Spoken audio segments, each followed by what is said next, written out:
Lysbeth, Henry Rider Haggard, dedication. In token of the earnest reverence of a man of a later generation for his character, and for that life work whereof we inherit the fruits today, this tale of the times he shaped is dedicated to the memory of one of the greatest and most noble-hearted beings that the world has known, immortal William, called the Silent, of Nassau. Author's note: there are, roughly, two ways of writing an historical romance. The first to choose some notable and leading characters of the time to be treated, and by the help of history attempt to picture them as they were.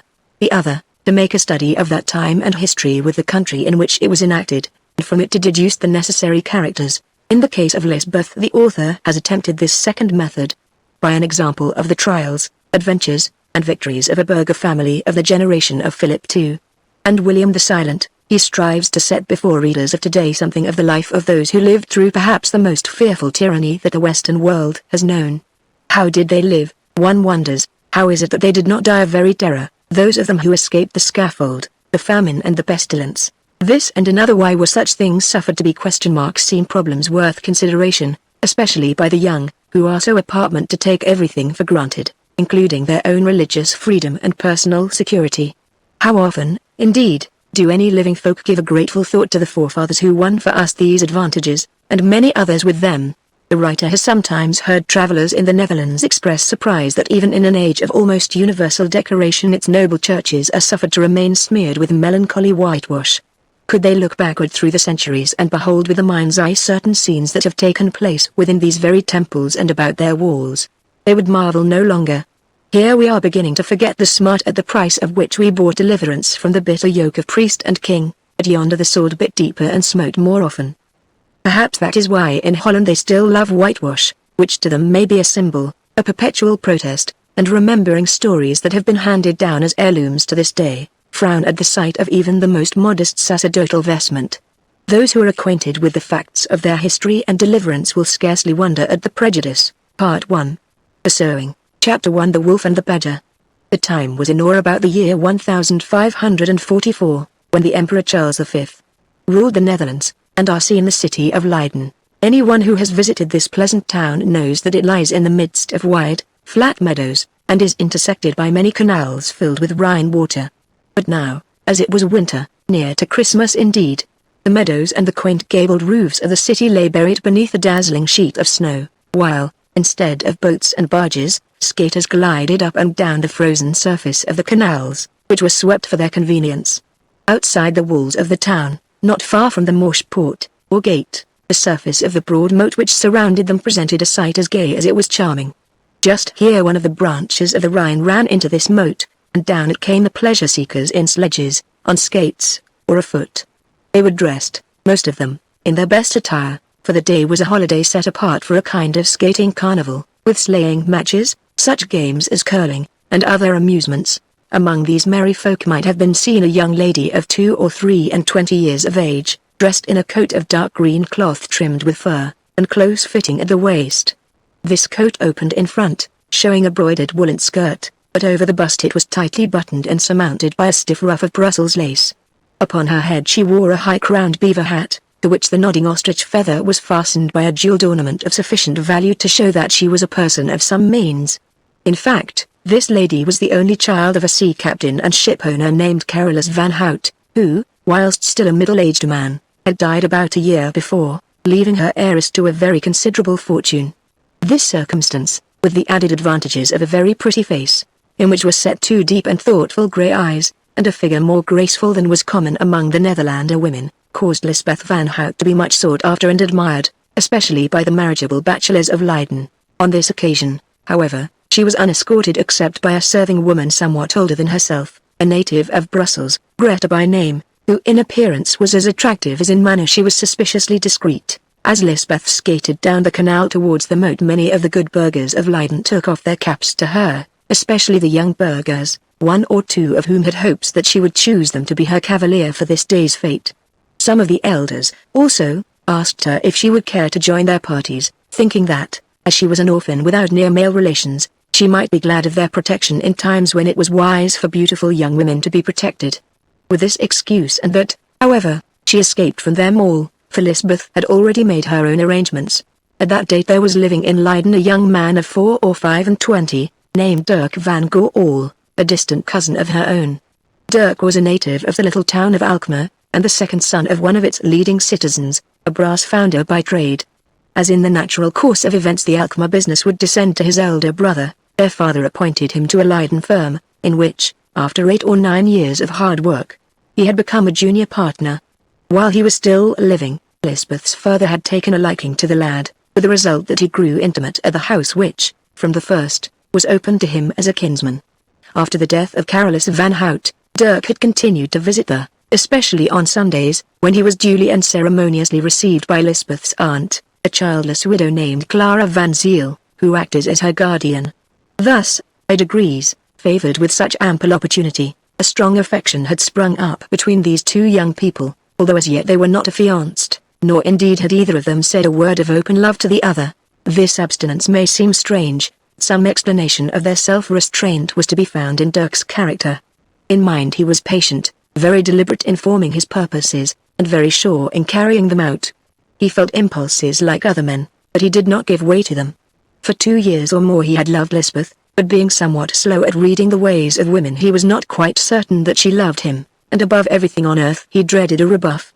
Moreover he knew her to be an heiress, and as his own means were still humble, and his expectations from his father small, he did not feel justified in asking her in marriage until his position was more assured.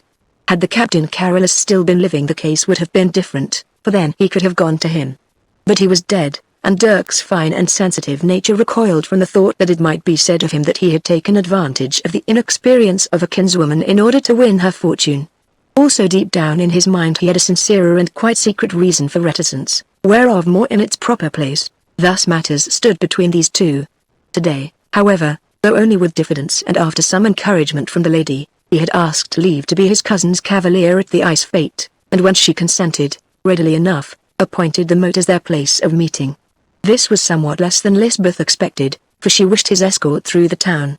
But, when she hinted as much, Dirk explained that he would not be able to leave the works before 3 o'clock, as the metal for a large bell had been run into the casting, and he must watch it while it cooled. So, followed only by her maid, Greta, Lysbeth glided lightly as a bird down the ice path onto the moat, and across it, through the narrow cut, to the frozen mere beyond, where the sports were to be held and the races run. There the scene was very beautiful. Behind her lay the roofs of Leiden, pointed, picturesque, and covered with sheets of snow, while above them towered the bulk of the 2 great churches of St. Peter and St. Pancras, and standing on a mound known as the Berg, the round tower which is supposed to have been built by the Romans. In front stretched the flat expanse of wide meadows, broken here and there by windmills with narrow waists and thin tall sails, and in the distance, by the church towers of other towns and villages. Immediately before her, in strange contrast to this lifeless landscape, lay the peopled mere, fringed around with dead reeds standing so still in the frosty air that they might have been painted things. On this mere half the population of Leiden seemed to be gathered, at least there were thousands of them, shouting, laughing, and skimming to and fro in their bright garments like flocks of gay-plumaged birds. Among them, drawn by horses with bells tied to their harness, glided many sledges of wickerwork on wood mounted upon iron runners, their 4 ends fashioned to quaint shapes, such as the heads of dogs or bulls, or tritons. Then there were vendors of cakes and sweetmeats, vendors of spirits also, who did a good trade on this cold day. Beggars too were numerous, and among them deformities, who, nowadays, would be hidden in charitable homes, slid about in wooden boxes, which they pushed along with crutches. Lastly many loafers had gathered there with stools for fine ladies to sit on while the skates were bound to their pretty feet, and chapmen with these articles for sale and straps wherewith to fasten them. To complete the picture the huge red ball of the sun was sinking to the west, and opposite to it the pale full moon began already to gather light and life. The scene seemed so charming and so happy that Lysbeth, who was young, and now that she had recovered from the shock of her beloved father's death, light-hearted, ceased her forward movement and poised herself upon her skates to watch it for a space. While she stood thus a little apart, a woman came towards her from the throng, not as though she was seeking her, but aimlessly, much as a child's toy boat is driven by light, contrary winds upon the summer surface of a pond. She was a remarkable-looking woman of about 35 years of age, tall and bony in make, with deep-set eyes, light grey of colour, that seemed now to flash fiercely and now to waver, as though in memory of some great dread. From beneath a coarse woolen cap a wisp of grizzled hair fell across the forehead, where it lay like the forelock of a horse. Indeed, the high cheekbones, scarred as though by burns, widespread nostrils and prominent white teeth, whence the lips had strangely sunk away, gave the whole countenance a more or less equine look which this falling lock seemed to heighten. For the rest, the woman was poorly and not too plentifully clad in a gown of black woolen, torn and stained as though with long use and journeys, while on her feet she wore wooden clogs, the which were strapped skates that were not fellows, one being much longer than the other. Opposite to Lysbeth this strange, gaunt person stopped, contemplating her with a dreamy eye. Presently she seemed to recognize her, for she said in a quick, low voice, the voice of one who lives in terror of being overheard: "That's a pretty dress of yours, Van Hout's daughter." "Oh, yes, I know you. Your father used to play with me when I was a child, and once he kissed me on the ice at just such a fete as this. Think of it. Kissed me, Martha the Mayor," and she laughed hoarsely, and went on, "Yes, well warmed and well fed, and, without doubt, waiting for a gallant to kiss you." Here she turned and waved her hand towards the people, all well warmed and well fed, and all with lovers and husbands and children to kiss. "But I tell you, Van Hout's daughter, as I have dared to creep from my hiding hole in the great lake to tell all of them who will listen, that unless they cast out the cursed Spaniard, a day shall come when the folk of Leiden must perish by thousands of hunger behind those walls. Yes, yes, unless they cast out the cursed Spaniard and his Inquisition. Oh, I know him, for did they not make me carry my own husband to the stake upon my back? And have you heard why, Van Hout's daughter? Because what I had suffered in their torture dens had made my face, yes, mine at once, was so beautiful, like the face of a horse. They said that a horse ought to be ridden. Now, while this poor excited creature, one of a whole class of such people who in those sad days might be found wandering about the Netherlands crazy with their griefs and sufferings, and living only for revenge, poured out these broken sentences, Lysbeth, terrified, shrank back before her. As she shrank, the other followed, till presently Lysbeth saw her expression of rage and hate change to one of terror. In another instant, muttering something about a request for alms which she did not wait to receive, the woman had wheeled round and fled away as fast as her skates would carry her, which was very fast indeed. Turning about to find what had frightened her, Lysbeth saw standing on the bank of the mere, so close that she must have overheard every word, but behind the screen of a leafless bush, a tall, forbidding-looking woman, who held in her hand some embroidered caps which apparently she was offering for sale. These caps she began to slowly fold up and place one by one in a hide satchel that was hung about her shoulders. All this while she was watching Lysbeth with her keen black eyes, except when from time to time she took them off her to follow the flight of that person who had called herself the Mayor. "You keep ill company, lady," said the cap seller in a harsh voice. "It was none of my seeking," answered Lysbeth, astonished into making a reply. "So much the better for you, lady," although she seemed to know you and to know also that you would listen to her song. "Unless my eyes deceived me, which is not often, that woman is an evildoer and a worker of magic like her dead husband Van Maeden, a heretic, a blasphemer of the Holy Church, a traitor to our Lord the Emperor, and one," she added with a smile, "with a price upon her head that before night will, I hope, be in Black Meg's pocket." Then, walking with long firm steps towards a fat man who seemed to be waiting for her, the tall, black-eyed peddler passed with him into the throng, where Lysbeth lost sight of them. Lysbeth watched them go, and shivered. To her knowledge she had never seen this woman before, but she knew enough of the times they lived in to be sure that she was a spy of the priests. Already there were such creatures moving about in every gathering, yes, and in many a private place, who were paid to obtain evidence against suspected heretics. Whether they won it by fair means or by foul mattered not, provided they could find something, and it need be little indeed, to justify the Inquisition in getting to its work. As for the other woman, the Mayor, doubtless she was one of those wicked outcasts, cursed by God and man, who were called heretics, people who said dreadful things about the Pope and the Church and God's priests, having been misled and stirred up thereto by a certain fiend in human form named Luther. Lysbeth shuddered at the thought and crossed herself, for in those days she was an excellent Catholic. Yet the wanderer said that she had known her father, so that she must be as well born as herself, and then that dreadful story. No, she could not bear to think of it. But of course heretics deserved all these things, of that there could be no doubt whatever, for had not her father confessor told her that thus alone might their souls be saved from the grasp of the evil one? The thought was comforting, still Lysbeth felt upset, and not a little rejoiced when she saw Dirk van Goorl skating towards her accompanied by another young man, also a cousin of her own on her mother's side, who was destined in days to come to earn himself an immortal renown, young Peter van der Werf. The two took off their bonnets to her, Dirk van Goorl revealing in the act a head of fair hair beneath which his steady blue eyes shone in a rather thick-set, self-contained face.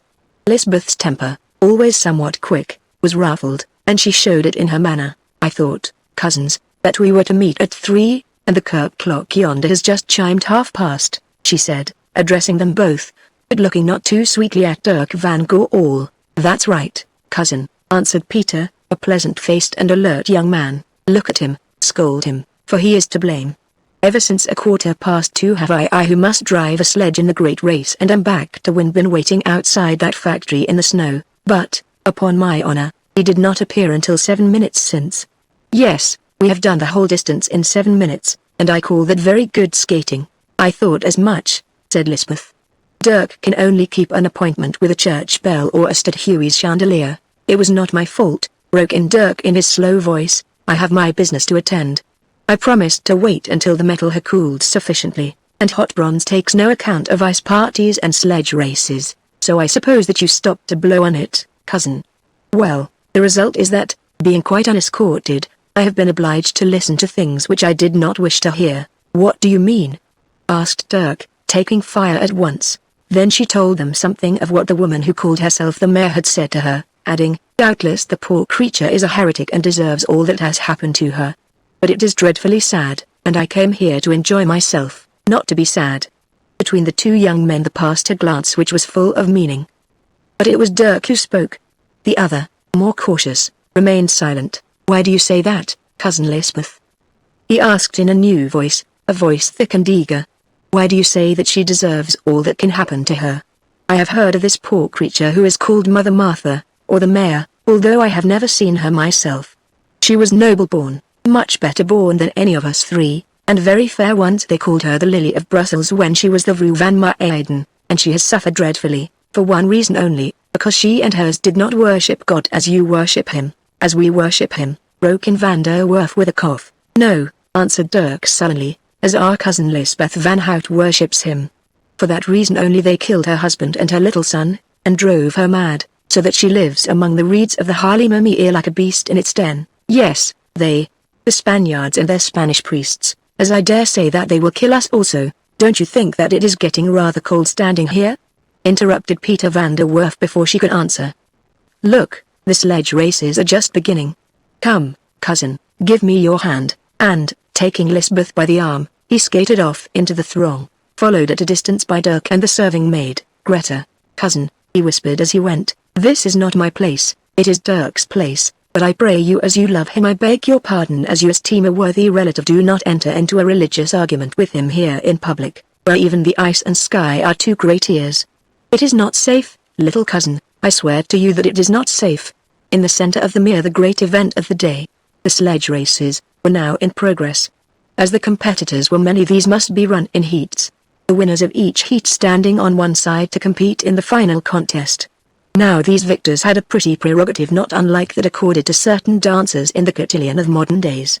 Each driver of a sledge was bound to carry a passenger in the little car in front of him, his own place being on the seat behind, whence he directed the horse by means of reins supported upon a guide rod so fashioned that it lifted them above the head of the traveler in the car. This passenger he could select from among the number of ladies who were present at the games, unless, indeed, the gentleman in charge of her chose to deny him in set form, namely, by stepping forward and saying in the appointed phrase, "No, for this happy hour she is mine." Among the winners of these heats was a certain Spanish officer, the Count Don Juan de Montalvo, who, as it chanced, in the absence on leave of his captain, was at that date the commander of the garrison at Leyden. He was a man still young, only about 30 indeed, reported to be of noble birth, and handsome in the usual Castilian fashion. That is to say, he was tall, of a graceful figure, dark-eyed, strong-featured, with a somewhat humorous expression, and a very good if exaggerated address. As he had but recently come to Leyden, very little was known about this attractive cavalier beyond that he was well spoken of by the priests and, according to report, a favorite with the emperor. Also the ladies admired him much. For the rest, everything about him was handsome like his person, as might be expected in the case of a man reputed to be as rich as he was noble. Thus his sledge was shaped and colored to resemble a great black wolf rearing itself up to charge. The wooden head was covered in wolf skin and adorned by eyes of yellow glass and great fangs of ivory. Round the neck also ran a gilded collar hung with a silver shield, whereon were painted the arms of its owner, a knight striking the chains from off a captive Christian saint, and the motto of the Montalvos, "Trust to God and me." His black horse, too, of the best breed, imported from Spain, glittered in harness decorated with gilding, and bore a splendid plume of dyed feathers rising from the headband. Lysbeth happened to be standing near to the spot where this gallant had halted after his first victory. She was in the company of Dirk van Goor all alone, for as he was the driver of one of the competing sledges, her other cousin, Peter van der Werf, had now been summoned away. Having nothing else to do at the moment, she approached and not unnaturally admired this brilliant equipage, although in truth it was the sledge and the horse rather than their driver which attracted her attention. As for the Count himself, she knew him slightly, having been introduced to and danced to measure with him at a festival given by a grandee of the town. On that occasion he was courteous to her in the Spanish fashion, rather too courteous, she thought, but as this was the manner of Castilian dons when dealing with burgher maidens, she paid no more attention to the matter. The Captain Montalvo saw Lysbeth among the throng and recognized her, for he lifted his plumed hat and bowed to her with just that touch of condescension which in those days a Spaniard showed when greeting one whom he considered his inferior. In the 16th century it was understood that all the world were the inferiors to those whom God had granted to be born in Spain, the English who rated themselves at a valuation of their own and were careful to announce the fact alone accepted. An hour or so later, after the last heat had been run, a steward of the ceremonies called aloud to the remaining competitors to select their passengers and prepare for the final contest. Accordingly each Jim, leaving his horse in charge of an attendant, stepped up to some young lady who evidently was waiting for him, and led her by the hand to his sledge. While Lysbeth was watching this ceremony with amusement, for these selections were always understood to show a strong preference on behalf of the chooser for the chosen, she was astonished to hear a well-trained voice addressing her, and on looking up to see Don Juan de Montalvo bowing almost to the ice. "Señora," he said in Castilian, a tongue which Lysbeth understood well enough, although she only spoke it when obliged. "Unless my ears deceived me, I heard you admiring my horse and sledge. Now, with the permission of your cavalier," and he bowed courteously to Dirk, "I name you as my passenger for the great race, knowing that you will bring me fortune. Have I your leave, Señor?" Now if there was a people on earth whom Dirk van Goor all hated, the Spaniards were that people, and if there lived a cavalier who he would prefer should not take his cousin Lysbeth for a lonely drive, that cavalier was the Count Juan de Montalvo. But as a young man, Dirk was singularly diffident and so easily confused that on the spur of the moment it was quite possible for a person of address to make him say what he did not mean. Thus, on the present occasion, when he saw this courtly Spaniard bowing low to him, a humble Dutch tradesman, he was overwhelmed, and mumbled in reply, "Certainly, certainly." If a glance could have withered him, without doubt Dirk would immediately have been shriveled to nothing. To say that Lysbeth was angry is too little, for in truth she was absolutely furious. She did not like this Spaniard, and hated the idea of a long interview with him alone. Moreover, she knew that among her fellow townspeople there was a great desire that the Count should not win this race, which in its own fashion was the event of the year, whereas, if she appeared as his companion it would be supposed that she was anxious for his success. Lastly, and this was the chiefest sort, although in theory the competitors had a right to ask anyone to whom they took a fancy to travel in their sledges, in practice they only sought the company of young women with whom they were on the best of terms, and who were already warned of their intention. In an instant these thoughts flashed through her mind, but all she did was to murmur something about the Heer van Goor all, has already given his consent, like an unselfish gentleman, broke in Captain Juan, tendering her his hand. Now, without absolutely making a scene, which then, as today, ladies considered an ill-bred thing to do, there was no escape, since half Leiden gathered at these sledge choosings, and many eyes were on her and the Count. Therefore, because she must, Lysbeth took the proffered hand, and was led to the sledge, catching, as she passed to it through the throng, more than one sour look from the men and more than one exclamation of surprise, real or affected, on the lips of the ladies of her acquaintance. These manifestations, however, put her upon her mettle. So determining that at least she would not look sullen or ridiculous, she began to enter into the spirit of the adventure, and smiled graciously while the Captain Montalvo wrapped a magnificent apron of wolfskins about her knees. When all was ready her charioteer took the reins and settled himself upon the little seat behind the sleigh, which was then led into line by a soldier servant. "Where is the course, Señor?" Lysbeth asked, hoping that it would be a short one. But in this she was to be disappointed, for he answered, "Up to the little Quacklemere, round the island in the middle of it, and back to this spot, something over a league in all. Now, Señora, speak to me no more at present, But hold fast and have no fear, for at least I drive well, and my horse is sure-footed and roughed for ice. This is a race that I would give 100 gold pieces to win, since your countrymen, who contend against me, have sworn that I shall lose it, and I tell you at once, Senora, that grey horse will press me hard." Following the direction of his glance, Lysbeth's eye lit upon the next sledge. It was small, fashioned and painted to resemble a grey badger, that silent, stubborn, and, if molested, savage brute, which will not loose its grip until the head is hacked from off its body. The horse, which matched it well in color, was of Flemish breed, rather a raw-boned animal, with strong quarters and an ugly head, but renowned in Leiden for its courage and staying power. What interested Lysbeth most, however, was to discover that the charioteer was none other than Peter van der Werf, though now when she thought of it, she remembered he had told her that his sledge was named the Badger. In his choice of passenger she noted, too, not without a smile, that he showed his cautious character, disdainful of any immediate glory, so long as the end in view could be attained. For in the sleigh sat no fine young lady, decked out in brave attire, who might be supposed to look at him with tender eyes, but a little fair-haired mate aged 9, who was in fact his sister. As he explained afterwards, the rules provided that a lady passenger must be carried, but said nothing of her age and weight.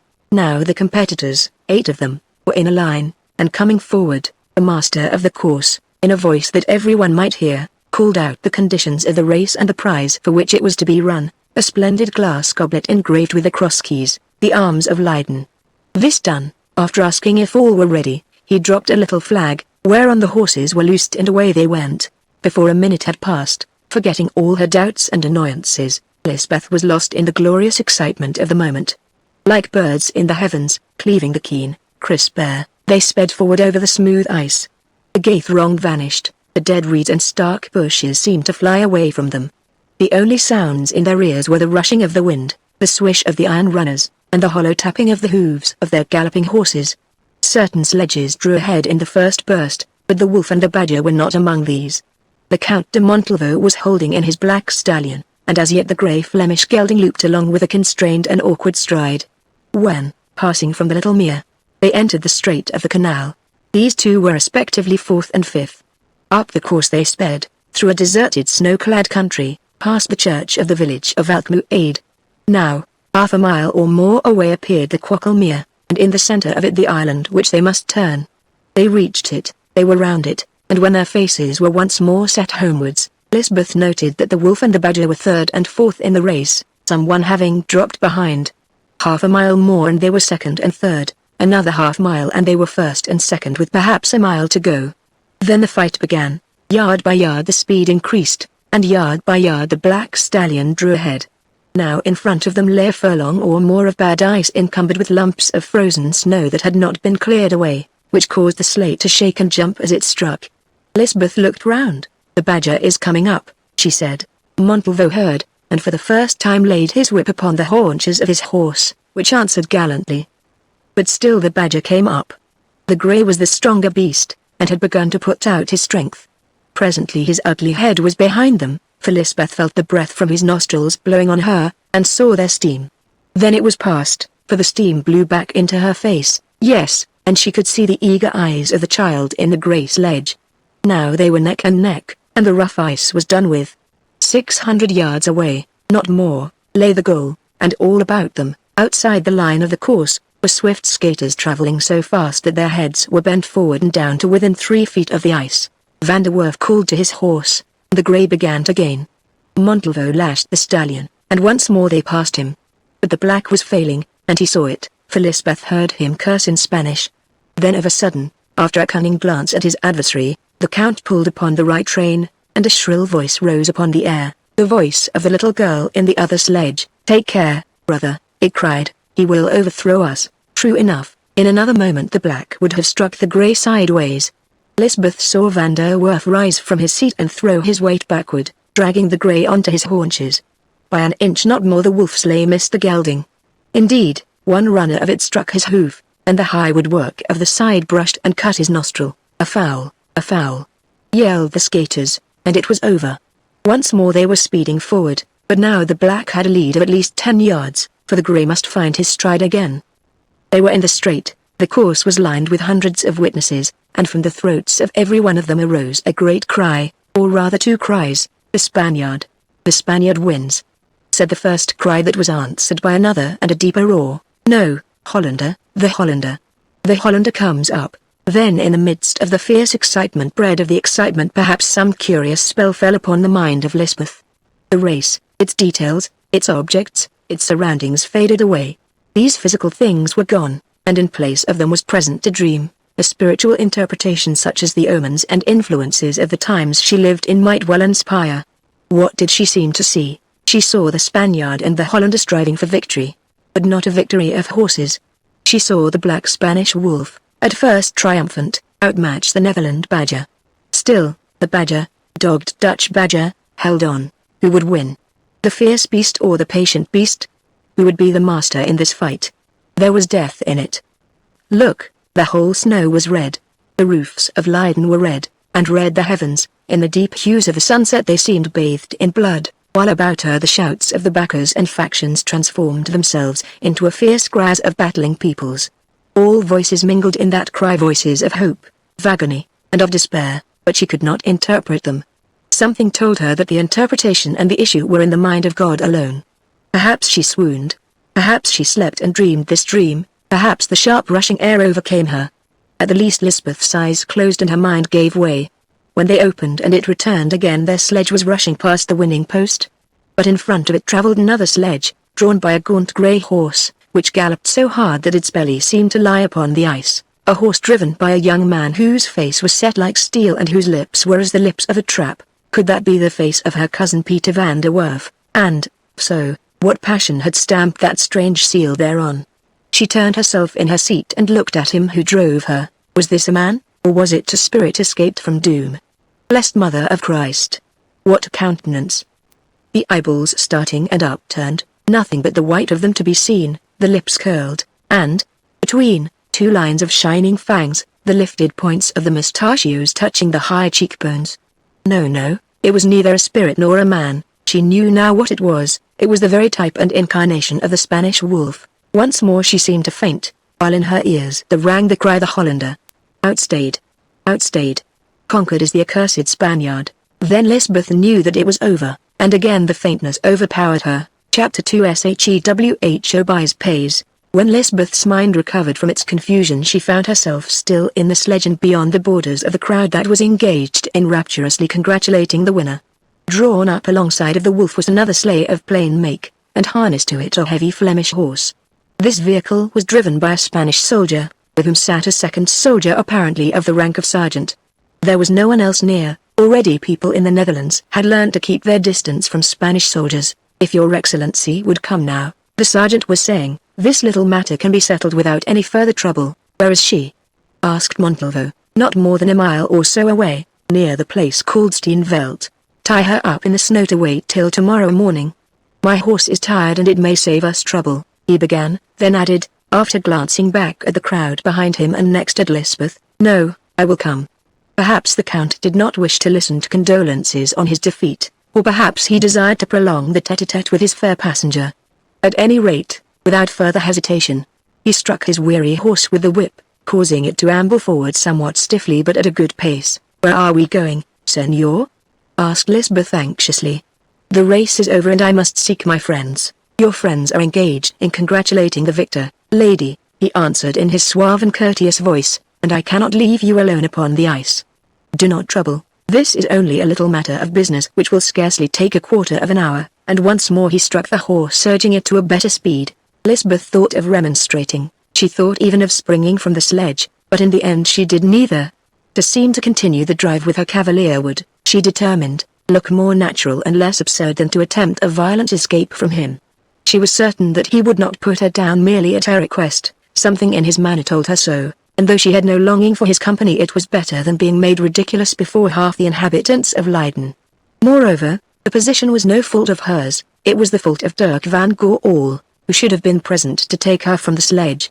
As they drove along the frozen moat, Montalvo leant forward and began to chat about the race, expressing regret at having lost it, but using no angry or bitter words. Could this be the man, wondered Lysbeth as she listened, whom she had seen deliberately attempt to overthrow his adversary in a foul heedless of dishonor or of who might be killed by the shock? Could this be the man whose face just now had looked like the face of a devil? Had these things happened, indeed, or was it not possible that her fancy, confused with the excitement and the speed at which they were traveling, had deceived her? Certainly it seemed to have been overcome at last, for she could not remember the actual finish of the race, or how they got clear of the shouting crowd.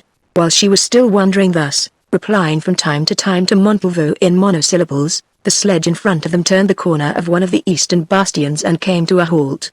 The place where it stopped was desolate and lonely, for the town being in a state of peace, no guard was mounted on the wall, nor could any living soul be found upon the snowy waste that lay beyond the moat.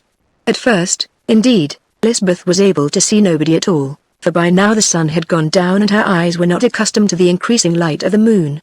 Presently, however, she caught sight of a knot of people standing on the ice in a recess or little bay of the moat, half hidden by a fringe of dead reeds. Montalvo saw also, and halted his horse within 3 paces of them. The people were 5 in number, 3 Spanish soldiers and 2 women. Lysbeth looked, and with difficulty stifled a cry of surprise and fear, for she knew the women. The tall, dark person, with lowering eyes, was none other than the capseller and Spanish spy, Black Meg. And she who crouched there upon the ice, her arms bound behind her, her grizzled locks, torn loose by some rough hand, trailing on the snow, surely it was the woman who called herself the mayor, and who that very afternoon spoke to her, saying that she had known her father, and cursing the Spaniards and their Inquisition. What were they doing here? Instantly an answer leapt into her mind, for she remembered Black Meg's words that there was a price upon this heretic's head which before nightfall would be in her pocket. And why was there a square hole cut in the ice immediately in front of the captive? Could it be no? It was too horrible. Well, officer, broke in Montalvo, addressing the sergeant in a quiet, wearied voice, what is all this about? Set out your case. Excellency, replied the man, it is a very simple matter. This creature here, so that woman is ready to take oath, and he pointed to Black Meg, is a notorious heretic who has already been condemned to death by the Holy Office, and whose husband, learned man who painted pictures and studied the stars, was burnt on a charge of witchcraft and heresy, 2 years ago at Brussels. But she managed to escape the stake, and since then has lived as a vagrant, hiding in the islands of the Halimamia, and, it is suspected, working murder and robbery on any of Spanish blood whom she can catch. Now she has been caught herself and identified, and, of course, the sentence being in full force against her, can be dealt with at once on your Excellency's command.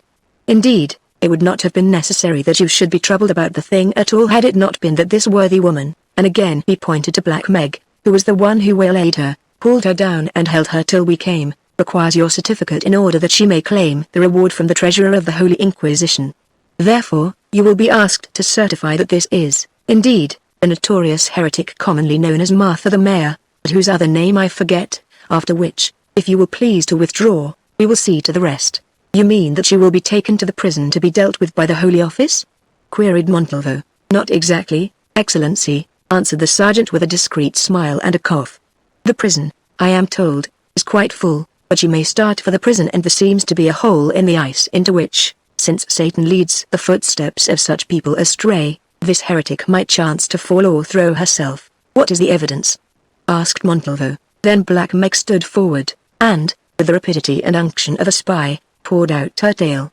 She identified the woman with one whom she had known who was sentenced to death by the Inquisition and escaped, and, after giving other evidence, ended by repeating the conversation which she had overheard between the accused and Lysbeth that afternoon. You accompanied me in a fortunate hour, Senora Van Hout, said the captain gaily, for now, to satisfy myself, as I wish to be just, and do not trust these paid hags, and he nodded towards Black Meg, I must task you upon your oath before God whether or no you confirm that woman's tale, and whether or no this very ugly person named the mayor called down curses upon my people and the Holy Office? Answer, and quickly, if you please, Senora, for it grows cold here and my horse is beginning to shiver. Then, for the first time, the mayor raised her head, dragging at her hair, which had become frozen to the ice, until she tore it free. Lysbeth Van Hout, she cried in shrill, piercing tones, would you, to please your Spanish lover, bring your father's playmate to her death? The Spanish horse is cold and cannot stay, but the poor Netherland mare are. She may be thrust beneath the blue ice and bide till her bones rot at the bottom of the moat. You have sought the Spaniards, you, whose blood should have warned you against them, and I tell you that it shall cost you dear, but if you say this word they seek, then it shall cost you everything, not only the body, but the spirit also. Woe to you, Lysbeth van Hout, if you cut me off before my work is done. I fear not death, nay I welcome it, but I tell you I have work to do before I die. Now, in an agony of mind, Lysbeth turned and looked at Montalvo. The Count was a man of keen perceptions, and understood it all. Leaning forward, his arm resting on the back of the sledge, as though to contemplate the prisoner, he whispered into Lysbeth's ear, so low that no one else could hear his words. "Senora," he said, "I have no wishes in this matter. I do not desire to drown that poor mad woman, but if you confirm the spy's story, drown she must. At present I am not satisfied, so everything turns upon your evidence. I do not know what passed between you this afternoon, and personally I do not care, only, if you should chance to have no clear recollection of the matter alleged, I must make one or two little stipulations, very little ones. Let me see, they are that you will spend the rest of this evening's fete in my company. Further, that whenever I choose to call upon you, your door will be open to me, though I must remind you that, on 3 occasions already, when I have wished to pay my respects, it has been shut." Lysbeth heard and understood. If she would save this woman's life she must expose herself to the attentions of the Spaniard, which she desired least of anything in the world. More, speaking upon her oath in the presence of God, she must utter a dreadful lie, she who as yet had never lied. For 30 seconds or more she thought, staring round her with anguished eyes, while the scene they fell on sank into her soul in such fashion that never till her death's day did she forget its aspect. The mare spoke no more, she only knelt searching her face with a stern and wondering glance. A little to the right stood Black Meg, glaring at her sullenly, for the blood money was in danger. Behind the prisoner were 2 of the soldiers, one patting his hand to his face to hide a yawn, while the other beat his breast to warm himself. The 3rd soldier, who was placed somewhat in front, stirred the surface of the hole with the shaft of his halberd to break up the thin film of ice which was forming over it, while Montalvo himself, still leaning sideways and forwards, watched her eyes with an amused and cynical expression. And over the desolate snows and gabled roofs of the town behind, over the smooth blue ice, the martyr and the murderers, over the gay sledge and the fair-wrapped girl who sat within it, fell the calm light of the moon through a silence broken only by the beating of her heart, and now and again by the sigh of a frost wind breathing among the rushes. "Well, Senora," asked Montalvo, "if you have sufficiently reflected shall I administer the oath in the form provided?" "Administer it," she said hoarsely. So, descending from the sledge, he stood in front of Lysbeth, and, lifting his cap, repeated the oath to her, an oath strong enough to blast her soul if she swore to it with false intent. "In the name of God the Son and of his blessed mother, you swear?" he asked. "I swear," she answered. "Good, Senora. Now listen to me. Did you meet that woman this afternoon?" "Yes, I met her on the ice." "And did she in your hearing utter curses upon the government and the Holy Church, and call upon you to assist in driving the Spaniards from the land, as this spy, whom I believe is called Black Meg, has borne witness?" "No," said Lysbeth. "I am afraid that is not quite enough, Senora. I may have misquoted the exact words." "Did the woman say anything of the sort?" For 1 second Lysbeth hesitated. Then she caught sight of the victim's watching, speculative eyes, and remembered that this crazed and broken creature once had been a child whom her father had kissed and played with, and that the crime of which she was accused was that she had escaped from death at the stake. "The water is cold to die in," the mayor said, in a meditative voice, as though she were thinking aloud. "Then why did you run away from the warm fire, heretic witch?" She had Black Meg. Now Lysbeth hesitated no longer, but again answered in a monosyllable, "No." "Then what did she do or say, Senora?" "She said she had known my father who used to play with her when she was a child, and begged for alms, that is all. Then that woman came up, and she ran away, whereon the woman said there was a price upon her head, and that she meant to have the money." "It is a lie," screamed Black Meg in fierce, strident tones. "If that person will not be silent, silence her," said Montalvo, addressing the sergeant. "I am satisfied," he went on, "that there is no evidence at all against the prisoner except the story of a spy, who says she believes her to be a vagrant heretic of bad character who escaped from the stake several years ago in the neighborhood of Brussels, whither it is scarcely worthwhile to send to inquire about the matter. So that charge may drop. There remains the question as to whether or no the prisoner uttered certain words this afternoon, which, if she did utter them, are undoubtedly worthy of the death that, under my authority as acting commandant of this town, I have power to inflict. This question I foresaw, and that is why I asked the Senora, to whom the woman is alleged to have spoken the words, to accompany me here to give evidence. She has done so, and her evidence on oath as against the statement of a spy woman not on oath, is that no such words were spoken.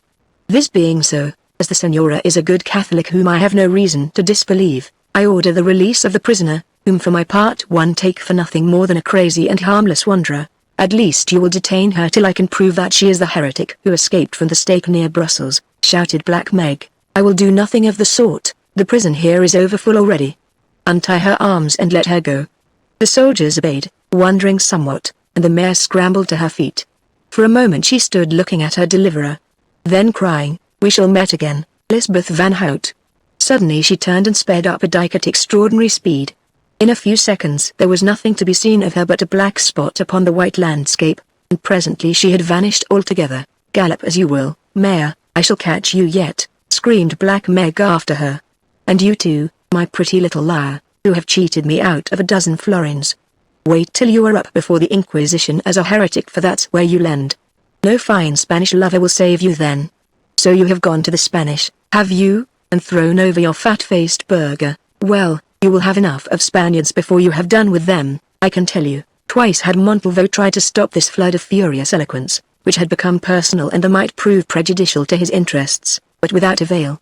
Now he adopted other measures. "Seize her," he shouted to two of the soldiers. "That's it, now hold her underwater in that hole till I tell you to let her up again." They obeyed, but it took all three of them to carry out the order, for Black Meg fought and bit like a wild cat, until at last she was thrust into the icy moat head downwards. When at length she was released, soaked and shivering, she crept off silently enough, but the look of fury which she cast at Montalvo and Lysbeth drew from the captain a remark that perhaps it would have been as well to have kept her under water 2 minutes longer. "Now, Sergeant," he added, in a genial voice, "it is a cold night, and this has been a troublesome business for a feast day, so here's something for you and your watch to warm yourselves with when you go off duty." He handed him what in those days was a very handsome present. "By the way," he said, as the men saluted him gratefully, "perhaps you will do me a favor. It is only to take this black horse of mine to his stable and harness the great trooper nag to the sledge instead, as I wish to go the round of the moat, and my beast is tired." Again the men saluted and set to work to change the horses, whereon Lysbeth, guessing her cavalier's purpose, turned as though to fly away, for her skates were still upon her feet. But he was watching. "Senora," he said in a quiet voice, "I think that you gave me the promise of your company for the rest of this evening, and I am certain," he added with a slight bow, "that you are a lady whom nothing would induce to tell an untruth. Had I not been sure of that I should scarcely have accepted your evidence so readily just now." Lysbeth winced visibly. "I thought, Senor, that you were going to return to the fete." "I do not remember saying so, Senora, and as a matter of fact I have pickets to visit." "Do not be afraid, the drive is charming in this moonlight, and afterwards perhaps you will extend your hospitality so far as to ask me to supper at your house." Still she hesitated, dismay written on her face. "Juff vru Lysbeth," he said in an altered voice, "in my country we have a homely proverb which says, 'She who buys, pays.' You have bought and the goods have been delivered. Do you understand? Ah. Allow me to have the pleasure of arranging those furs. I knew that you were the soul of honor, and were but shall we say teasing me? Otherwise, had you really wished to go, of course you would have skated away just now while you had the opportunity. That is why I gave it you, as naturally I should not desire to detain you against your will." Lysbeth heard, and was aghast, for this man's cleverness overwhelmed her. At every step he contrived to put her in the wrong, moreover she was crushed by the sense that he had justice on his side. She had bought and she must pay. Why had she bought? Not for any advantage of her own, but from an impulse of human pity to save a fellow creature's life. And why should she have perjured herself so deeply in order to save that life? She was a Catholic and had no sympathy with such people. Probably this person was an Anabaptist, one of that dreadful sect which practiced nameless immoralities, and ran stripped through the streets crying that they were the naked truth. Was it then because the creature had declared that she had known her father in her childhood? To some extent yes. But was not the more behind? Had she not been influenced by the woman's invocation about the Spaniards, of which the true meaning came home to her during that dreadful sledge race, at the moment, indeed, when she saw the satanic look upon the face of Montalvo? It seemed to her that this was so, though at the time she had not understood it. It seemed to her that she was not a free agent, that some force pushed her forward which she could neither control nor understand. Moreover, and this was the worst of it, she felt that little good could come of her sacrifice, or that if good came, at least it would not be to her or hers. Now she was as a fish in a net, Though why it was worth this brilliant Spaniard's while to snare her she could not understand, for she forgot that she was beautiful and a woman of property. Well, to save the blood of another she had bought, and in her own blood and happiness, or in that of those dear to her, assuredly she must pay, however cruel and unjust might be the price. Such were the thoughts that passed through Lysbeth's mind as the strong Flemish gelding lumbered forward, dragging the sledge at the same steady pace over rough ice and smooth. And all the while Montalvo behind her was chatting pleasantly about this matter and that, telling her of the orange groves in Spain, of the court of the Emperor Charles, of adventures in the French wars, and many other things, to which conversation she made such answer as courtesy demanded and no more. What would Dirk think, she was wondering, and her cousin, Peter van der Werf, whose good opinion she valued, and all the gossips of Leiden. She only prayed that they might not have missed her, or at least that they took it for granted that she had gone home. On this point, however, she was soon destined to be undeceived, for presently, trudging over the snow-covered ice and carrying his useless skates in his hand, they met a young man whom she knew as Dirk's fellow apprentice. On seeing them he stopped in front of the sledge in such a position that the horse, a steady and a patient animal, pulled up of its own accord. "Is the Juffrouw Lysbeth van Hout there?"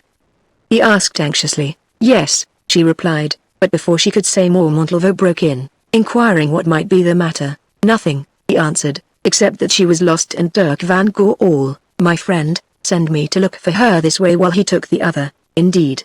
Then, noble sir, perhaps you will find the Heer Dirk van Goorl and tell him that the Senora, his cousin, is merely enjoying an evening drive, and that if he comes to her house in an hour's time he will find her safe and sound, and with her myself, the Count Juan de Montalvo, whom she has honored with an invitation to supper." Then, before the astonished messenger could answer, before, indeed, Lysbeth could offer any explanation of his words, Montalvo lashed up the horse and left him standing on the moat bewildered, his cap off and scratching his head. After this they proceeded on a journey which seemed to Lysbeth almost interminable. When the circuit of the walls was finished, Montalvo halted at one of the shut gates, and, calling to the guard within, summoned them to open.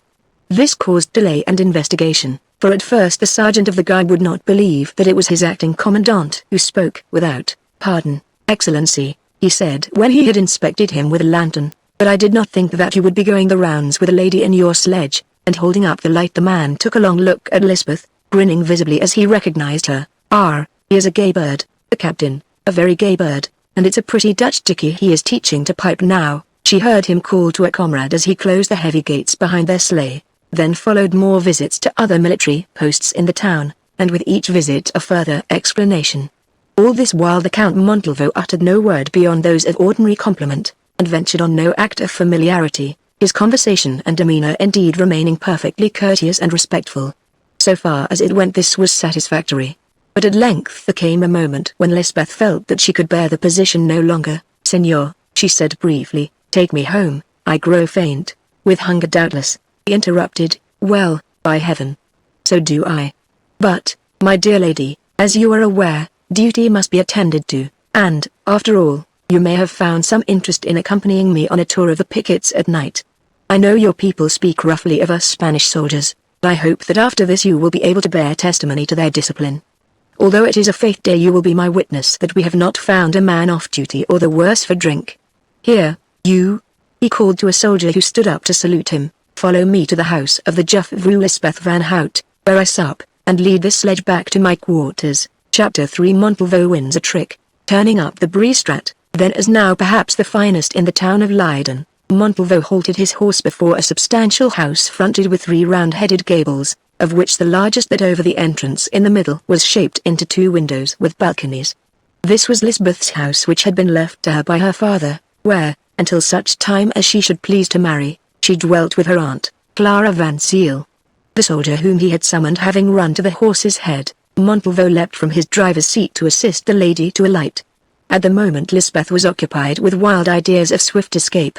But even if she could make up her mind to try it there was an obstacle which her thoughtful cavalier had foreseen. "Juffrouw van Hout," he said as he pulled up, "do you remember that you are still wearing skates?" It was true, though in her agitation she had forgotten all about them, and the fact put sudden flight out of the question.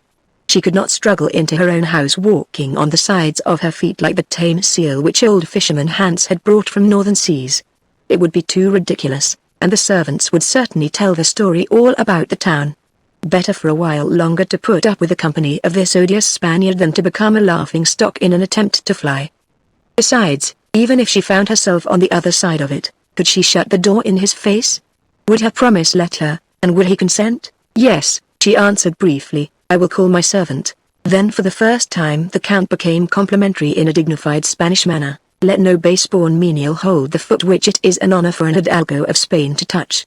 I am your servant, he said, and resting one knee on the snow-covered step he waited. Again there was nothing to be done, so Lysbeth must needs thrust out her foot, from which very delicately and carefully he unstrapped the skate. What Jack can bear Jill must put up with, muttered Lysbeth to herself as she advanced the other foot.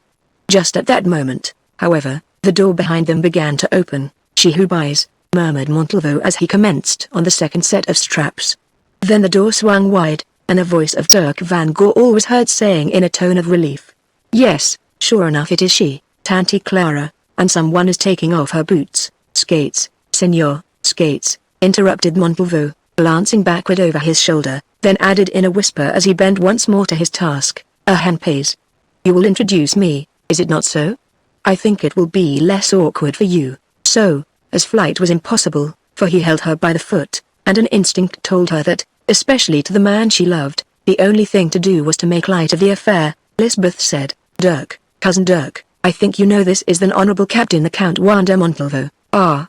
It is the Senor van Goorl, said Montalvo, pulling off the skate and rising from his knee, which, from his excess of courtesy, was now wet through. Senor, allow me to return to you, safe and sound.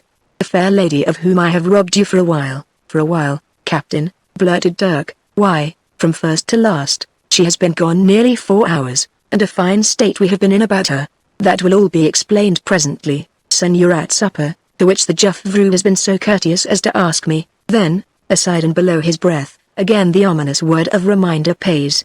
Most happily, your cousin's presence was the means of saving a fellow creature's life. But, as I have said, the tale is long. Senor, permit, and in another second Lysbeth found herself walking down her own hall upon the arm of the Spaniard, while Dirk, her aunt, and some guests followed obediently behind. Now Montalvo knew that his difficulties were over for that evening at any rate, since he had crossed the threshold and was a guest. Half unconsciously Lysbeth guided him to the balconied sitkammer on the first floor, which in our day would answer to the drawing room. Here several other of our friends were gathered, for it had been arranged that the ice festival should end with a supper as rich as the house could give. For these, too, she must introduce her cavalier, who bowed courteously to each in turn. Then she escaped, but, as she passed him, distinctly, she could swear, did she see his lips shape themselves to the hateful word pays. When she reached her chamber, so great was Lysbeth's wrath and indignation that almost she choked with it, till again reason came to her aid, and with reason a desire to carry the thing off as well as might be. So she told her maid Greta to robe her in her best garment, and to hang about her neck the famous collar of pearls which her father had brought from the East. It was the talk and envy of half the women in Leiden. On her head, too, she placed the cap of lovely lace which had been a wedding gift to her mother by her grandmother, the old dame who wove it. Then she added such golden ornaments as it was customary for women of her class of wear, and descended to the gathering room. Meanwhile Montalvo had not been idle. Taking Dirk aside, and pleading his travel-worn condition, he had prayed him to lead him to some room where he might order his dress and person. Dirk complied, though with an ill grace, but so pleasant did Montalvo make himself during those few minutes, that before he ushered him back to the company in some way Dirk found himself convinced that this particular Spaniard was not, as the saying went, as black as his mustachios. He felt almost sure too, although he had not yet found time to tell him the details of it, that there was some excellent reason to account for his having carried off the adorable Lysbeth during an entire afternoon and evening. It is true that there still remained the strange circumstance of the attempted foul of his cousin van der Werf's sledge in the great race, but, after all, why should there not be some explanation of this also? It had happened, if it did happen, at quite a distance from the winning post, when there were few people to see what passed. Indeed, now that he came to think of it, the only real evidence on the matter was that of his cousin, the little girl passenger, since van der Werf himself had brought no actual accusation against his opponent. Shortly after they returned to the company it was announced that supper had been served, whereon ensued a pause. It was broken by Montalvo, who, stepping forward, offered his hand to Lysbeth, saying in a voice that all could hear, "Lady, my companion of the race, permit the humblest representative of the greatest monarch in the world to have an honor which doubtless that monarch would be glad to claim. That settled the matter, for as the acting commandant of the Spanish garrison of Leyden had chosen to refer to his official position, it was impossible to question his right of precedence over a number of folk, who, although prominent in their way, were but unennobled Netherlander burghers. Lysbeth, indeed, did find courage to point to a rather flurried and spasmodic lady with grey hair who was fanning herself as though the season were July, and wondering whether the cook would come up to the grand Spaniard's expectations, and to murmur "my aunt." But she got no further, for the Count instantly added in a low voice, "Doubtless comes next in the direct line, but unless my education has been neglected, the heiress of the house who is of age goes before the collateral however aged." By this time they were through the door, so it was useless to argue the point further, and again Lysbeth felt herself overmatched and submitted. In another minute they had passed down the stairs, entered the dining hall, and were seated side by side at the head of the long table, of which the foot was occupied presently by Dirk van Goorl and her aunt, who was also his cousin, the widow Clara van Ziel. There was a silence while the domestics began their service, of which Montalvo took opportunity to study the room, the table and the guests.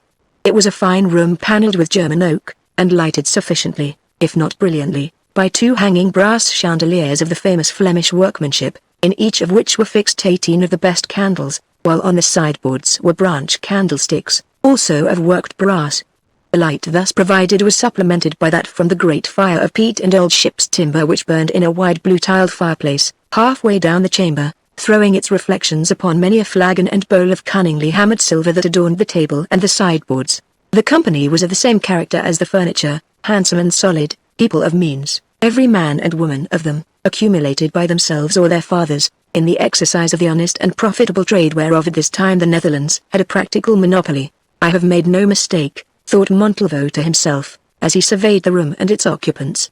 "My little neighbor's necklace alone is worth more cash than ever I had the handling of, and the plate would add up handsomely. Well, before very long I hope to be in a position to make its inventory." Then, having first crossed himself devoutly, he fell to upon a supper that was well worth his attention, even in a land noted for the luxury of its food and wines and the superb appetites of those who consumed them. It must not be supposed, however, that the gallant captain allowed eating to strangle conversation. On the contrary, finding that his hostess was in no talkative mood, he addressed himself to his fellow guests, chatting with them pleasantly upon every convenient subject. Among these guests was none other than Peter van der Werf, his conqueror in that afternoon's conquest, upon whose watchful and suspicious reserve he brought all his batteries to bear. First he congratulated Peter and lamented his own ill luck, and this with great earnestness, for as a matter of fact he had lost much more money on the event than he could afford to pay. Then he praised the grey horse and asked if he was for sale, offering his own black in part exchange. "A good nag," he said, "but one that I do not wish to conceal has his faults, which must be taken into consideration if it comes to the point of putting a price upon him. For instance, Mynheer van der Werf, you may have noticed the dreadful position in which the brute put me towards the end of the race. There are certain things that this horse always shies at, and one of them is a red cloak. Now I don't know if you saw that a girl in a red cloak suddenly appeared on the bank. In an instant the beast was round, and you may imagine what my feelings were, being in charge of your fair kinswoman, for I thought to a certainty that we should be over. What is more, it quite spoiled my chance of the race, for after he has shied like that, the black turns sulky, and won't let himself go." When Lysbeth heard this amazing explanation, remembering the facts, she gasped. And yet now that she came to think of it, a girl in a red cloak did appear near them at the moment, and the horse did whip round as though it had shied violently. Was it possible, she wondered, that the captain had not really intended to foul the badger sledge? Meanwhile van der Werf was answering in his slow voice. Apparently he accepted Montalvo's explanation, at least he said that he, too, saw the red-cloaked girl, and was glad that nothing serious had come of the mischance. As regarded the proposed deal, he should be most happy to go into it upon the lines mentioned, as the grey, although a very good horse, was aged, and he thought the bub one of the most beautiful animals that he had ever seen.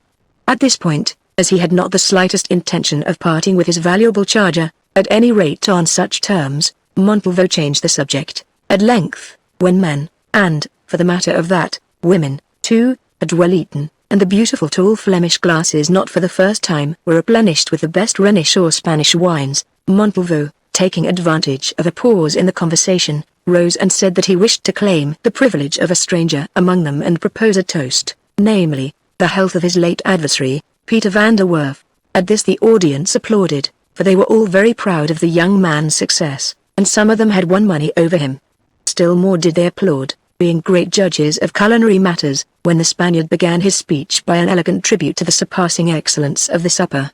Rarely, he assured them, and especially did he assure the Honourable Widow Van Ziel, who blushed all over with pleasure at his compliments, and fanned herself with such vigour that she upset Dirk's wine over his new tunic, cut in the Brussels style, the fame of whose skill in such matters had travelled so far as The Hague, for he had heard of it though himself rarely even in the courts of kings and emperors, or at the tables of popes and archbishops, had he eaten food so exquisitely cooked, or drunk wines of a better vintage.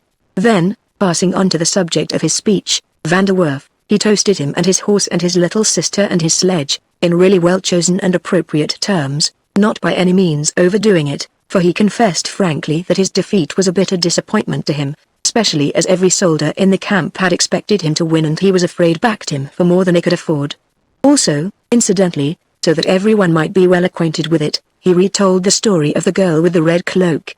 Next, suddenly dropping his voice and adopting a quieter manner, he addressed himself to the Aunt Clara and the well-beloved Heer Dirk, saying that he owed them both an apology, which he must take this opportunity to make, for having detained the lady at his right during so unreasonable a time that afternoon. When, however, they had heard the facts they would, he was sure, blame him no longer, especially if he told them that this breach of good manners had been the means of saving a human life. Immediately after the race, he explained, one of his sergeants had found him out to tell him that a woman, suspected of certain crimes against life and property and believed to be a notorious escaped witch or heretic, had been captured, asking for reasons which he need not trouble them with, that he would deal with the case at once. This woman also, so said the man, had been heard that every afternoon to make use of the most horrible, the most traitorous and blaspheming language to a lady of Leiden, the Juffrouw Lysbeth van Hout, indeed, as was deposed by a certain spy named Black Meg, who had overheard the conversation. Now, went on Montalvo, as he knew well, every man and woman in that room would share his horror of traitorous and blasphemous heretics. Here most of the company crossed themselves, especially those who were already secret adherents of the new religion. Still, even heretics had a right to a fair trial, at least he, although a soldier by profession, was a man who honestly detested unnecessary bloodshed, held that opinion. Also long experience taught him great mistrust of the evidence of informers, who had a money interest in the conviction of the accused. Lastly, it did not seem well to him that the name of a young and noble lady should be mixed up in such a business. As they knew under the recent edicts, his powers in these cases were absolute. Indeed, in his official capacity he was ordered at once to consign any suspected of Anabaptism or other forms of heresy to be dealt with by the appointed courts, and in the case of people who had escaped, to cause them, on satisfactory proof of their identity, to be executed instantly without further trial. Under these circumstances, fearing that did the lady knew his purpose she might take fright, he confessed, resorted to artifice, as he was very anxious both for her sake and in the interest of justice that she should bear testimony in the matter. So he asked her to accompany him on a short drive while he attended to a business affair, a request to which she had graciously assented. Friends, he went on in a still more solemn voice, the rest of my story is short. Indeed I do congratulate myself on the decision that I took, for when confronted with the prisoner our young and honourable hostess was able upon oath to refute the story of the spy with the result that I in my turn was to save an unfortunate, and, as I believe, a half-crazed creature from an immediate and a cruel death. Is it not so, lady? And helpless in the net of circumstance, not knowing indeed what else to do, Lysbeth bowed her head in assent. I think, concluded Montalvo, that after this explanation, what may have appeared to be a breach of manners will be forgiven. I have only one other word to add. My position is peculiar, I am an official here, and I speak boldly among friends taking the risk that any of you present will use what I say against me, which for my part one do not believe. Although there is no better Catholic and no truer Spaniard in the Netherlands, I have been accused of showing too great a sympathy with your people, and of dealing too leniently with those who have incurred the displeasure of our Holy Church. In the cause of right and justice I am willing to bear such aspersions, still this is a slanderous world, a world in which truth does not always prevail. Therefore, although I have told you nothing but the bare facts, I do suggest in the interests of your hostess and my own humble interest who might be misrepresented, and I may add in the interest of everyone present at this board that it will perhaps be well that the details of the story which I have had the honor of telling you should not be spread about, that they should in fact find a grave within these walls.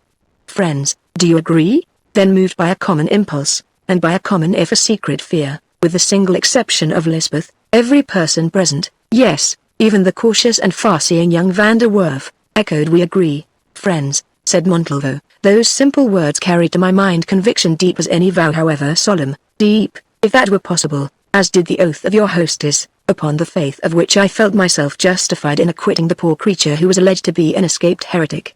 Then with a courteous and all-embracing bow Montalvo sat down. What a good man! What a delightful man! Murmured Aunt Clara to Dirk in the buzz of conversation which ensued. Yes, yes, cousin, but, and what discrimination he has, what taste! Did you notice what he said about the cooking? I heard something, but, it is true that folk have told me that my capon stewed in milk, such as we had tonight. Why, lad, what is the matter with your doublet? You fidget me by continually rubbing at it. You have upset the red wine over it, that is all, answered Dirk, sulkily. It is spoiled, and little loss either, to tell you the truth, Dirk. I never saw a coat worse cut. You young men should learn in the matter of clothes from the Spanish gentleman. Look at His Excellency, the Count Montalvo, for instance. See here, aunt, broke in Dirk with suppressed fury. I think I have heard enough about Spaniards and the Captain Montalvo for one night. First of all he spirits off Lysbeth and is absent with her for 4 hours, then he invites himself to supper and places himself at the head of the table with her, setting me down to the dullest meal I ever ate at the other end. Cousin Dirk, said Aunt Clara with dignity, your temper has got the better of your manners. Certainly you might learn courtesy as well as dress, even from so humble a person as a Spanish hidalgo and commander. Then she rose from the table, adding, come, Lysbeth, if you are ready, let us leave these gentlemen to their wine. After the ladies had gone the supper went on merrily. In those days, nearly everybody drank too much liquor, at any rate at feasts, and this company was no exception. Even Montalvo, his game being won and the strain on his nerves relaxed, partook pretty freely, and began to talk in proportion to his potations. Still, so clever was the man that in his cups he yet showed a method, for his conversation revealed a sympathy with Netherlander grievances and a tolerance of view in religious matters rarely displayed by a Spaniard. From such questions they drifted into a military discussion, and Montalvo, challenged by Van der Werf, who, as it happened, had not drunk too much wine, explained how, were he officer in command, he would defend Leiden from attack by an overwhelming force. Very soon Van der Werf saw that he was a capable soldier who had studied his profession, and being himself a capable civilian with a thirst for knowledge pressed the argument from point to point, and suppose, he asked at length, that the city was starving and still untaken, so that its inhabitants must either fall into the hands of the enemy or burn the place over their heads. What would you do then? Then, Mynheer, if I were a small man I should yield to the clamor of the starving folk and surrender, and if you were a big man, Captain, if I were a big man if I were a big man, why then I should cut the dikes and let the sea beat once more against the walls of Leiden. An army cannot live in salt water, Mynheer, that would drown out the farmers and ruin the land for 20 years, quite so, Mynheer. But when the corn has to be saved, who thinks of spoiling the straw? I follow you, Senor, your proverb is good, although I have never heard it. Many good things come from Spain, Mynheer, including this red wine. One more glass with you, for, if you will allow me to say it, you're a man worth meeting over a beaker or a blade. I hope that you will always retain the same opinion of me, answered Van der Werf as he drank, at the trencher or in the trenches. Then Peter went home, and before he slept that night made careful notes of all the Spaniards' suggested military dispositions, both of attackers and attacked, writing underneath them the proverb about the corn and the straw. There existed no real reason why he should have done so, as he was only a civilian engaged in business, but Peter Van der Werf chanced to be a provident young man who knew many things might happen which could not precisely be foreseen. As it fell out in after years, a time came when he was able to put Montalvo's advice to good use. All readers of the history of the Netherlands know how the burgomaster Peter Van der Werf saved Leiden from the Spanish. As for Dirk van Goorl, he sought his lodging rather tipsy, and arm in arm with none other than Captain the Count Don Juan de Montalvo. Chapter 4 3 Wakings. There were 3 persons in Leiden whose reflections when they awoke on the morning after the sledge race are not without interest, at any rate to the student of their history. First there was Dirk van Goorl, whose work made an early riser of him, to say nothing of a splitting headache which on this morning called him into consciousness just as the clock in the bell tower was chiming 4:30. Now there are few things more depressing than to be awakened by a bad headache at 4:30 in the black frost of a winter dawn. Yet as Dirk lay and thought, a conviction took hold of him that his depression was not due entirely to the headache or to the cold. One by one he recalled the events of yesterday. First, he had been late for this appointment with Lysbeth, which evidently vexed her. Then the Captain Montalvo had swooped down and carried her away, as a hawk bears off a chicken under the very eyes of the hen wife, while he donkey that he was could find no words in which to protest. Next, thinking it his duty to back the sledge wherein Lysbeth rode, although it was driven by a Spaniard. He had lost 10 florins on that event, which, being a thrifty young man, did not at all please him. The rest of the fete he had spent hunting for Lysbeth, who mysteriously vanished with the Spaniard, an unentertaining and even an anxious pastime.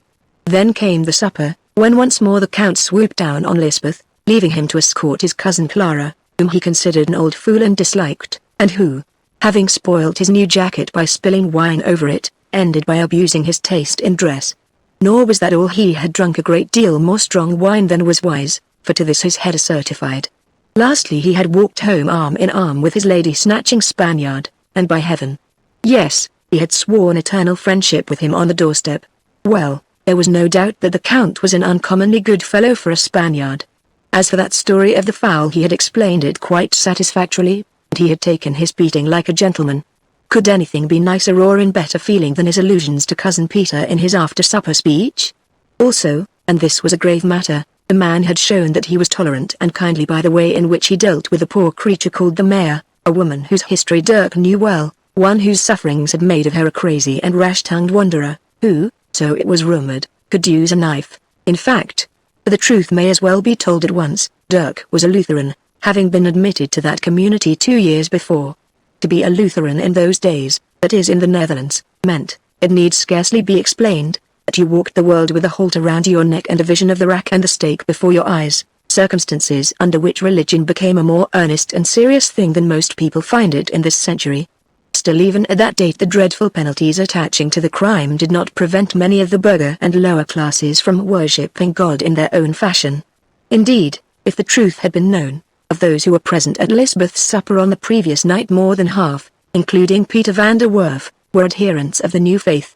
To dismiss religious considerations, however, Dirk could have wished that this kindly-natured Spaniard was not quite so good-looking or quite so appreciative of the excellent points of the young Leiden ladies, and especially of Lysbeth's, with whose sterling character, he now remembered, Montalvo had assured him he was much impressed. What he feared was that this regard might be reciprocal. After all, a Spanish hidalgo in command of the garrison was a distinguished person, and, alas, Lysbeth also was a Catholic. Dirk loved Lysbeth. He loved her with the patient sincerity which was characteristic of his race and his own temperament, but in addition to and above the reasons that have been given already, it was this fact of the difference of religion which hitherto had built a wall between them.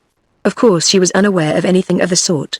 She did not know even that he belonged to the new faith, and without the permission of the elders of his sect, he would not dare to tell her. The lives of men and of their families could not be confided lightly to the hazard of a girl's discretion. Herein lay the real reason why, although Dirk was so devoted to Lysbeth, and although he imagined that she was not indifferent to him, as yet no word had passed between them of love or marriage. How could he, who was a Lutheran, ask a Catholic to become his wife without telling her the truth? And if he told her the truth, and she consented to take the risk, how could he drag her into that dreadful net? Supposing even that she kept to her own faith, which of course she would be at liberty to do, although equally, of course, he was bound to try to convert her, their children, if they had any, must be brought up in his beliefs. Then, sooner or later, might come the informer, that dreadful informer whose shadow already lay heavy upon thousands of homes in the Netherlands, and after the informer the officer, and after the officer the priest, and after the priest the judge, and after the judge the executioner and the stake. In this case, what would happen to Lysbeth? She might prove herself innocent of the horrible crime of heresy, if by that time she was innocent. But what would life become to the loving young woman whose husband and children, perhaps, had been haled off to the slaughter chambers of the Papal Inquisition? This was the true first cause why Dirk had remained silent, even when he was sorely tempted to speak, yes, although his instinct told him that his silence had been misinterpreted and set down to over-caution, or indifference, or to unnecessary scruples. The next to wake up that morning was Lysbeth, who, if she was not troubled with headache resulting from indulgence, and in that day women of her class sometimes suffered from it, had pains of her own to overcome. When sifted and classified, these pains resolved themselves into a sense of fiery indignation against Dirk van Goorl. Dirk had been late for his appointment, alleging some ridiculous excuse about the cooling of a bell, as though she cared whether the bell were hot or cold, with the result that she had been thrown into the company of that dreadful Martha the mayor. After the mayor, aggravated by Black Meg, came the Spaniard. Here again Dirk had shown contemptible indifference and insufficiency, for he allowed her to be forced into the wolf sledge against her will. Nay, he had actually consented to the thing. Next, in a fateful sequence, followed all the other incidents of that hideous carnival, the race, the fowl, if it was a fowl. The dreadful nightmare vision called into her mind by the look upon Montalvo's face. The trial of the mayor, her own unpremeditated but indelible perjury. The lonely drive with the man who compelled her to it, the exhibition of herself before all the world as his willing companion, and the feast in which he appeared as her cavalier, and was accepted of the simple company almost as an angel entertained by chance. What did he mean? Doubtless, for on that point she could scarcely be mistaken, he meant to make love to her, for had he not in practice said as much? And now this was the terrible thing: she was in his power, since if he chose to do so, without doubt he could prove that she had sworn a false oath for her own purposes. Also that lie weighed upon her mind, although it had been spoken in a good cause, if it was good to save a wretched fanatic from the fate which, were the truth known, without doubt her crime deserved. Of course, the Spaniard was a bad man, if an attractive one, and he had behaved wickedly, if with grace and breeding, but who expected anything else from a Spaniard, who only acted after his kind and for his own ends? It was Dirk that was to blame, not so much, and here again came the rub, for his awkwardness and mistakes of yesterday, as for his general conduct. Why had he not spoken to her before, and put her beyond the reach of such accidents as these to which a woman of her position and substance must necessarily be exposed? The saints knew that she had given him opportunity enough. She had gone as far as a maiden might, and not for all the Dirks on earth would she go 1 inch further. Why had she ever come to care for his foolish face? Why had she refused so and so, and so and so and so and so, all of them honorable men, with the result that now no other bachelor ever came near her, comprehending that she was under bond to her cousin? In the past she had persuaded herself that it was because of something she felt but could not see, of a hidden nobility of character which after all was not very evident upon the surface, that she loved Dirk van Goorl. But where was this something, this nobility? Surely a man who was a man ought to play his part, and not leave her in this false position, especially as there could be no question of means. She would not have come to him empty-handed, very far from it, indeed. Oh! Were it not for the unlucky fact that she still happened to care about him, to her sorrow never would she speak to him again. The last of our 3 friends to awake on this particular morning, between 9 and 10 o'clock, indeed, when Dirk had been already 2 hours at his factory and Lysbeth was buying provisions in the marketplace, was that accomplished and excellent officer, Captain the Count Juan de Montalvo. For a few seconds after his dark eyes opened he stared at the ceiling, collecting his thoughts. Then, sitting up in bed, he burst into a prolonged roar of laughter. Really the whole thing was too funny for any man of humor to contemplate without being moved to merriment. That gaby, Dirk van Goorl, the furiously indignant but helpless Lysbeth, the solemn, fat-headed fools of Netherlanders at the supper, and the fashion in which he had played his own tune on the whole pack of them as though they were the strings of a fiddle. Oh, it was delicious. As the reader by this time may have guessed, Montalvo was not the typical Spaniard of romance, and, indeed, of history. He was not gloomy and stern, he was not even particularly vengeful or bloodthirsty. On the contrary, he was a clever and utterly unprincipled man with a sense of humor and a gift of bonhomie which made him popular in all places. Moreover, he was brave, a good soldier, in a certain sense sympathetic, and, strange to say, no bigot. Indeed, which seems to have been a rare thing in those days, his religious views were so enlarged that he had none at all. His conduct, therefore, if from time to time it was affected by passing spasms of acute superstition, was totally uninfluenced by any settled spiritual hopes or fears, a condition which, he found, gave him great advantages in life. In fact, had it suited his purpose, Montalvo was prepared, at a moment's notice, to become Lutheran or Calvinist, or Mohammedan, or mystic, or even Anabaptist, on the principle, he would explain, that it is easy for the artist to paint any picture he likes upon a blank canvas. And yet this curious pliancy of mind, this lack of conviction, this absolute want of moral sense, which ought to have given the Count such great advantages in his conflict with the world, were, in reality, the main source of his weakness. Fortune had made a soldier of the man, and he filled the part as he would have filled any part. but nature intended him for a play actor, and from day to day he posed and mimed and mouthed through life in this character or in that, though never in his own character. Principally because he had none. Still, far down in Montalvo's being there was something solid and genuine, and that something not good but bad. It was very rarely on view, the hand of circumstance must plunge deep to find it, but it dwelt there, the strong, cruel Spanish spirit which would sacrifice anything to save, or even to advance, itself. It was this spirit that Lysbeth had seen looking out of his eyes on the yesterday, which, when he knew that the race was lost, had prompted him to try to kill his adversary, although he killed himself and her in the attempt.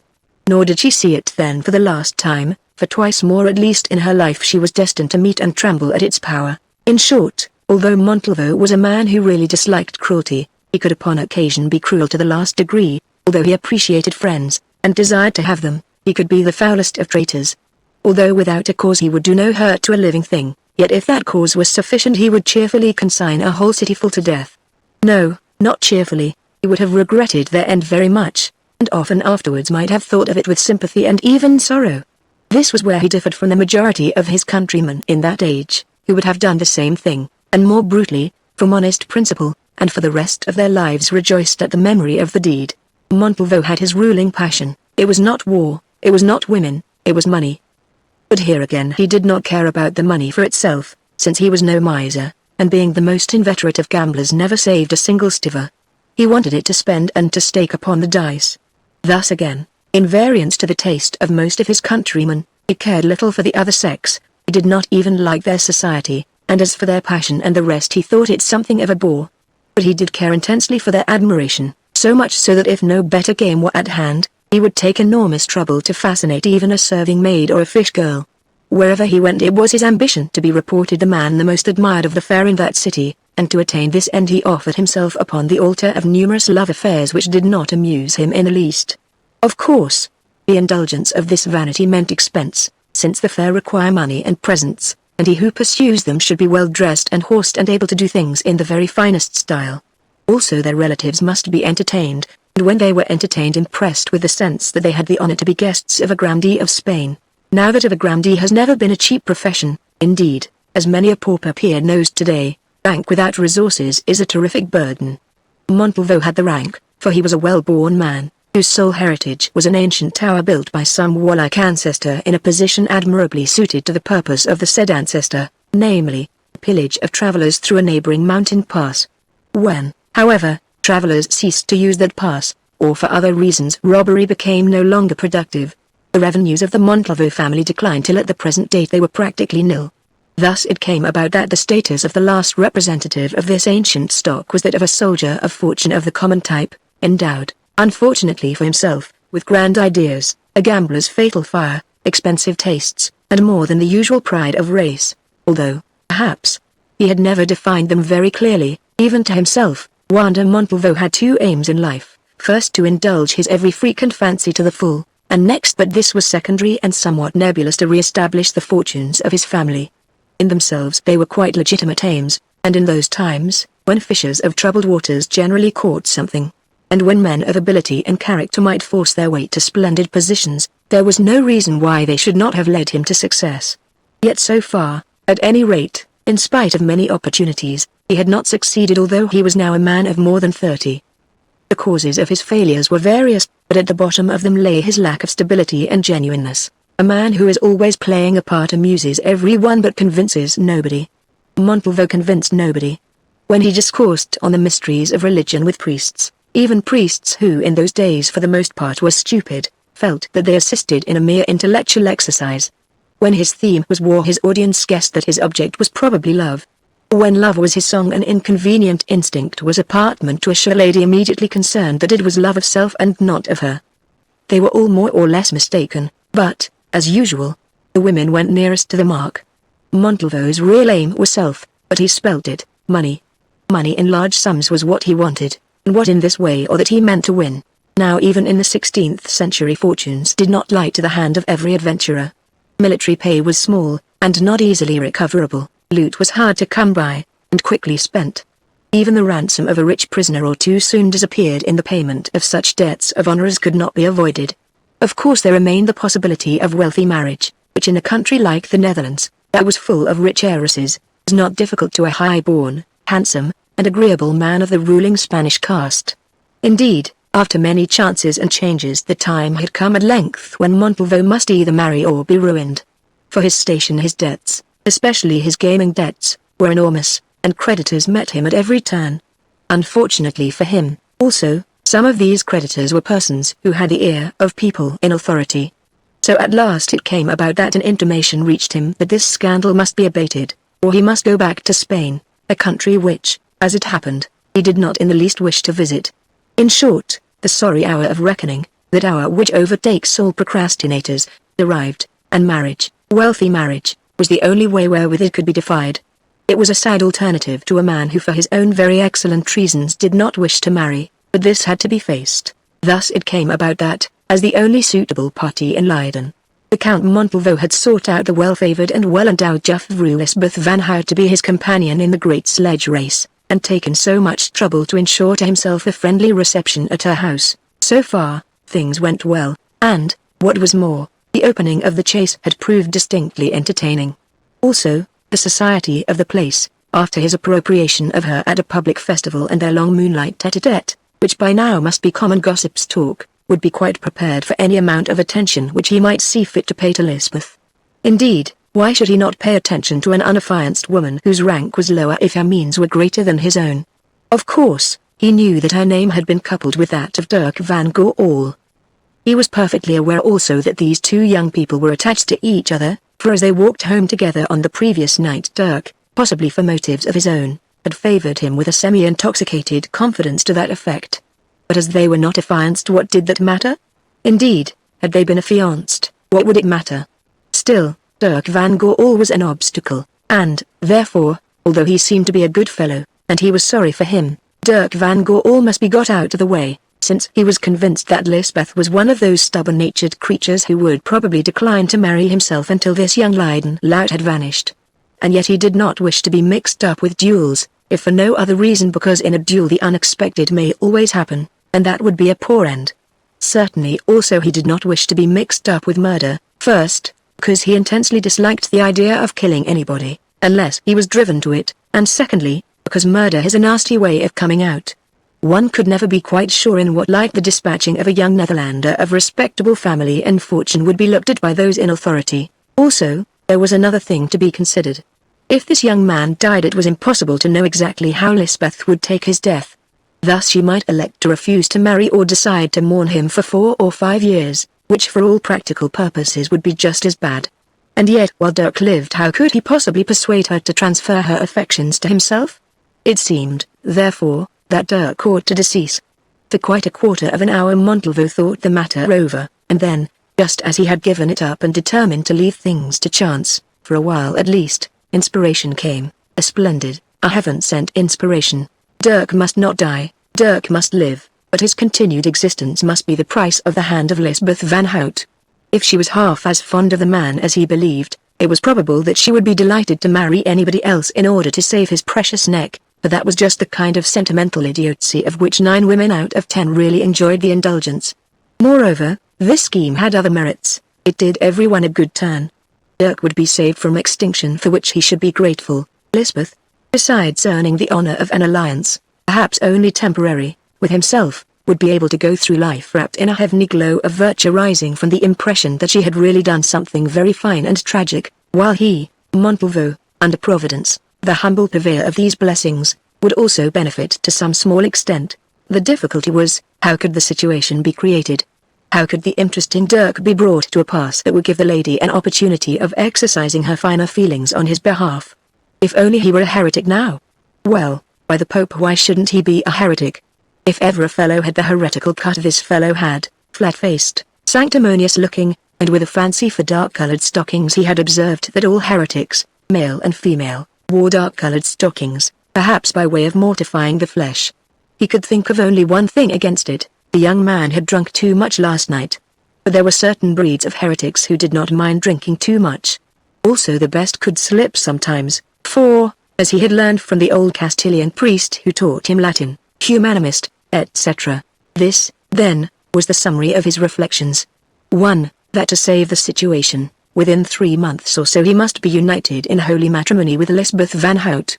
2. That if it proved impossible to remove the young man, Dirk van Goorl, from his path by overmatching him in the lady's affections, or by playing on her jealousy, could a woman be egged into becoming jealous of that flounder of a fellow and into marrying someone else out of pique? Stronger measures must be adopted. 3. That such stronger measures should consist of inducing the lady to save her lover from death by uniting herself in marriage with one who for her sake would do violence to his conscience and manipulate the business.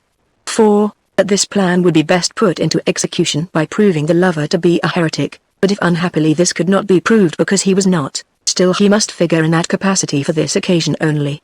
5. That meanwhile it would be well to cultivate the society of Mynheer van Goorl as much as possible, first because he was a person with whom, under the circumstances, he, Montalvo, would naturally wish to become intimate, and secondly, because he was quite certain to be an individual with cash to lend. Now, these researches after heretics invariably cost money, for they involve the services of spies.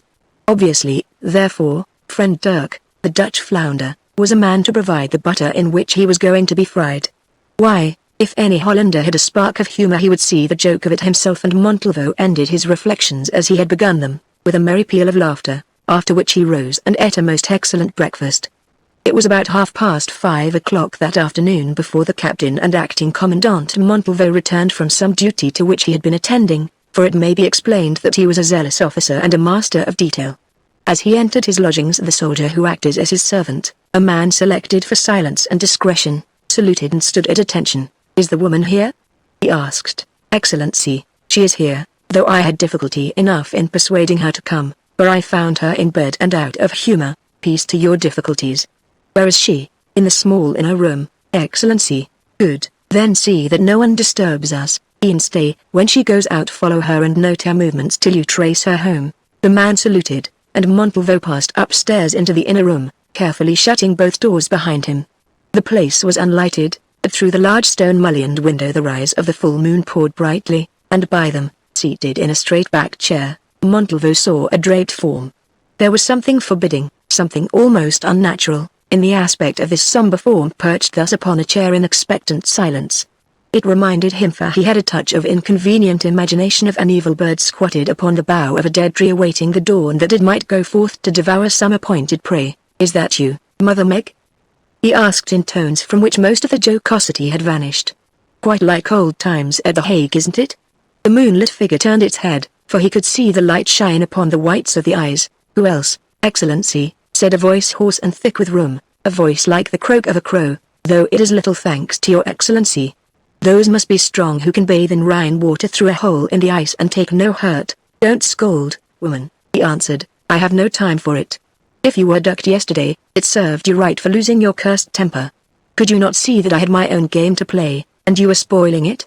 Must I be flouted before my men, and listen while you warn a lady with whom I wish to stand well against me? You generally have a game to play, Excellency.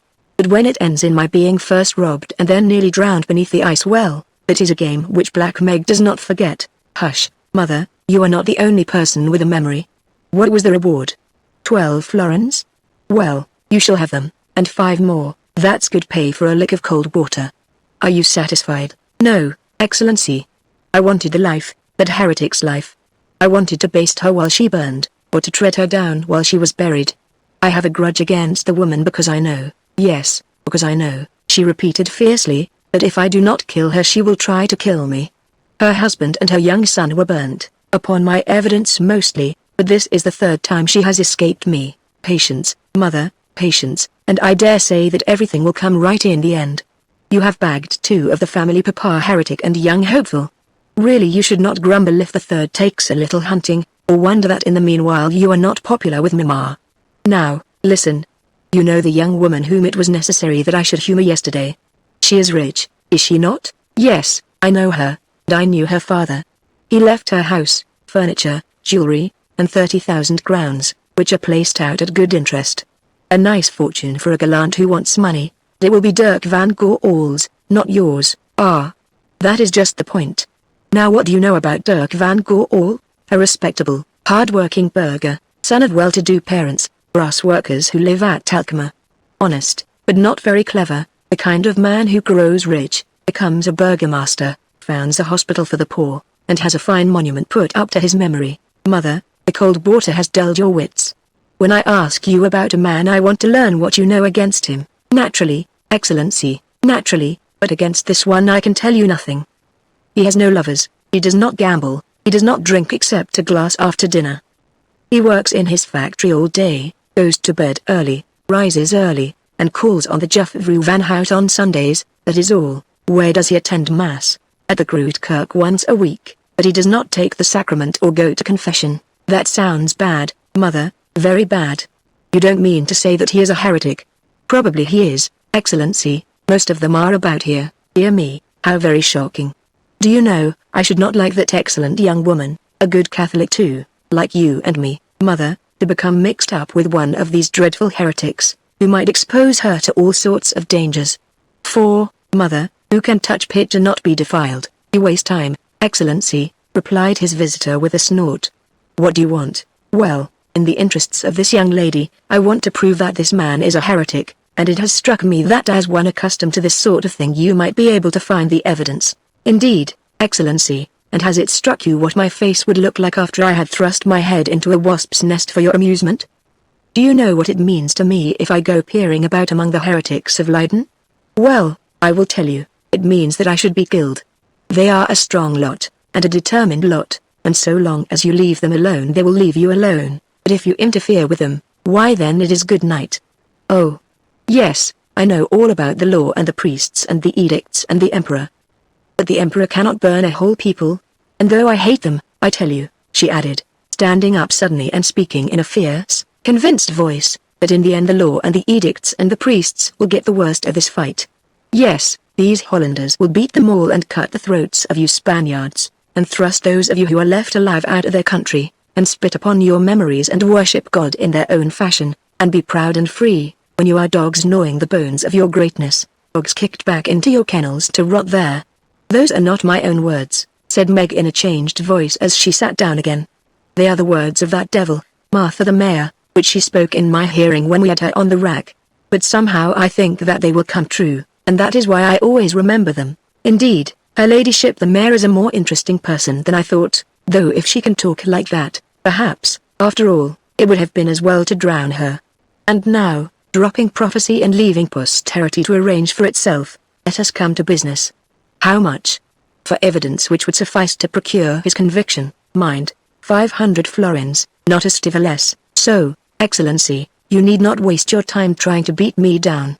You want good evidence, evidence on which the council, or whoever they may appoint, will convict, and that means the unshaken testimony of 2 witnesses.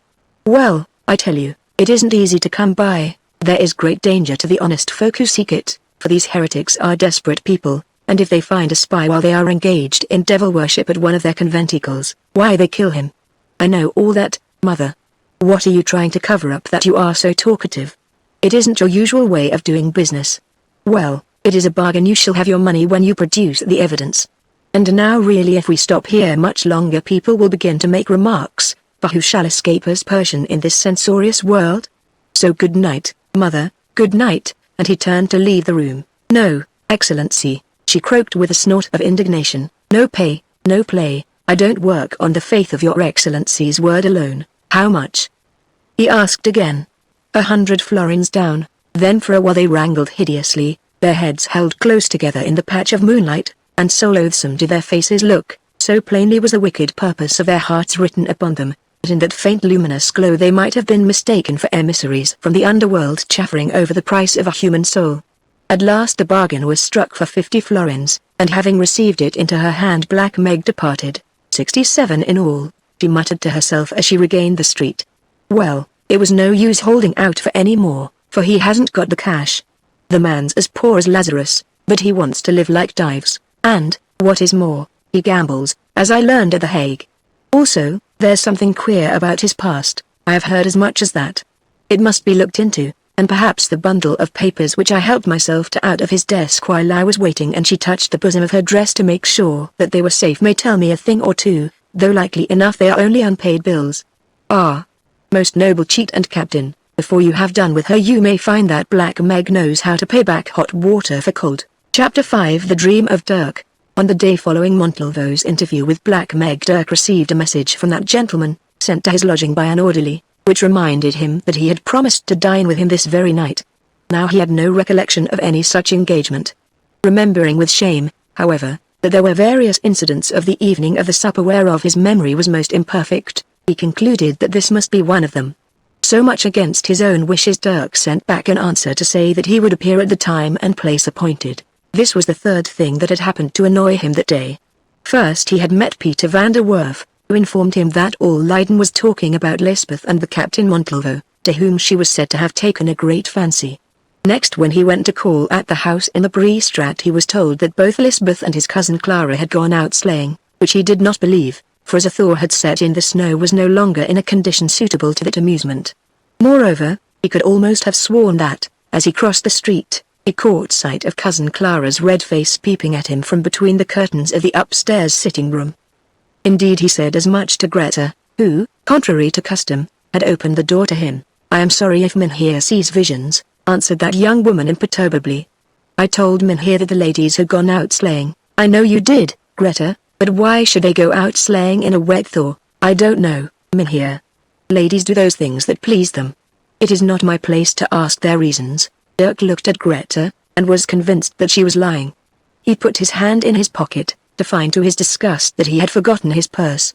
Then he thought of giving her a kiss and trying to melt the truth out of her in this fashion, but remembering that if he did, she might tell Lysbeth, which would make matters worse than ever, refrained. So the end of it was that he merely said, "Oh, indeed," and went away. "Great soft head," reflected Greta, as she watched his retreating form. "He knew I was telling lies. Why didn't he push past me, or do anything?" "Ah, Mynheer Dirk, if you are not careful, that Spaniard will take your wind." "Well, he is more amusing, that's certain. I am tired of these duck-footed Leideners, who daren't wink at a donkey lest he should bray, and among such holy folk somebody a little wicked is rather a change." Then Greta, who, it may be remembered, came from Brussels, and had French blood in her veins, went upstairs to make a report to her mistress, telling her all that passed. "I did not ask you to speak falsehoods as to my being out sleighing and the rest.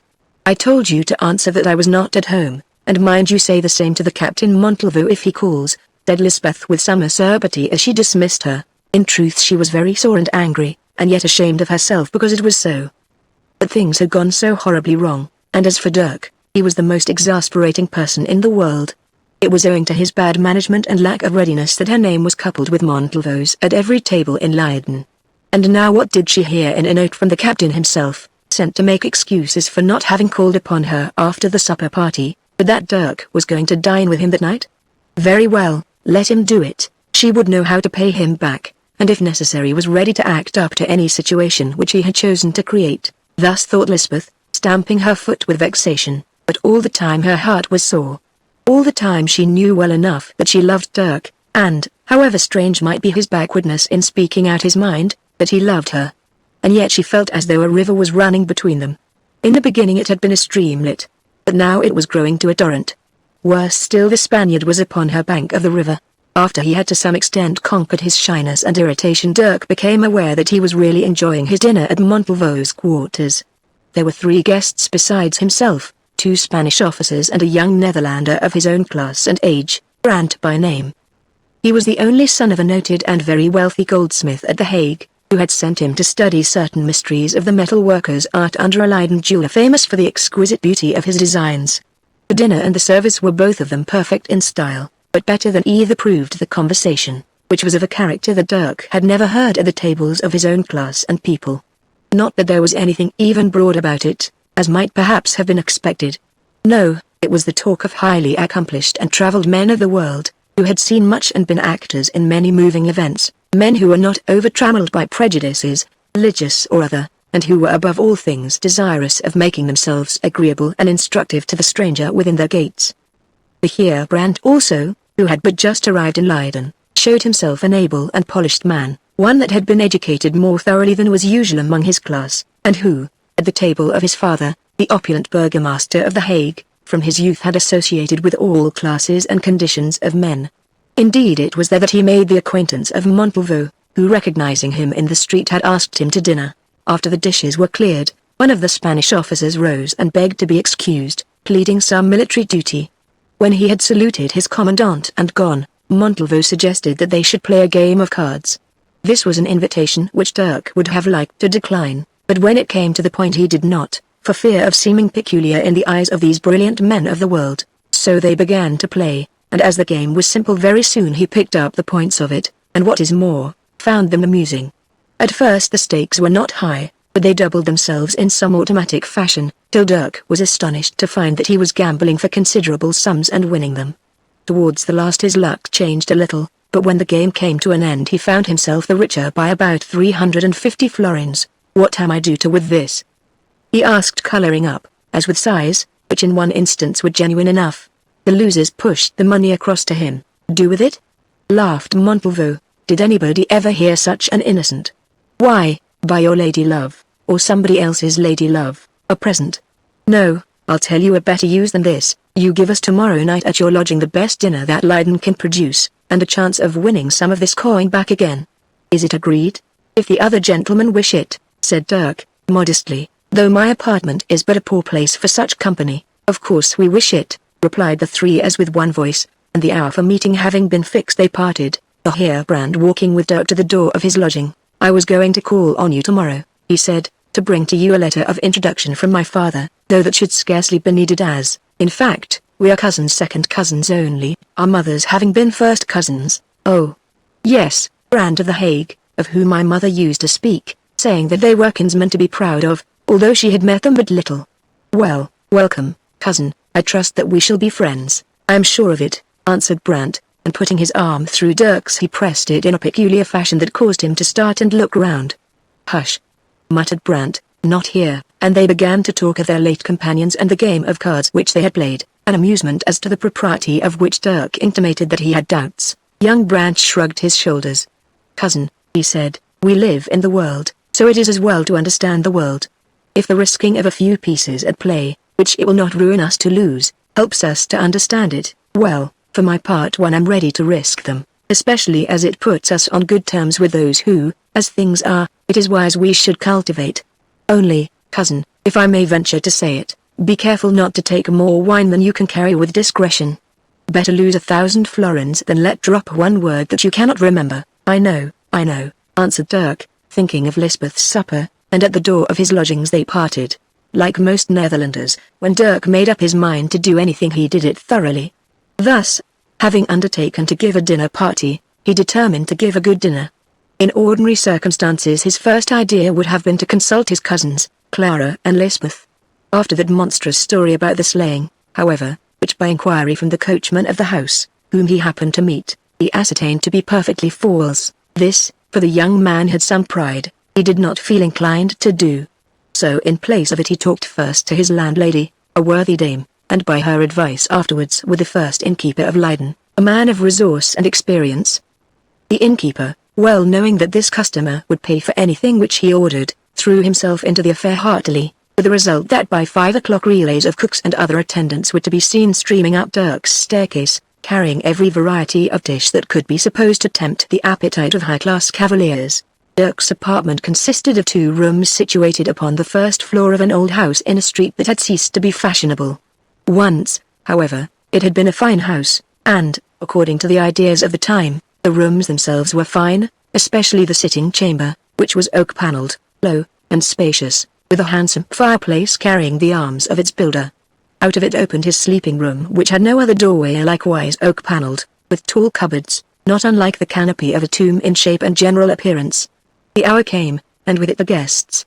The feast began, the cooks streamed up and down bearing relays of dishes from the inn.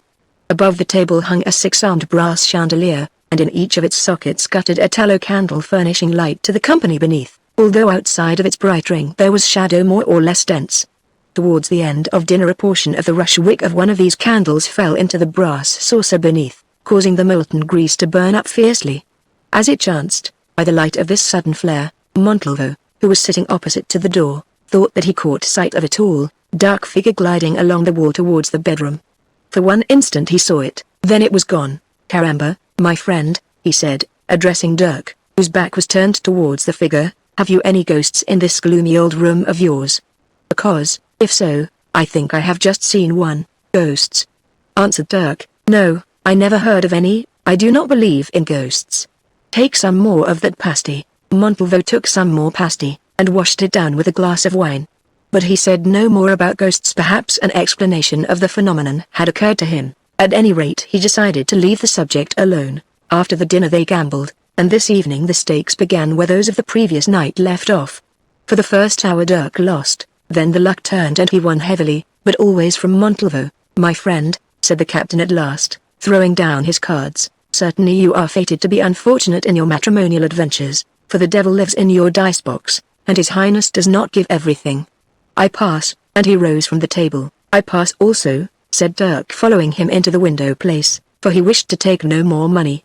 "You have been very unlucky, Count," he said. "Very, indeed, my young friend," answered Montalvo, yawning. "In fact, for the next 6 months I must live on nothing, except the recollection of your excellent dinner." "I am sorry," muttered Dirk, confusedly. "I did not wish to take your money, it was the turn of those accursed dice." "See here, let us say no more about it, sir," said Montalvo, with a sudden sternness. "An officer and a gentleman cannot treat a debt of honor thus, but," he added with a little laugh, "if another gentleman chances to be good enough to charge a debt of honor for a debt of honor, the affair is different. If, for instance, it would suit you to lend me 400 florins, which, added to the 600 which I have lost tonight, would make 1,000 in all, well, it will be a convenience to me, though should it be any inconvenience to you, pray do not think of such a thing." "Certainly," answered Dirk, "I have won nearly as much as that, and here at my own table. Take them, I beg of you, Captain," and emptying a roll of gold into his hand, he counted it with the skill of a merchant, and held it towards him. Montalvo hesitated. Then he took the money, pouring it carelessly into his pocket. "You have not checked the sum," said Dirk. "My friend, it is needless," answered his guest. "Your word is rather better than any bond," and again he yawned, remarking that it was getting late. Dirk waited a few moments, thinking in his coarse, businesslike way that the noble Spaniard might wish to say something about a written acknowledgment. As, however, this did not seem to occur to him, and the matter was not one of ordinary affairs, he led the way back to the table, where the other two were now showing their skill in card tricks. A few minutes later the two Spaniards took their departure, leaving Dirk and his cousin Brandt alone. "A very successful evening," said Brandt, "and, cousin, you won a great deal." "Yes," answered Dirk. "But all the same I am a poorer man than I was yesterday." Brandt laughed. "Did he borrow of you?" he asked. "Well, I thought he would, and what's more, don't you count on that money. Montalvo is a good sort of fellow in his own fashion, but he is an extravagant man and a desperate gambler, with a queer history. I fancy at least, nobody knows much about him, not even his brother officers. If you ask them they shrug their shoulders and say that Spain is a big kettle full of all sorts of fish. One thing I do know, however, he is over head and ears in debt. Indeed, there was trouble about it down at The Hague. So, cousin, don't you play with him more than you can help, and don't reckon on that 1,000 florins to pay your bills with. It is a mystery to me how the man gets on, but I am told that a foolish old vrouw in Amsterdam lent him a lot till she discovered. But there, I don't talk scandal. And now," he added, changing his voice, "is this place private?" "Let's see," said Dirk. "They have cleared the things away, and the old housekeeper has tidied up my bedroom." "Yes, I think so. Nobody ever comes up here after 10 o'clock. What is it?" Brandt touched his arm, and, understanding the truth, Dirk led the way into the window place. There, standing with his back to the room, and his hands crossed in a peculiar fashion, he uttered the word, "Jesus," and paused. Brandt also crossed his hands and answered, or, rather, continued, wept. It was the password of those of the new religion. "You are one of us, cousin," said Dirk. "I and all my house, my father, my mother, my sister, and the maiden whom I am to marry. They told me at The Hague that I must seek of you or the young Heer Peter van der Werf, knowledge of those things which we of the faith need to know, who are to be trusted, and who are not to be trusted, where prayer is held, and where we may partake of the pure sacrament of God the Son." Dirk took his cousin's hand and pressed it. The pressure was returned, and thenceforward brother could not have trusted brother more completely, for now between them was the bond of a common and burning faith.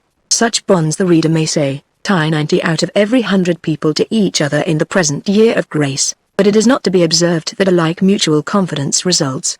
No, because the circumstances have changed. Thanks very largely to Dirk van Goorl and his fellows of that day, especially to one William of Orange, It is no longer necessary for devout and God-fearing people to creep into holes and corners, like felons hiding from the law, that they may worship the Almighty after some fashion as pure as it is simple, knowing the well that if they are found so doing, their lot and the lot of their wives and children will be the torment and the stake. Now the thumbscrew and the rack as instruments for the discomfiture of heretics are relegated to the dusty cases of museums. But some short generations since all this was different, for then a man who dared to disagree with certain doctrines was treated with far less mercy than is shown to a dog on the vivisector's table. Little wonder, therefore, that those who lay under such a ban, those who were continually walking in the cold shadow of this dreadful doom, clung to each other, loved each other, and comforted each other to the last, passing often enough hand in hand through the fiery gates to that country in which there is no more pain. To be a member of the new religion in the Netherlands under the awful rule of Charles the Emperor and Philip the King was to be one of a vast family. It was not sir or mistress or madam, it was my father and my mother, or my sister and my brother, yes, and between people who were of very different status and almost strangers in the flesh but brethren in spirit. It will be understood that in these circumstances Dirk and Brandt, already liking each other, and being already connected by blood, were not slow in coming to a complete understanding and fellowship. There they sat in the window place telling each other of their families, their hopes and fears, and even of their lady loves. In this, as in every other respect, Hendrik Brandt's story was one of simple prosperity. He was betrothed to a lady of the Hague, the only daughter of a wealthy wine merchant, who, according to his account, seemed to be as beautiful as she was good and rich, and they were to be married in the spring. But when Dirk told him of his affair, he shook his wise young head. "You say that both she and her aunt are Catholics?" he asked. "Yes, cousin, this is the trouble. I think that she is fond of me, or, at any rate, she was until a few days since," he added ruefully.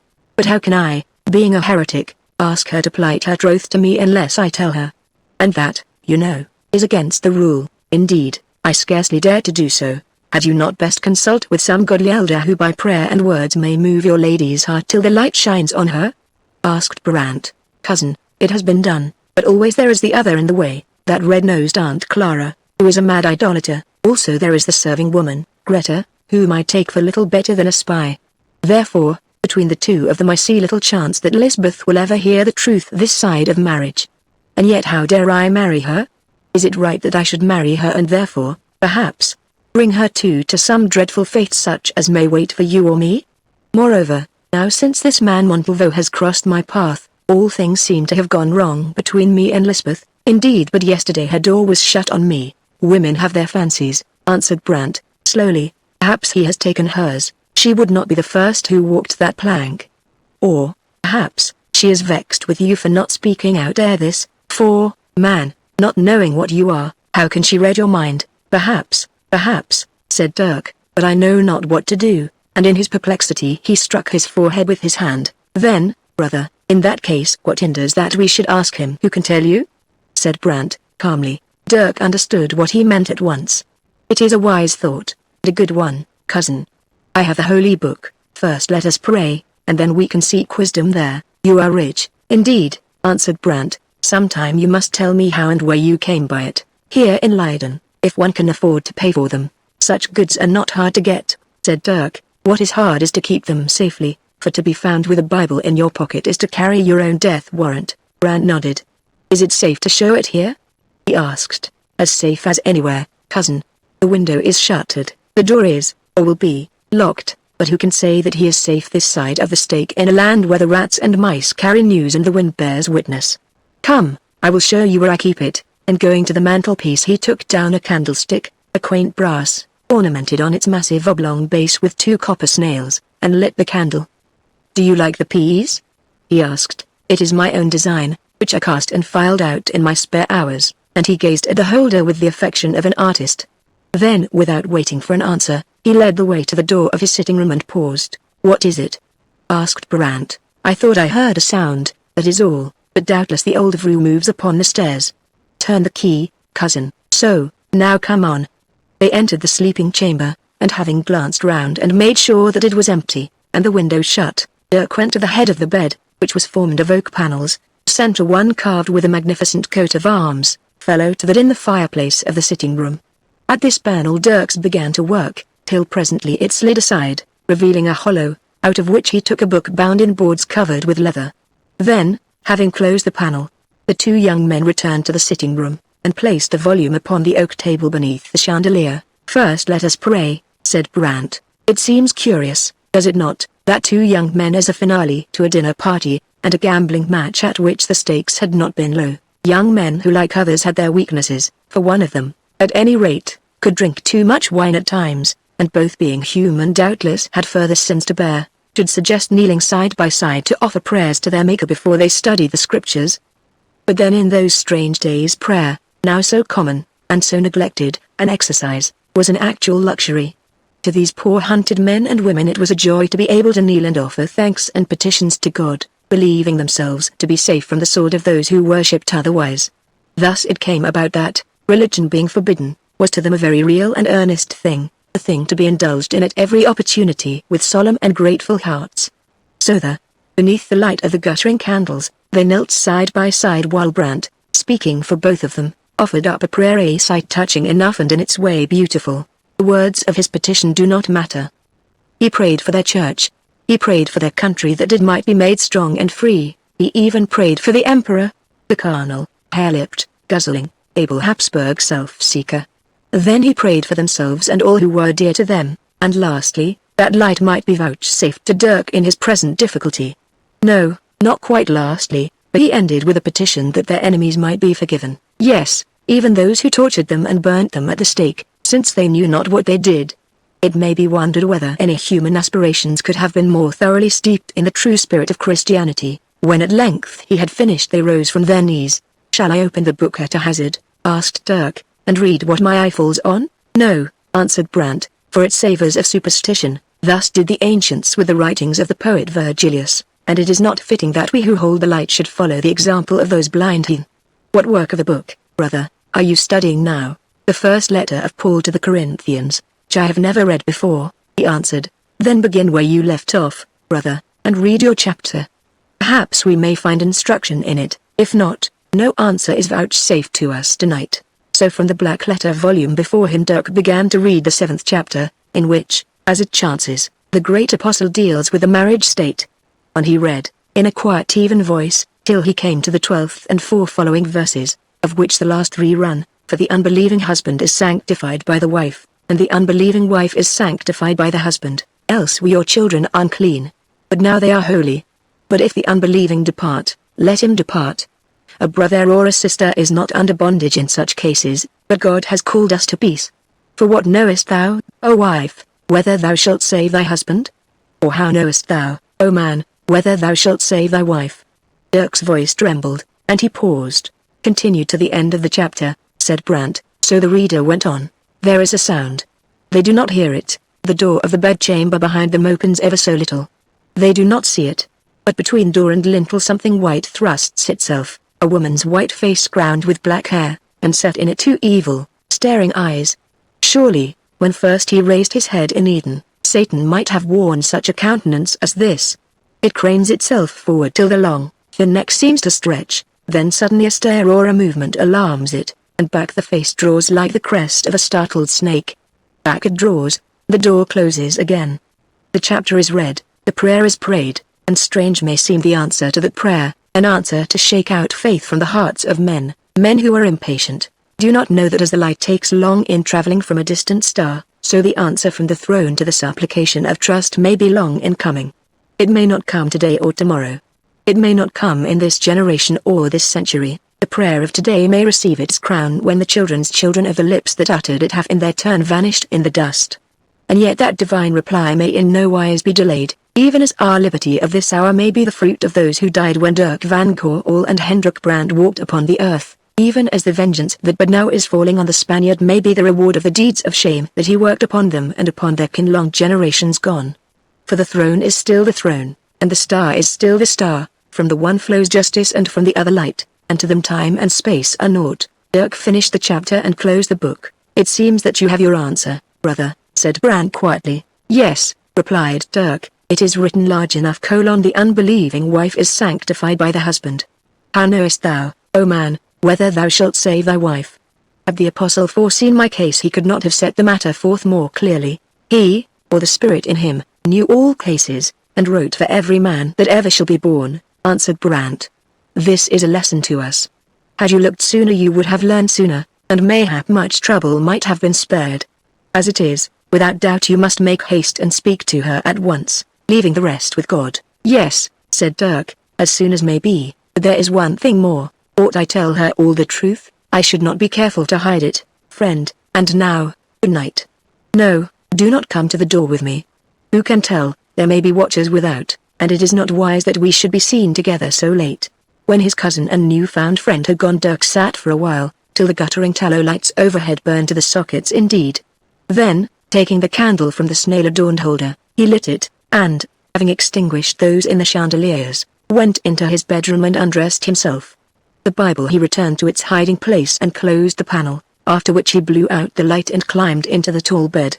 As a rule Dirk was a most excellent sleeper. When he laid his head on the pillow his eyes closed, nor did they open again until the appointed and accustomed hour. But this night he could not sleep. Whether it was the dinner or the wine, or the gambling, or the prayer and the searching of the scriptures with his cousin Brant, the result remained the same. He was very wakeful, which annoyed him the more as a man of his race and phlegm found it hard to attribute this unrest to any of these trivial causes. Still, as vexation would not make him sleep, he lay awake watching the moonlight flood the chamber in broad bars and thinking. Somehow as Dirk thought thus he grew afraid. It seemed to him as though he shared that place with another presence, an evil and malignant presence. Never in his life before had he troubled over or been troubled by tales of spirits, yet now he remembered Montalvo's remark about a ghost, and of a surety he felt as though one were with him there. In this strange and new alarm he sought for comfort and could think of none save that which an old and simple pastor had recommended to him in all hours of doubt and danger, namely, if it could be had, to clasp a Bible to his heart and pray. Well, both things were easy.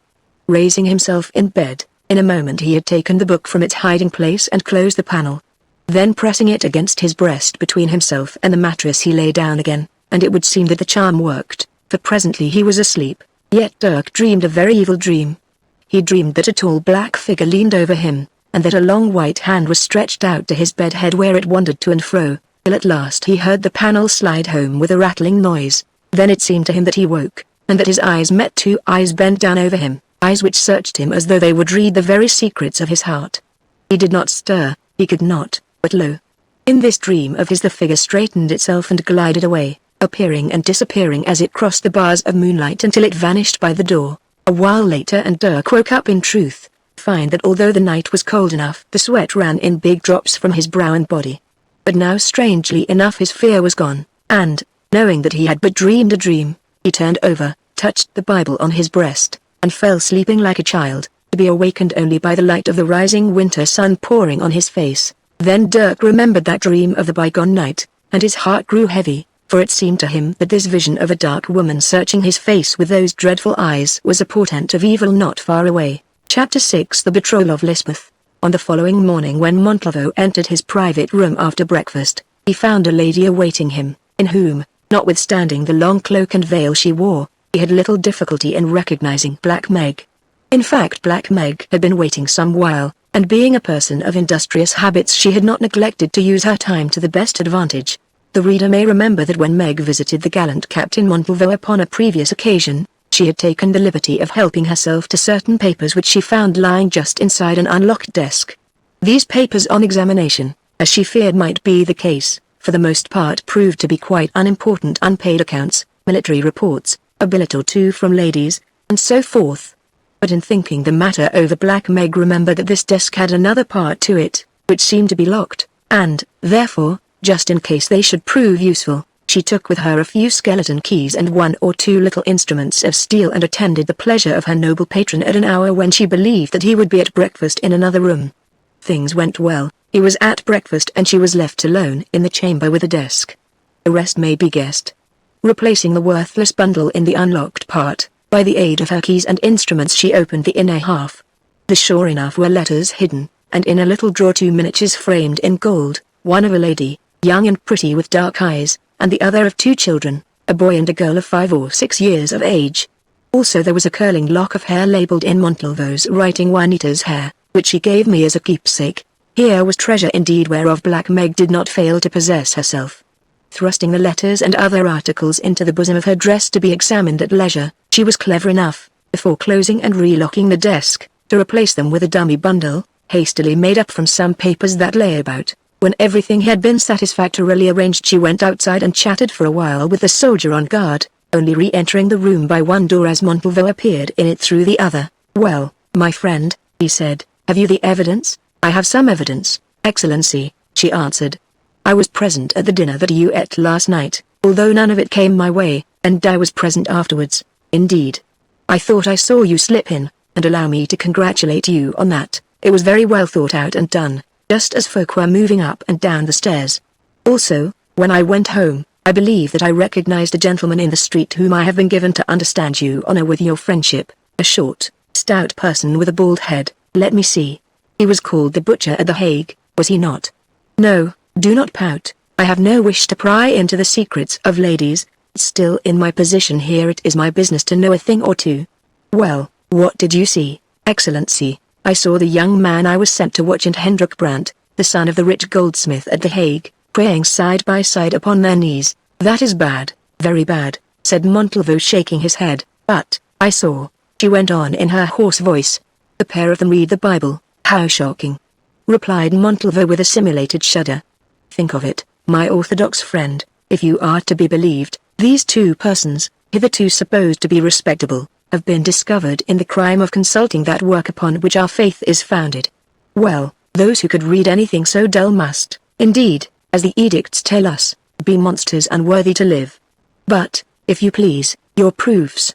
Of course you have this book." Then Black Meg poured forth all her tale, how she had watched and seen something, how she had listened and heard little, how she had gone to the secret panel, bending over the sleeping man, and found nothing. "You are a poor sort of spy, mother," commented the captain when she had done, "and, upon my soul, I do not believe that even the papal inquisitor could hang that young fellow on your evidence. You must go back and get some more." "No," answered Black Meg with decision, "if you want to force your way into conventicles you had best do it yourself. As I wish to go on living here is no jobs for me. I have proved to you that this young man is a heretic, so now give me my reward." "Your reward?" "Ah. Your reward?"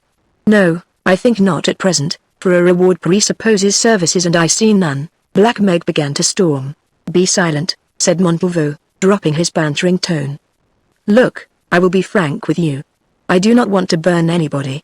I am sick of all this nonsense about religion, and for aught I care every Netherlander in Leiden may read the Bible until he grows tired.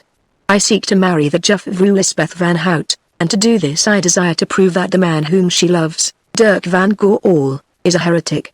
What you have told me may or may not be sufficient for my purpose. If it is sufficient you shall be paid liberally after my marriage, if not, well, you have had enough. As for your evidence, for my part one may say that I do not believe a word of it, for were it true you would have brought the Bible." As he spoke he rang a bell which stood upon a table, and before Meg could answer the soldier appeared. "Show this good woman out," he said, adding, in a loud voice, "Mother, I will do my best for you and forward your petition to the proper quarter. Meanwhile, take this trifle in charity," and he pressed a florin into her hand. "Now, guard, the prisoners, the prisoners. I have no time to waste, and listen, let me be troubled with no more beggars, or you will hear of it." That afternoon Dirk, filled with a solemn purpose, and dressed in his best suit, called at the house in the Breestraat, where the door was again opened by Greta, who looked at him expectantly. "Is your mistress in?" he stammered. "I have come to see your mistress, alas." "Mynheer," answered the young woman, "you are just too late. My mistress and her aunt, the Vrouw Clara, have gone away to stay for a week or 10 days as the Vrouw Clara's health required a change." "Indeed," said Dirk aghast, "and where have they gone?" "Oh, Mynheer, I do not know that. They did not tell me," and no other answer could he extract from her. So Dirk went away discomfited and pondering. An hour later the Captain Montalvo called, and strange to say proved more fortunate. By hook or by crook he obtained the address of the ladies, who were visiting, it appeared, at a seaside village within the limits of the Ride. By a curious coincidence that very afternoon Montalvo, also seeking rest and change of air, appeared at the inn of this village, giving it out that he proposed to lodge there for a while. As he walked upon the beach next day, whom should he chance to meet but the Vrouw Clara van Ziel, and never did the worthy Clara spend a more pleasant morning. So at least she declared to Lysbeth when she brought her cavalier back to dinner. The reader may guess the rest. Montalvo paid his court, and in due course Montalvo was refused. He bore the blow with a tender resignation. "Confess, dear lady," he said, that there is some other man more fortunate. Lysbeth did not confess, but, on the other hand, neither did she deny. If he makes you happy I shall be more than satisfied, the Count murmured. But, lady, loving you as I do not wish to see you married to a heretic. What do you mean, senor? Asked Lysbeth, bridling. Alas. He answered, I mean that, as I fear, the worthy Heer Dirk van Goorl, a friend of mine for whom I have every respect, although he has outstripped me in your regard, has fallen into that evil net. Such accusations should not be made, said Lysbeth sternly, unless they can be proved. Even then, and she stopped. I will inquire further, replied the swain.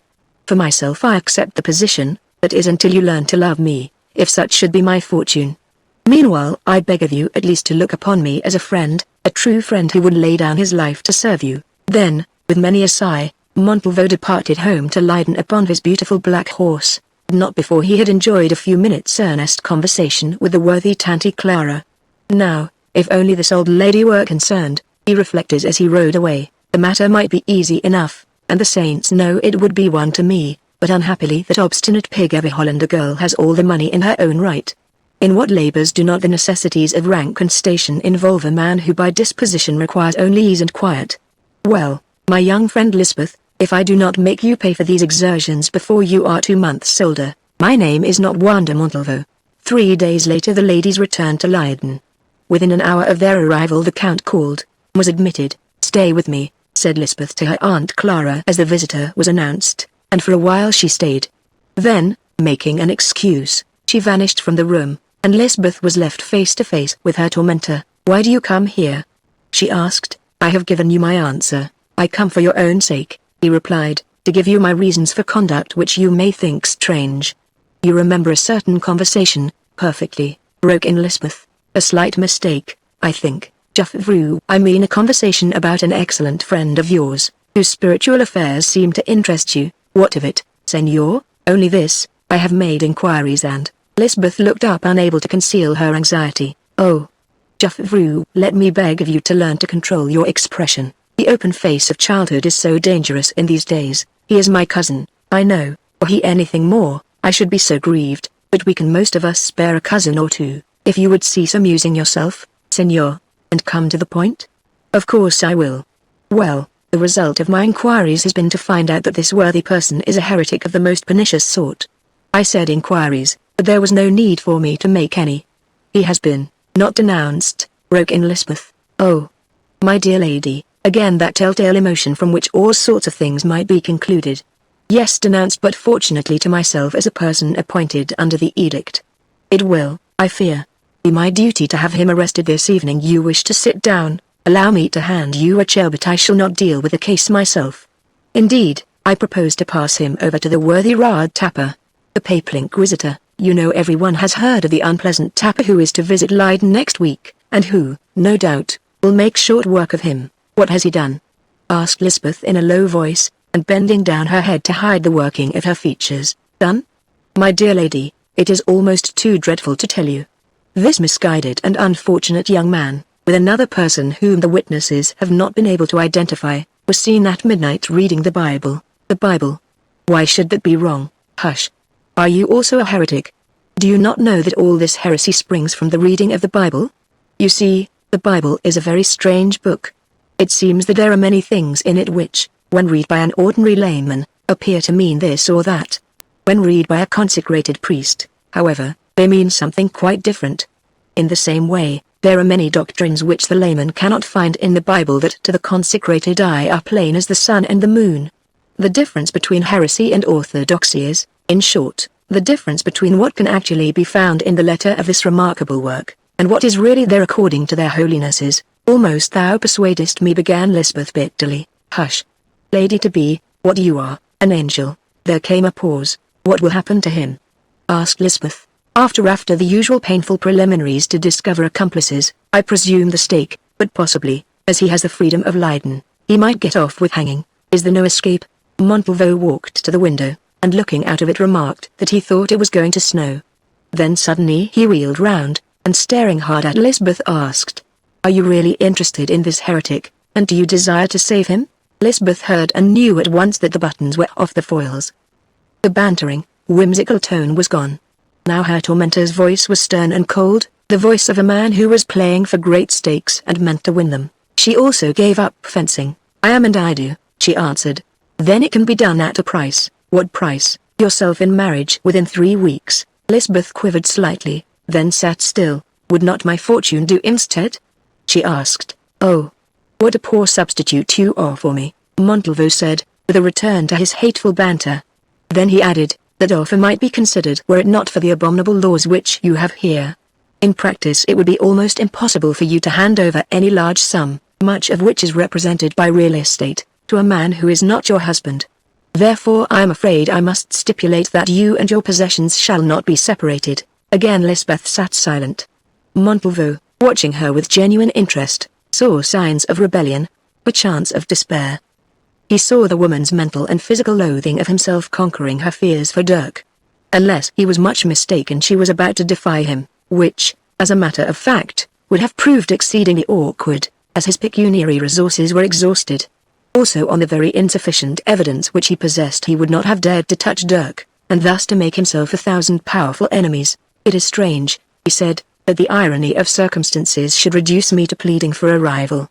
But, Lysbeth van Hout, before you answer I beg you to think.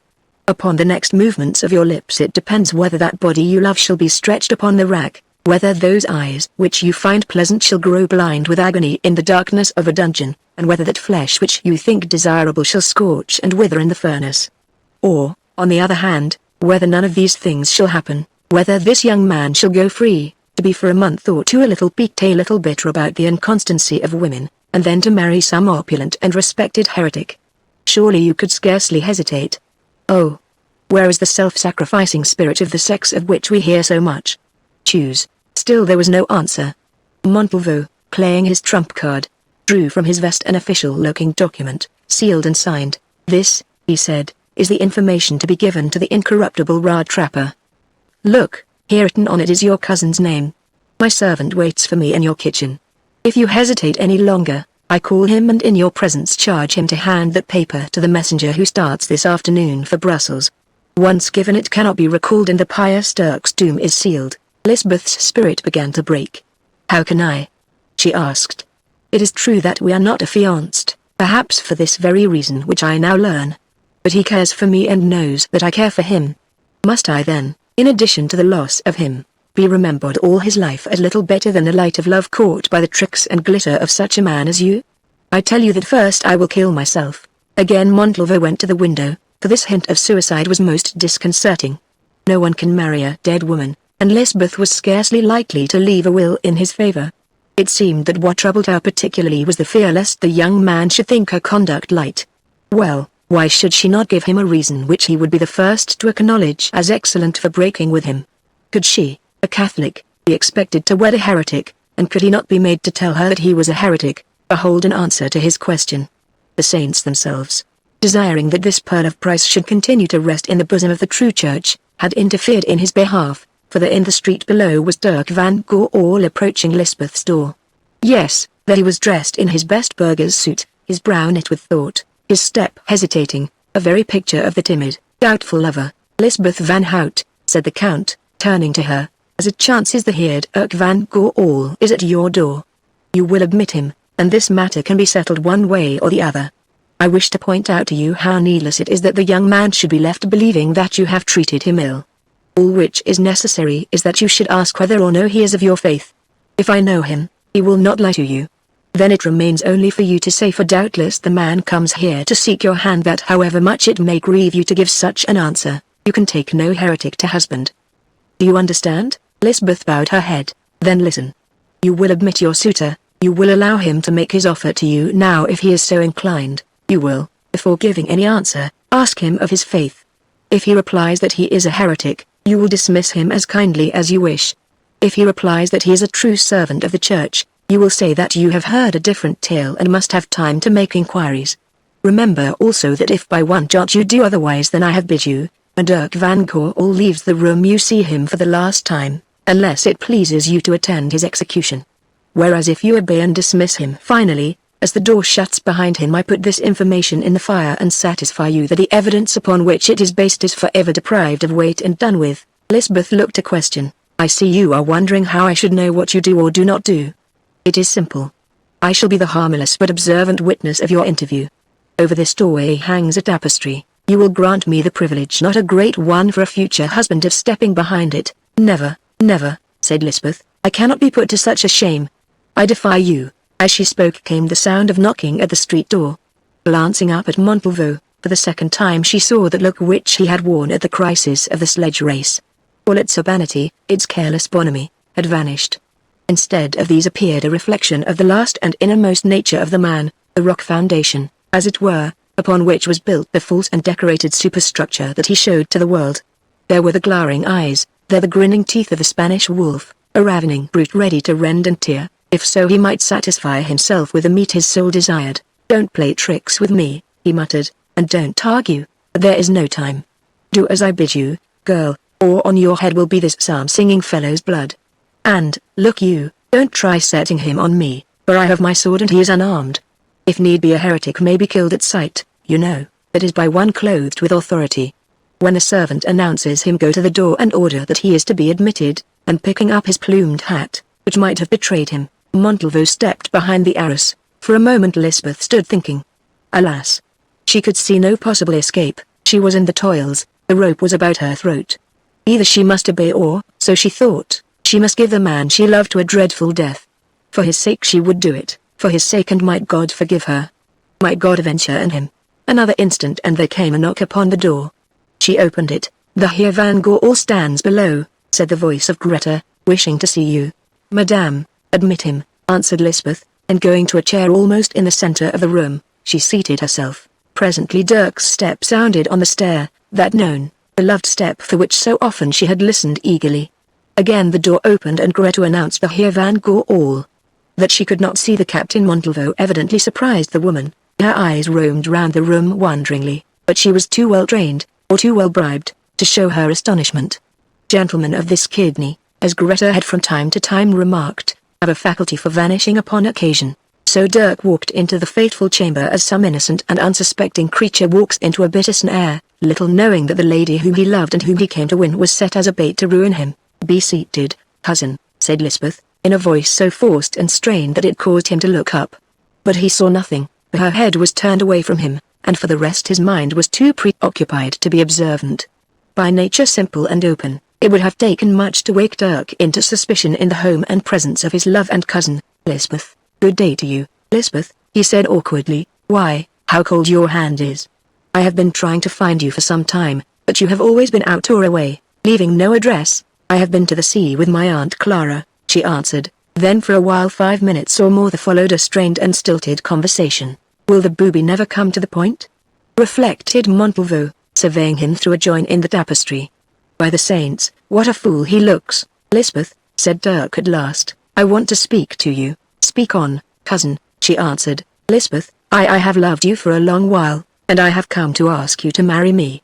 I have put it off for a year or more for reasons which I hope to tell you someday, but I can keep silent no longer, especially now when I see that a much finer gentleman is trying to win you. I mean the Spanish Count, Montalvo, he added with a jerk. She said nothing in reply.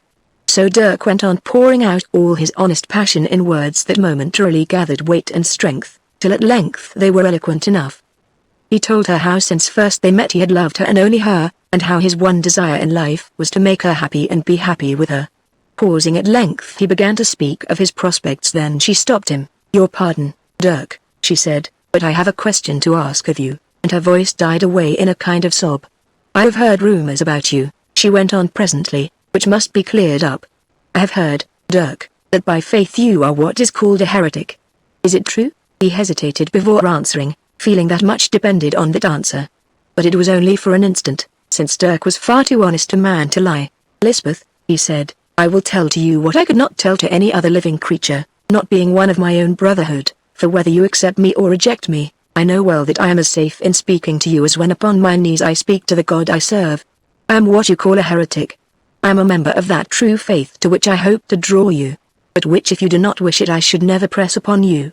It is chiefly because I am what I am that for so long I have hung back from speaking to you, since I did not know whether it would be right things being thus to ask you to mix your lot with mine, or whether I ought to marry you, if you would marry me, keeping this secret from you. Only the other night I sought counsel of never mind of whom, and we prayed together, and together searched the word of God. And there, Lysbeth, by some wonderful mercy, I found my prayer answered and my doubts solved, for the great Saint Paul had foreseen this case, as in that book all cases are foreseen, and I read how the unbelieving wife may be sanctified by the husband, and the unbelieving husband by the wife. Then everything grew clear to me, and I determined to speak. And now, dear, I have spoken, and it is for you to answer. Dirk, dear Dirk, she replied almost with a cry, alas, for the answer which I must give you. Renounce the error of your ways, make confession, and be reconciled to the church, and I will marry you. Otherwise I cannot, no, and although I love you, you and no other man here. She put an energy into her voice that was almost dreadful. With all my heart and soul and body, I cannot. Dirk heard, and his ruddy face turned ashen grey. Cousin, he replied, you seek of me the one thing which I must not give. Even for your sake I may not renounce my vows and my God as I behold him. Though it break my heart to bid you farewell and live without you, here I pay you back in your own words. I cannot. Lysbeth looked at him, and lo! His short, massive form and his square-cut, honest countenance in that ardor of renunciation had suffered a change to things almost divine. At that moment, to her sight at least, this homely Hollander wore the aspect of an angel. She ground her teeth and pressed her hands upon her heart. For his sake, to save him, she muttered to herself. Then she spoke, I respect you for it, I love you for it more than ever, but, Dirk, it is over between us. One day, here or hereafter, you will understand and you will forgive. So be it, said Dirk hastily, stretching out his hand to find his hat, for he was too blind to see. It is a strange answer to my prayer, a very strange answer, but doubtless you are right to follow your lights, as I am sure that I am right to follow mine. We must carry our cross, dear Lysbeth, each of us. You see that we must carry our cross. Only I beg of you, I don't speak as a jealous man, because the thing has gone further than jealousy. I speak as a friend, and come what may while I live you will always find me. That I beg of you. Beware of the Spaniard, Montalvo. I know that he followed you to the coast. I have heard too he boasts that he will marry you. The man is wicked, although he took me in at first. I feel it, his presence seems to poison the air, yes, this very air I breathe. But oh! And I should like him to hear me say it, because I am sure that he is at the bottom of all this. His hour will come. For whatever he does he will be paid back, he will be paid back here and hereafter. And now, goodbye. God bless you and protect you, dear Lysbeth. If you think it wrong you are quite right not to marry me, and I know that you will keep my secret. Goodbye, again, and lifting her hand Dirk kissed it. Then he stumbled from the room. As for Lysbeth, she cast herself at full length, and in the bitterness of her heart beat her brow upon the boards. When the front door had shut behind Dirk, but not before, Montalvo emerged from his hiding place and stood over the prostrate Lysbeth. He tried to adopt his airy and sarcastic manner, but he was shaken by the scene which he had overheard, shaken and somewhat frightened also, for he felt that he had called into being passions of which the force and fruits could not be calculated. Bravo! My little actress, he began, then gave it up and added in his natural voice, you had best rise and see me burn this paper. Lysbeth struggled to her knees and watched him thrust the document between two glowing peats. I have fulfilled my promise, he said, and that evidence is done with, but in case you should think of playing any tricks and not fulfilling yours, please remember that I have fresh evidence infinitely more valuable and convincing, to gain which, indeed, I condescended to a stratagem not quite in keeping with my traditions. With my own ears I heard this worthy gentleman, who is pleased to think so poorly of me, admit that he is a heretic. That is enough to burn him any day, and I swear that if within 3 weeks we are not man and wife, burn he shall. While he was speaking Lysbeth had risen slowly to her feet. Now she confronted him, no longer the Lysbeth whom he had known, but a new being filled like a cup with fury that was the more awful because it was so quiet. Wanda Montalvo, she said in a low voice, your wickedness has won, and for Dirk's sake my person and my goods must pay its price. So be it, since so it must be. But listen. I make no prophecies about you, I do not say that this or that shall happen to you, but I call down upon you the curse of God and the execration of men. Then she threw up her hands and began to pray. God, whom it has pleased that I should be given to a fate far worse than death, O God, blast the mind and the soul of this monster. Let him henceforth never know a peaceful hour, let misfortune come upon him through me and mine, let fears haunt his sleep. Let him live in heavy labor and die in blood and misery, and through me, and if I bear children to him, let the evil be upon them also. She ceased. Montalvo looked at her and tried to speak, Again he looked and again he tried to speak, but no words would come. Then the fear of Lysbeth van Hout fell upon him, that fear which was to haunt him all his life. He turned and crept from the room, and his face was like the face of an old man, nor, notwithstanding the height of his immediate success, could his heart have been more heavy if Lysbeth had been an angel sent straight from heaven to proclaim to him the unalterable doom of God. Chapter 7 Hendrik Brandt as a visitor. 9 months had gone by, and for more than 8 of them Lysbeth had been known as the Countess van der Montalvo. Indeed of this there could be no doubt, since she was married with some ceremony by the bishop in the Groot Kerk before the eyes of all men. Folk had wondered much at these hurried nuptials, though some of the more ill-natured shrugged their shoulders and said that when a young woman had compromised herself by long and lonely drives with a Spanish cavalier, and was in consequence dropped by her own admirer, why the best thing she could do was to marry as soon as possible. So the pair, who looked handsome enough before the altar, were wed, and went to taste of such nuptial bliss as was reserved for them in Lysbeth's comfortable house in the Breestrat.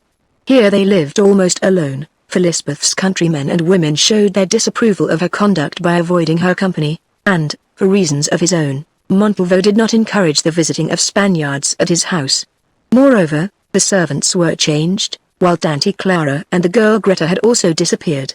Indeed, Lysbeth, finding out the false part which they had played towards her, dismissed them both before her marriage. It will be guessed that after the events that led to their union Lysbeth took little pleasure in her husband's society. She was not one of those women who can acquiesce in marriage by fraud or capture, and even learn to love the hand which snared them. So it came about that de Montalvo she spoke very seldom. Indeed, after the first week of marriage she only saw him on rare occasions. Very soon he found out that his presence was hateful to her, and turned her detestation to account with his usual cleverness. In other words, Lysbeth bought freedom by parting with her property. In fact, a regular tariff was established, so many guilders for a week's liberty, so many for a month's. This was an arrangement that suited Montalvo well enough, for in his heart he was terrified of this woman, whose beautiful face had frozen into a perpetual mask of watchful hatred. He could not forget that frightful curse which had taken deep root in his superstitious mind, and already seemed to flourish there, for it was true that since she spoke it he had never known a quiet hour. How could he when he was haunted night and day by the fear lest his wife should murder him? Surely, if ever death looked out of a woman's eyes it looked out of hers, and it seemed to him that such a deed might trouble her conscience little, that she might consider it in the light of an execution, and not as a murder. Bah! He could not bear to think of it. What would it be to drink his wine one day and then feel a hand of fire gripping at his vitals because poison had been set within the cup, or, worse still, if anything could be worse, to wake at night and find a stiletto point grating against his backbone? Little wonder that Montalvo slept alone and was always careful to lock his door. He need not have taken such precautions. Whatever her eyes might say, Lysbeth had no intention of killing this man. In that prayer of hers she had, as it were, placed the matter in the hand of a higher power, and there she meant to leave it, feeling quite convinced that although vengeance might tarry it would fall at last. As for her money, he could have it. From the beginning her instinct told her that her husband's object was not amorous, but purely monetary, a fact of which she soon had plentiful proof, and her great, indeed her only hope was that when the wealth was gone he would go too. An otter, says the Dutch proverb, does not nest in a dry dike. But oh! What months those were, what dreadful months! From time to time she saw her husband when he wanted cash, and every night she heard him returning home, often with unsteady steps. Twice or thrice a week also she was commanded to prepare a luxurious meal for himself and some 6 or 8 companions, to be followed by a gambling party at which the stakes ruled high. Then in the morning, before he was up, strange people would arrive, choose some of them, and wait till they could see him, or catch him as he slipped from the house by a back way. These men, Lysbeth discovered, were done seeking payment of old debts. Under such constant calls her fortune, which if substantial was not great, melted rapidly. Soon the ready money was gone, then the shares in certain ships were sold, then the land and the house itself were mortgaged. So the time went on. Almost immediately after his refusal by Lysbeth, Dirk van Goorl had left Leiden, and returned to Alkmaar, where his father lived. His cousin and friend, however, Hendrik Brandt, remained studying the jeweler's art under the great master of filigree work, who was known as Petrus. One morning, as Hendrik was sitting at breakfast in his lodging, it was announced that a woman who would not give her name, wished to see him. Moved more by curiosity than by any other reason, he ordered her to be admitted. When she entered he was sorry, for in the gaunt person and dark-eyed face he recognized one against whom he had been warned by the elders of his church as a spy, a creature who was employed by the papal inquisitors to get up cases against heretics, and who was known as Black Meg. What is your business with me? Brant asked sternly. Nothing to your hurt, worthy here, believe me, nothing to your hurt. Oh. Yes, I know that tales are told against me, who only earn an honest living in an honest way, to keep my poor husband, who is an imbecile. Once, alas, he followed that mad Anabaptist fool, John of Leyden, the fellow who set up as a king, and said that men might have as many wives as they wished. That was what sent my husband silly, but, thanks be to the saints, he has repented of his errors and is reconciled to the church and Christian marriage, and now, I, who have a forgiving nature, am obliged to support him. Your business? Said Brant. Mynheer, she answered, dropping her husky voice. You are a friend of the Countess Montalvo, she who was Lysbeth van Hout? No, I am acquainted with her, that is all. At least you are a friend of the Heerd van Goorl who has left this town for Alkmaar, he who was her lover? Yes, I am his cousin, but he is not the lover of any married woman. No, no, of course not. Love cannot look through a bridal veil, can it? Still, you are his friend, and, therefore, perhaps, her friend, and she isn't happy, indeed? I know nothing of her present life. She must reap the field which she has sown. That door is shut, not altogether perhaps. I thought it might interest Dirk van Goorl to learn that it is still ajar. I don't see why it should. Fish merchants are not interested in rotten herrings, they write off the loss and send out the smack for a fresh cargo. The first fish we catch is ever the finest, Mynheer, and if we haven't quite caught it, oh, what a fine fish is that! I have no time to waste in chopping riddles. What is your errand? Tell it, or leave it untold. Be quick. Black Meg leant forward, and the hoarse voice sank to a cavernous whisper. What will you give me, she asked, if I prove to you that the Captain Montalvo is not married at all to Lysbeth van Hout? It does not much matter what I would give you, for I saw the thing done in the Groot Kirk yonder. Things are not always done that seem to be done. Look here, woman, I have had enough of this, and Brant pointed to the door. Black Meg did not stir, only she produced a packet from the bosom of her dress and laid it on the table. A man can't have two wives living at once, can he? No, I suppose not, that is, legally. Well, if I show you that Montalvo has two wives, how much? Brant became interested. He hated Montalvo, he guessed. Indeed, he knew something of the part which the man had played in this infamous affair, and knew also that it would be a true kindness to Lysbeth to rid her of him. If you proved it, he said, let us say 200 florins. It is not enough, Mynheer. It is all I have to offer, and, mind you, what I promise to pay. Ah. Yes, the other promises and doesn't pay the rogue, she added, striking a bony fist upon the table. Well, I agree, and I ask no bond, for you merchant folk are not like cavaliers. Your word is as good as your paper. Now read these, and she opened the packet and pushed its contents towards him, with the exception of 2 miniatures, which he placed upon one side. They were letters written in Spanish and in a very delicate hand. Brant knew Spanish well, and in 20 minutes he had read them all. They proved to be epistles from a lady who signed herself Juanita de Montalvo, written to the Count Juan de Montalvo, whom she addressed as her husband. Very piteous documents they were also, telling a tale that need not be set out here of heartless desertion, pleading for the writer's sake and for the sake of certain children, that the husband and father would return to them, or at least remit them means to live, or they, his wife and family, sunk in great poverty. All this is sad enough, said Brant with a gesture of disgust as he glanced at the miniature of the lady and her children, but it proves nothing.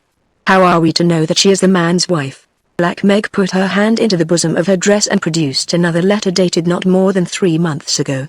It was, or purported to be, written by the priest of the village where the lady lived, and was addressed to the captain the Count Juan de Montalvo at Leyden.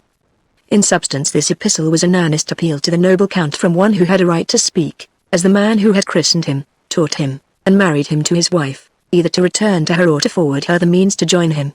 A dreadful rumor, the letter ended, has reached us here in Spain that you have taken to wife a Dutch lady at Leyden named Van Hout, but this I do not believe, since never could you have committed such a crime before God and man. Write at once, my son, and disperse this black cloud of scandal which is gathering on your honored and ancient name. How did you come by these, woman? Asked Brant. The last I had from a priest who brought it from Spain. I met him at the Hague, and offered to deliver the letter, as he had no safe means of sending it to Leyden. The others and the pictures I stole out of Montalvo's room. Indeed, most honest merchant, And what might you have been doing in His Excellency's room? I will tell you, she answered, for, as he never gave me my pay, my tongue is loosed. He wished for evidence that the Heer Dirk van Goorl was a heretic, and employed me to find it. Brandt's face hardened, and he became more watchful. Why did he wish such evidence? To use it to prevent the marriage of Juffrouw Lysbeth with the Heer Dirk van Goorl. How? Meg shrugged her shoulders. By telling his secret to her so that she might dismiss him, I suppose, or more likely by threatening that, if she did not, he would hand her lover over to the Inquisitors. I see. And did you get the evidence? Well, I hid in the Heer Dirk's bedroom one night, and looking through a door saw him and another young man, whom I do not know, reading the Bible, and praying together. Indeed, what a terrible risk you must have run. Had those young men, or either of them, chanced to catch you, it is quite certain that you would not have left that room alive. You know these heretics think that they are justified in killing a spy at sight, and, upon my word, I do not blame them. In fact, my good woman, and he leaned forward and looked her straight in the eyes, were I in the same position I would have knocked you on the head as readily as though you had been a rat. Black Meg shrank back, and turned a little blue about the lips. Of course, Mynheer, of course, it is a rough game. The poor agents of God must take their risks. Not that the other young man had any cause to fear. I wasn't paid to watch him, and as I have said I neither know nor care who he is. Well, you can say, that may be fortunate for you, especially if he should ever come to know or to care who you are. But it is no affair of ours, is it? Now, give me those letters. What, do you want your money first? Very well, and, rising, Brand went to a cupboard and produced a small steel box, which he unlocked, and, having taken from it the appointed sum, locked it again. You are, he said. Oh, you needn't stare at the cupboard, the box won't live there after today, or anywhere in this house. By the way, I understand that Montalvo never paid you. Not a stiver, she answered with a sudden access of rage, the low thief. He promised to pay me after his marriage, but instead of rewarding her who put him in that warm nest, I tell you that already he has squandered every florin of the noble lady's money in gambling and satisfying such debts as he was obliged to, so that today I believe that she is almost a beggar. I see, said Brandt, and now good morning, and look you, if we should chance to meet in the town, you will understand that I do not know you. I understand, Mynheer, said Black Meg with a grin and vanished. When she had gone Brandt rose and opened the window. Bah, he said, the air is poisoned. But I think I frightened her. I think that I have nothing to fear. Yet who can tell? My God. She saw me reading the Bible, and Montalvo knows it. Well, it is some time ago now, and I must take my chance. Ah. Who could tell indeed? Then, taking the miniatures and documents with him, Brandt started to call upon his friend and co-religionist, the Heer Peter van der Werf, Dirk van Goorl's friend, and Lysbeth's cousin, a young man for whose judgment and abilities he had a great respect. As a result of this visit, these two gentlemen left that afternoon for Brussels, the seat of government. They had very influential friends. It will be sufficient to tell the upshot of their visit. Just at that time the government of the Netherlands wished for its own reasons to stand well with the citizen class, and when those in authority learned of the dreadful fraud that had been played off upon a lady of note who was known to be a good Catholic, for the sole object of robbing her of her fortune, there was indignation in high places. Indeed, an order was issued, signed by a hand which could not be resisted, so deeply was one woman moved by the tale of another's wrong, that the Count Montalvo should be seized and put upon his trial, just as though he were any common Netherland malefactor. Moreover, since he was a man with many enemies, no one was found to stand between him and the royal decree. 3 days later Montalvo made an announcement to Lysbeth. For a wonder he was supping at home alone with his wife, whose presence he had commanded. She obeyed and attended, sitting at the further end of the table, whence she rose from time to time to wait upon him with her own hands. Watching him the while with her quiet eyes, she noticed that he was ill at ease. "Cannot you speak?" he asked at last and savagely. "Do you think it is pleasant for a man to sit opposite a woman who looks like a corpse in her coffin till he wishes she were one?" "So do I," answered Lysbeth, and again there was silence. Presently she broke it. "What do you want?" she asked. "More money? Of course I want money," he answered furiously. "Then there is none. Everything has gone, and the notary tells me that no one will advance another stiver on the house. All my jewelry is sold also." He glanced at her hand. "You have still that ring," he said. She looked at it. It was a hoop of gold set with emeralds of considerable value which her husband had given her before marriage and always insisted upon her wearing. In fact, it had been bought with the money which he borrowed from Dirk van Goorl. "Take it," she said, smiling for the first time, and drawing off the ring she passed it over to him. He turned his head aside as he stretched his hand towards the trinket lest his face should betray the shame which even he must feel. "If your child should be a son," he muttered, "tell him that his father had nothing but a piece of advice to leave him, that he should never touch a dice box." "Are you going away then?" she asked. "For a week or two I must. I have been warned that a difficulty has arisen, about which I need not trouble you. Doubtless you will hear of it soon enough, and though it is not true, I must leave Leiden until the thing blows over. In fact I am going now." "You are about to desert me," she answered. "Having got all my money, I say that you are going to desert me who am thus. I see it in your face." Montalvo turned away and pretended not to hear. "Well, thank God for it," Lysbeth added, "only I wish that you could take your memory and everything else of yours with you." As these bitter words passed her lips the door opened, and there entered one of his own subalterns, followed by 4 soldiers and a man in a lawyer's robe. "What is this?" asked Montalvo furiously. The subaltern saluted as he entered. "My captain, forgive me, but I act under orders, and they are to arrest you alive, or," he added significantly, "dead." "Upon what charge?" asked Montalvo. "Here, notary, you had best read the charge," said the subaltern, "but perhaps the lady would like to retire first," he added awkwardly. "No," answered Lysbeth, "it might concern me." "Alas, Senora, I fear it does," put in the notary. Then he began to read the document, which was long and legal. But she was quick to understand.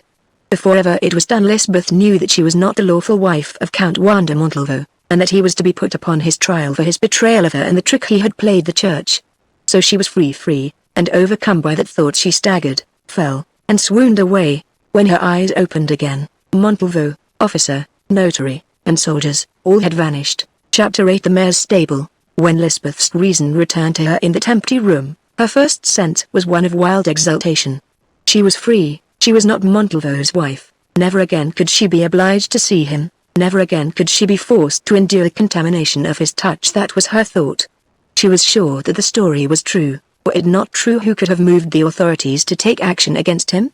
Moreover, now that she had the key, 1,000 things were explained, trivial enough in themselves, each of them, but in their sum amounting to proof positive of his guilt. Had he not spoken of some entanglement in Spain and of children? Had he not in his sleep? But it was needless to remember all these things. She was free. She was free. And there on the table still lay the symbol of her bondage. The emerald ring that was to give him the means of flight, a flight from this charge which he knew was hanging over him. She took it up, dashed it to the ground and stamped upon it. Next she fell upon her knees, praising and blessing God, then, worn out, crept away to rest. The morning came, the still and beautiful autumn morning, but now all her exultation had left her, and Lysbeth was depressed and heavy-hearted. She rose and assisted the one servant who remained in the house to prepare their breakfast, taking no heed of the sidelong glances that the woman cast at her. Afterwards she went to the market to spend some of her last florins in necessaries. Here and in the streets she became aware that she was the object of remark, for people nudged each other and stared at her. Moreover, as she hurried home appalled, her quick ear caught the conversation of 2 coarse women while they walked behind her. "She's got it now," said one. "Serve her right, too," answered the other, "for running after and marrying a Spanish don." "Marrying?" broke in the first. It was the best that she could do. She couldn't stop to ask questions.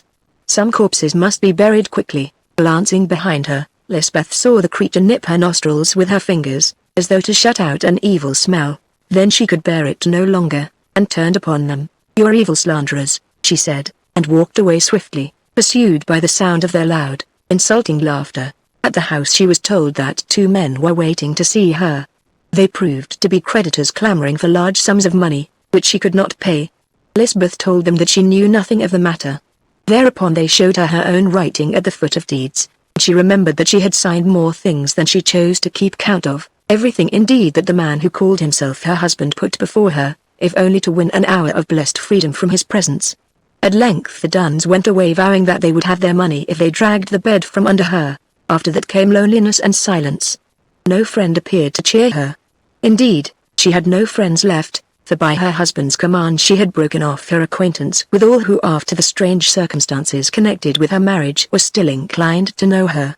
He said that he would have no chattering Dutch rules about the house, and they said and believed that the Countess de Montalvo had become too proud to associate with those of her own class and people. Midday came and she could eat no food. Indeed, she had touched none for 24 hours. Her gorge rose against it, although in her state she needed food. Now the shame of her position began to come home to Lysbeth. She was a wife and no wife. Soon she must bear the burden of motherhood, and oh, what would that child be? And what should she be, its mother? What, too, would Dirk think of her? Dirk, for whom she had done and suffered all these things. Through the long afternoon hours she lay upon her bed thinking such thoughts as these till at length her mind gave and Lysbeth grew light-headed. Her brain became a chaos, a perfect hell of distorted imaginations. Then out of its turmoil and confusion rose a vision and a desire, a vision of peace and a desire for rest. But what rest was there for her except the rest of death? Well, why not die? God would forgive her. The Mother of God would plead for her who was shamed and broken-hearted and unfit to live. Even Dirk would think kindly of her when she was dead, though, doubtless, now if he met her he would cover his eyes with his hand. She was burning hot and she was thirsty. How cool the water would be on this fevered night. What could be better than to slip into it and slowly let it close above her poor aching head? She would go out and look at the water. In that, at any rate, there could be no harm. She wrapped herself in a long cloak and drew its hood over her head. Then she slipped from the house and stole like a ghost through the darkling streets and out of the marine or seaport, where the guard let her pass thinking that she was a country woman returning to her village. Now the moon was rising. By the light of it Lysbeth recognized the place. Here was the spot where she had stood on the day of the ice carnival, when that woman who was called Martha the Mayor, and who said that she had known her father, had spoken to her. On that water she had galloped in Montalvo's sledge, and up yonder canal the race was run. She followed along its banks, remembering the reedy mere some miles away spotted with islets that were only visited from time to time by fishermen and wildfowlers, the great Haarlemmer Mere which covered many thousands of acres of ground. That mere she felt must look very cool and beautiful on such a night as this, and the wind would whisper sweetly among the tall bulrushes which fringed its banks. On Lysbeth went and on. It was a long, long walk, but at last she came there, and, oh, the place was sweet and vast and lonely. For so far as her eye could reach in the light of the low moon there was nothing but glimmering water broken here and there by the reed-wreathed islands. Hark! How the frogs croaked and the bitterns boomed among the rushes. Look where the wild ducks swam leaving behind them broad trails of silver as their breasts broke the surface of the great mere into rippling lines. There, on an island, not a bowshot from her, grew tufts of a daisy-like marsh bloom, white flowers such as she remembered gathering when she was a child. A desire came upon her to pluck some of these flowers, and the water was shallow. Surely she could wade to the island, or if not, what did it matter? Then she could turn to the bank again, or she might stay to sleep a while in the water. What did it matter? She stepped from the bank. How sweet and cool it felt to her feet. Now it was up to her knees. Now it reached her middle, and now the little wavelets beat against her breast. But she would not go back, for there ahead of her was the island, and the white flowers were so close that she could count them. 8 upon one bunch and 12 upon the next. Another step and the water struck her in the face, one more and it closed above her head. She rose, and a low cry broke from her lips. Then, as in a dream, Lysbeth saw a skiff glide out from among the rushes before her.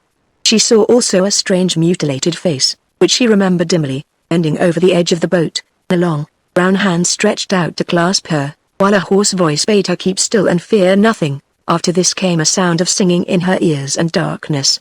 When Lysbeth woke again she found herself lying upon the ground, or rather upon a soft mattress of dry reeds and aromatic grasses. Looking round her she saw that she was in a hut, reed-roofed and plastered with thick mud. In one corner of this hut stood a fireplace with a chimney artfully built of clay, and on the fire of turfs boiled an earthen pot. Hanging from the roof by a string of twisted grass was a fish, fresh caught, a splendid pike, and near to it a bunch of smoked eels. Over her also was thrown a magnificent rug of otter skins. Noting these things, she gathered that she must be in the hovel of some fisherman. Now by degrees the past came back to Lysbeth, and she remembered her parting with the man who called himself her husband, remembered also her moonlight flight and how she had waded out into the waters of the great mere to pluck the white flowers, and how, as they closed above her head a hand had been stretched out to save her. Lysbeth remembered, and remembering, she sighed aloud. The sound of her sighing seemed to attract the attention of someone who was listening outside the hut. At any rate a rough door was opened or pushed aside and a figure entered. "Are you awake, lady?" asked a hoarse voice. "Yes," answered Lysbeth, "but tell me, how did I come here, and who are you?" The figure stepped back so that the light from the open door fell full upon it. "Look," Carolus van Hout's daughter and Juan Montalvo's wife. Those who have seen me once do not forget me. Lysbeth sat up on the bed and stared at the gaunt, powerful form. The deep-set grey eyes, the widespread nostrils, the scarred, high cheekbones, the teeth made prominent by some devil's work upon the lips, and the grizzled lock of hair that hung across the forehead. In an instant she knew her. "You are Martha the mayor," she said. "Yes, I am the mayor, none other, and you are in the mayor's stable. What has he been doing to you, that Spanish dog, that you came last night to ask the great water to hide you and your shame?" Lysbeth made no answer. The story seemed hard to begin with the strange woman. Then Martha went on. "What did I tell you, Lysbeth van Hout? Did I not say that your blood should warn you against the Spaniards? Well, you saved me from the ice and I have saved you from the water. Ah! Who was it that led me to row round by that outer isle last night because I could not sleep? But what does it matter, God willed it so, and here you lie in the mayor's stable. Nay, do not answer me, first you must eat." Then, going to the pot, she took it from the fire, pouring its contents into an earthen basin, and, at the smell of them, for the first time for days Lysbeth felt hungry. Of what that stew was compounded she never learned, but she ate it to the last spoonful and was thankful, while Martha, seated on the ground beside her, watched her with delight, from time to time stretching out a long, thin hand to touch the brown hair that hung about her shoulders. "Come out and look," said Martha when her guest had done eating. And she led her through the doorway of the hut. Lysbeth gazed round her, but in truth there was not much to see. The hut itself was hidden away in a little clump of swamp willows that grew upon a mound in the midst of a marshy plain, broken here and there by patches of reed and bulrushes. Walking across this plain for 100 yards or so, they came to more reeds, and in them a boat hidden cunningly, for here was the water of the lake, and, not 50 paces away, what seemed to be the shore of an island. The mayor bade her get into the boat and rowed her across to this island, then round it to another, and thence to another and yet another. "Now tell me," she said, "upon which of them is my stable built?" Lysbeth shook her head helplessly. "You cannot tell, no, nor any living man. I say that no man lives who could find it, save I myself, who know the path by night or by day. Look," and she pointed to the vast surface of the mere. "On this great sea are thousands of such islets. Before they find me the Spaniards must search them all. Here upon the lonely waters no spies or hound will help them." Then she began to row again without even looking round, and presently they were in a clump of reeds from which they had started. "I must be going home," faltered Lysbeth. "No," answered Martha, "it is too late, you have slept long. Look, the sun is westering fast, this night you must stop with me." "Oh, do not be afraid, my fare is rough, but it is sweet and fresh and plenty. Fish from the mere as much as you will, for who can catch them better than I? And waterfowl that I snare, yes, and their eggs, moreover, dried flesh and bacon which I get from the mainland, for there I have friends whom sometimes I meet at night." So Lysbeth yielded, for the great peace of this lake pleased her. Oh! After all that she had gone through it was like heaven to watch the sun sinking towards the quiet water, to hear the wildfowl call, to see the fish leap and the halcyons flash by, and above all to be sure that by nothing short of a miracle could this divine silence, broken only by nature's voices, be defiled with the sound of the hated accents of the man who had ruined and betrayed her. Yes, she was weary, and a strange unaccustomed languor crept over her. She would rest there this night also, so they went back to the hut, and made ready their evening meal, and as she fried the fish over the fire of peats, verily Lysbeth found herself laughing like a girl again. Then they ate it with appetite, and after it was done, Mother Martha prayed aloud, yes, and without fear, although she knew Lysbeth to be a Catholic, read from her one treasure, a testament, crouching there in the light of the fire and saying, "See, lady, what a place this is for a heretic to hide in. Where else may a woman read from the Bible and fear no spy or priest?" Remembering a certain story, Lysbeth shivered at her words. "Now," said the mayor, when she had finished reading, "tell me before you sleep, what it was that brought you into the waters of the Halimamia, and what that Spanish man has done to you.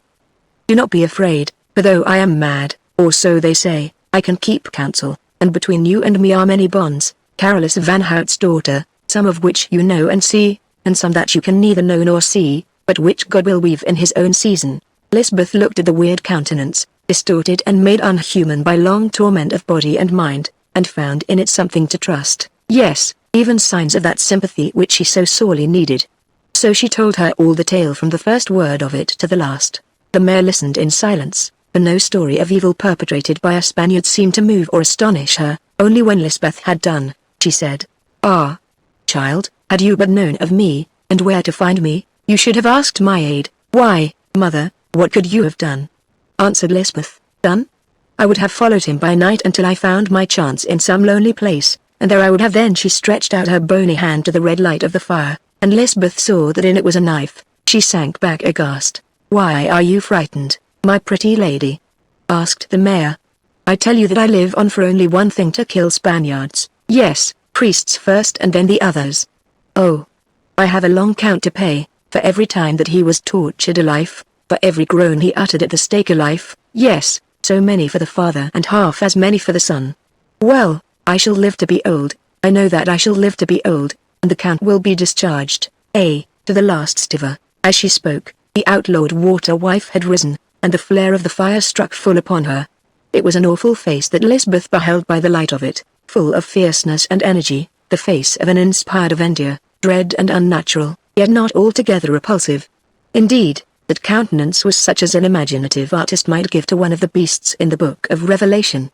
Amazed and terrified, Lysbeth said nothing. "I frighten you, gentle one," went on the mayor, "you who, although you have suffered, are still full of the milk of human kindness. Wait, woman, wait till they have murdered the man you love, till your heart is like my heart, and you also live on, not for love's sake, not for life's sake, but to be a sword, a sword, a sword in the hand of God." "Cease, I pray you," said Lysbeth in a low voice. "I am faint, I am ill." Ill she was indeed, and before morning there, in that lonely hovel on the island of the mere, son was born to her. When she was strong enough her nurse spoke. "Will you keep the brat, or shall I kill it?" she asked. "How can I kill my child?" said Lysbeth. "It is the Spaniard's child also, and remember the curse you told me of, your own curse uttered on this thing before ever you were married. If it lives that curse shall cling to it, and through it you, too, shall be accursed. Best let me kill it and have done. How can I kill my own child?" "Touch it not," answered Lysbeth sullenly. So the black-eyed boy lived and throve. Somewhat slowly, lying there in the island hut, Lysbeth won back her strength. The mayor, or Mother Martha, as Lysbeth had now learned to call her, tended her as few midwives would have done.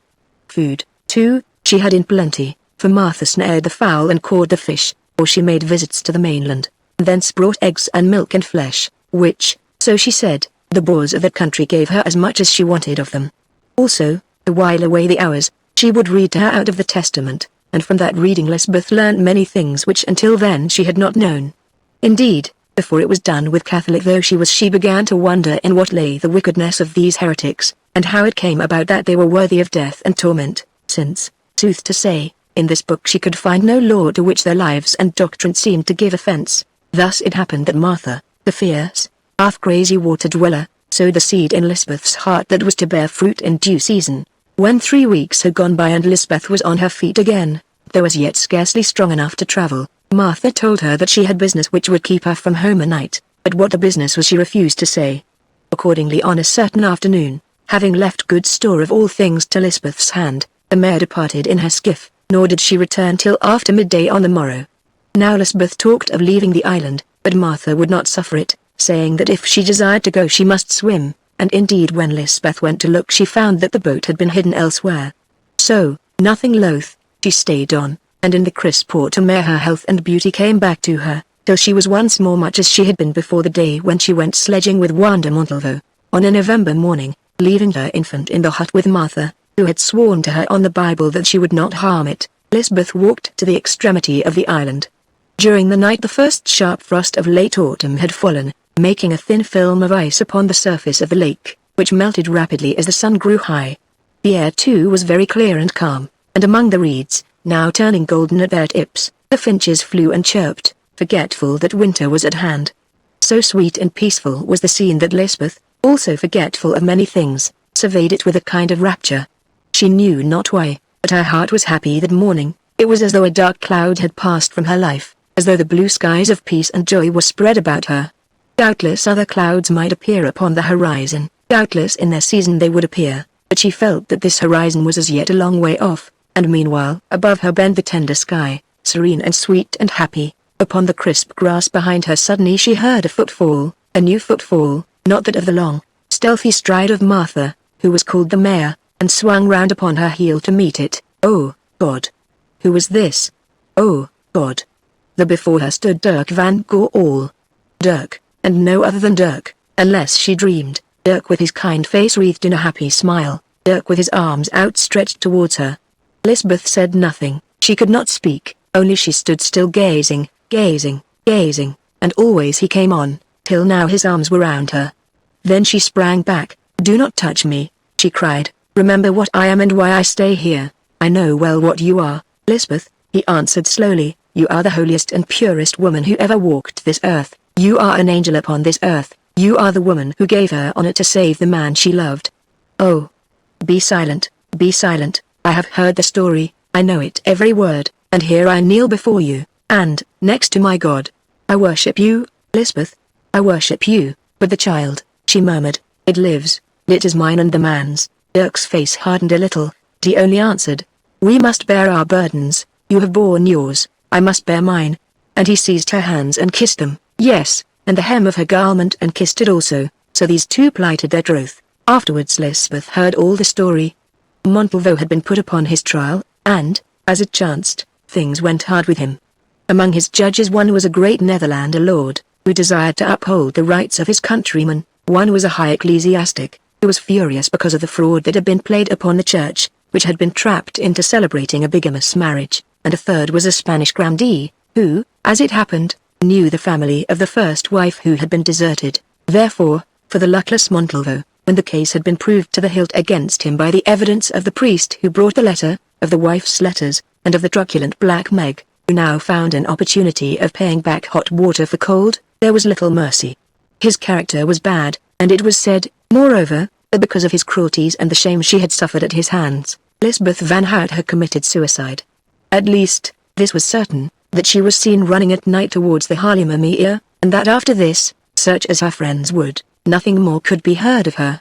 So, that an example might be made, although he writhed and fenced his best, the noble captain, Count Wander Montalvo, was sent to serve for 14 years in the galleys as a common slave. And there, for the while, was an end of him. There also was an end of the strange and tragic courtship of Dirk van Goorl and Lysbeth van Hout. 6 months afterwards they were married, and by Dirk's wish took the child, who was christened Adrian, to live with them. A few months later Lysbeth entered the community of the new religion, and less than 2 years after her marriage a son was born to her, the hero of this story, who was named Foy. As it happened, she bore no other children. Part 2, The Ripening, Chapter 1. Adrian, Foy, and Martin the Red. Many years had gone by since Lysbeth found her love again upon the island in the Haarlemmermeer. The son that she bore there was now a grown man, as was her second son, Foy, and her own hair showed grey beneath the lappets of her cap. Fast, fast wove the loom of God during those fateful years, and the web thereof was the story of a people's agony, and its woof was dyed red with their blood. Edict had followed edict, crime had been heaped upon crime. Alva, like some inhuman and incarnate vengeance, had marched his army, quiet and harmless as is the tiger when he stalks his prey, across the fields of France. Now he was at Brussels, and already the heads of the Counts Egmont and Hoorn had fallen, already the Blood Council was established and at its work. In the Low Countries law had ceased to exist, and there anything might happen however monstrous or inhuman.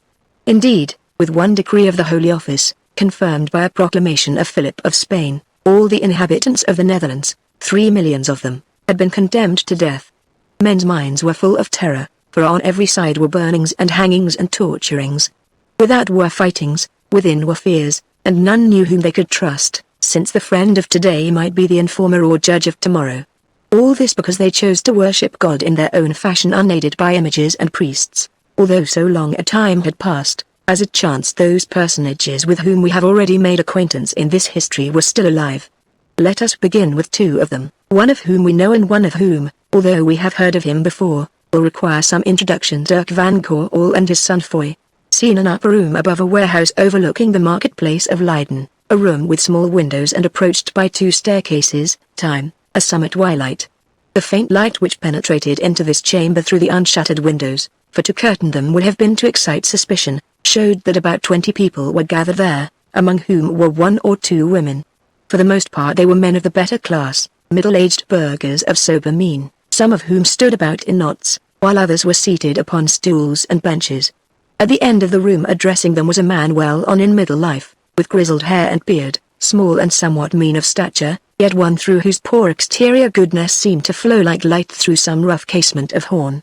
This was Jan Arendt's, famous preacher, by trade a basket maker, a man who showed himself steadfast to the new religion through all afflictions, and who was gifted with a spirit which could remain unmoved amidst the horrors of perhaps the most terrible persecution that Christians have suffered since the days of the Roman emperors. He was preaching now, and these people were his congregation. "I come not to bring peace but a sword," was his text, and certainly this night it was most appropriate and one easy of illustration. For there, on the very marketplace beneath them, guarded by soldiers and surrounded with the rabble of the city, two members of his flock, men who a fortnight before had worshipped in that same room, at this moment were undergoing martyrdom by fire. Arendt's preached patience and fortitude.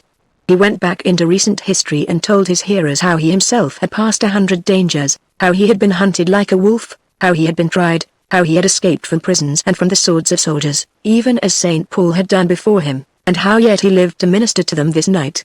He told them that they must have no fear, that they must go on quite happy, quite confident, taking what it pleased God to send them, feeling that it would all be for the best. Yes, that even the worst would be for the best. What was the worst? Some hours of torment and death. And what lay beyond the death? Ah! Let them think of that.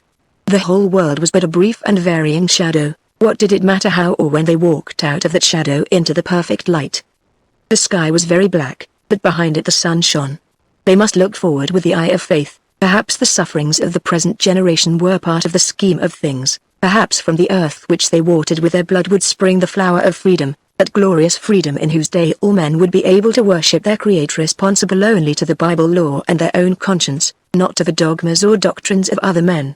As Arendt spoke thus, eloquently, sweetly, spoke like one inspired, the twilight deepened and the flare of those sacrificial fires flickered on the window pane, and the mixed murmurs of the crowd of witnesses broke upon his listeners' ears.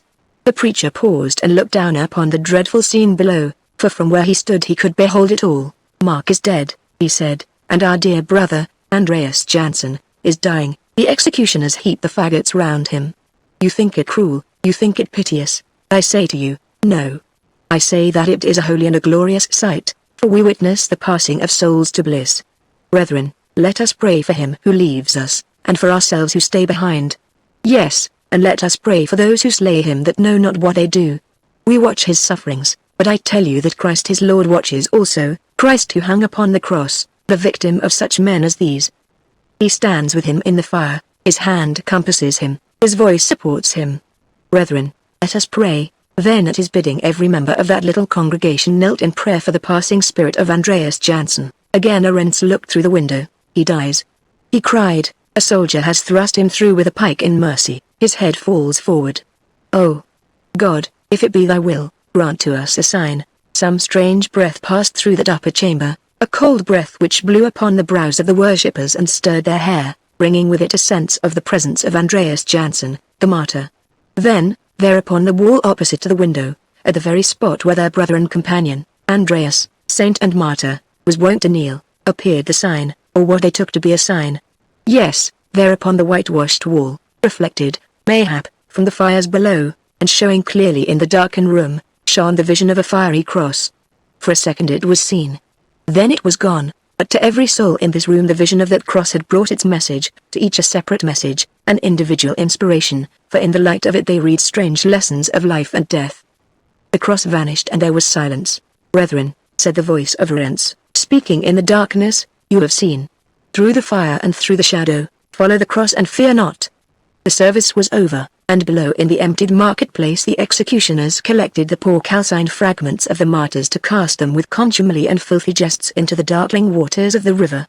Now, one by one and two by two, worshippers slipped away through some hidden door opening on an alley. Let us look at 3 of their number as they crept through by streets back to a house on the Breestraat with which we are acquainted, 2 of them walking in front and 1 behind.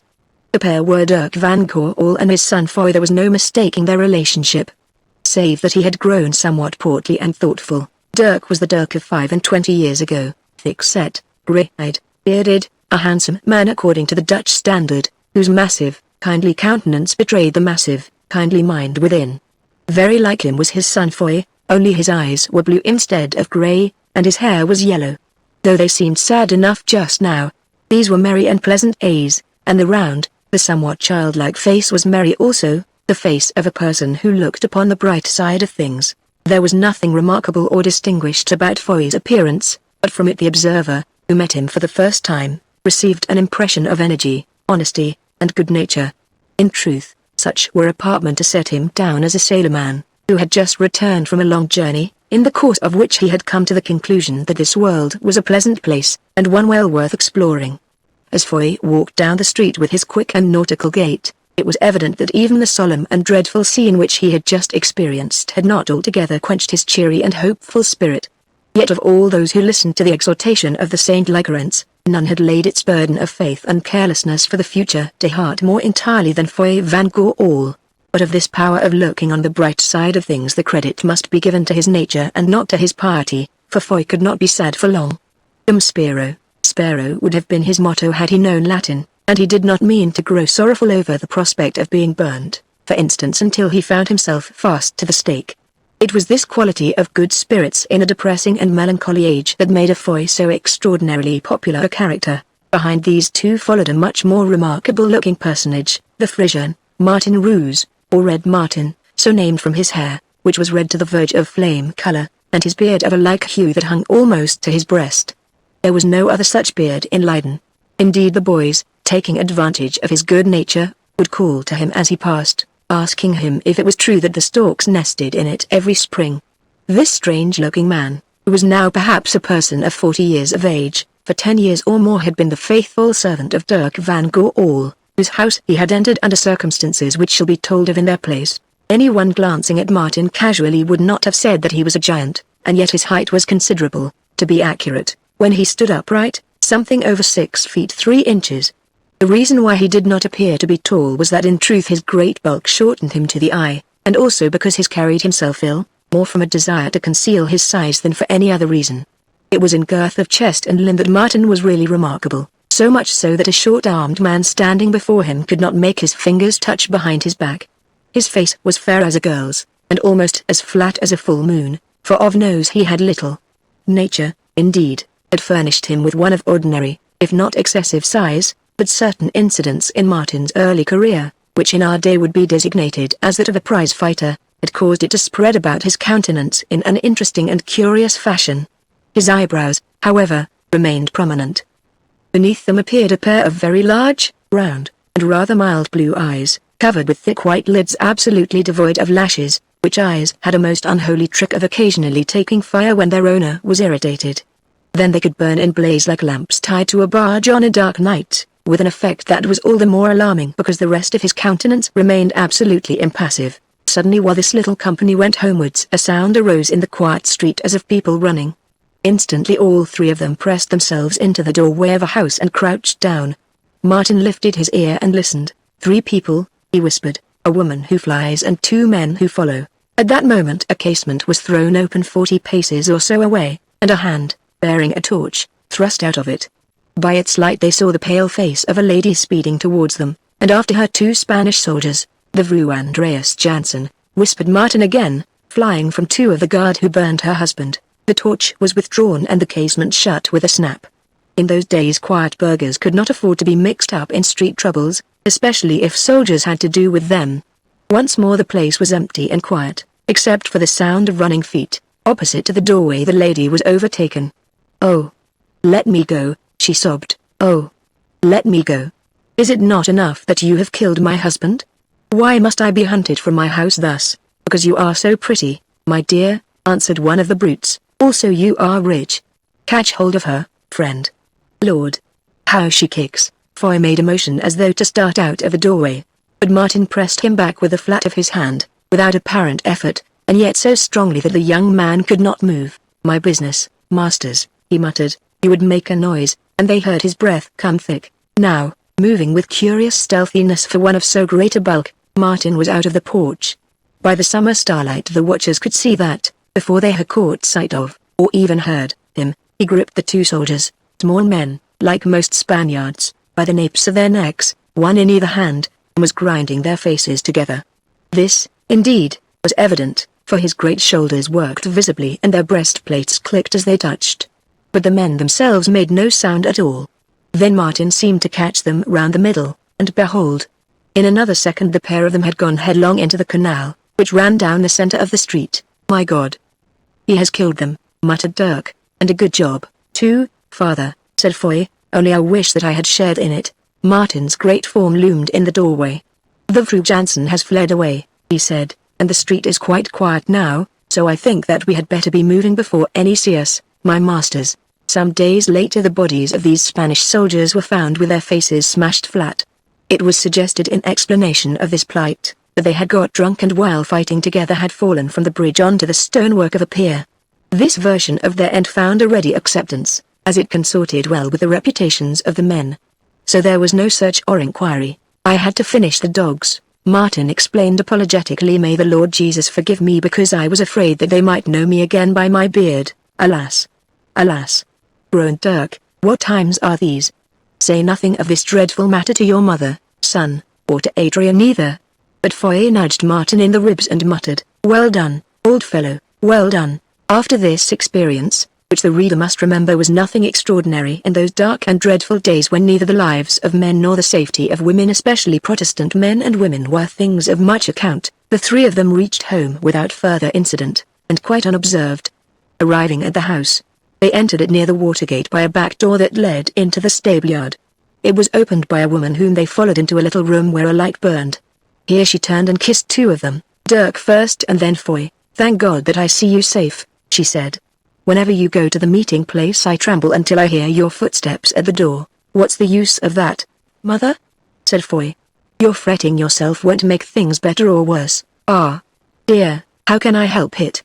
she replied softly. "We cannot all be young and cheerful, you know." "True, wife, true," broke in Dirk, "though I wish we could, we should be lighter-hearted so," and he looked at her and sighed. Lysbeth Van Gool could no longer boast the beauty which was hers when first we met her, but she was still a sweet and graceful woman, her figure remaining almost as slim as it had been in girlhood.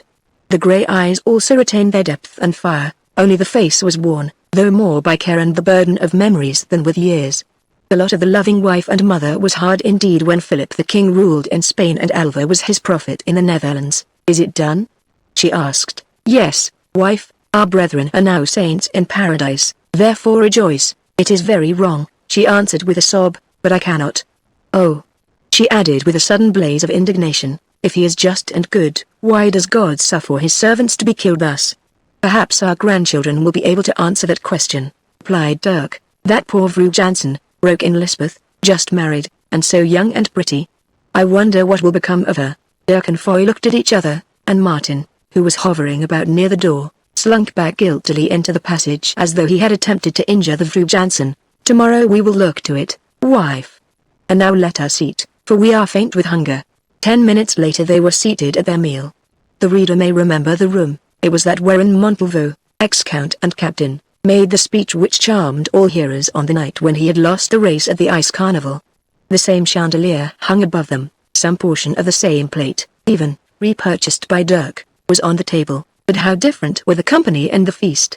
Aunt Clara, the fatuous, was long dead, and with her many of the companions of that occasion, some naturally, some by the hand of the executioner, while others had fled the land. Peter van der Werf still lived, however, and though regarded with suspicion by the authorities, was a man of weight and honor in the town, but tonight he was not present there. The food, too, if ample, was plain, not on account of the poverty of the household, for Dirk had prospered in his worldly affairs, being hard-working and skillful, and the head of the brass foundry to which in those early days he was apprenticed, but because in such times people thought little of the refinements of eating. When life itself is so doubtful, its pleasures and amusements become of small importance.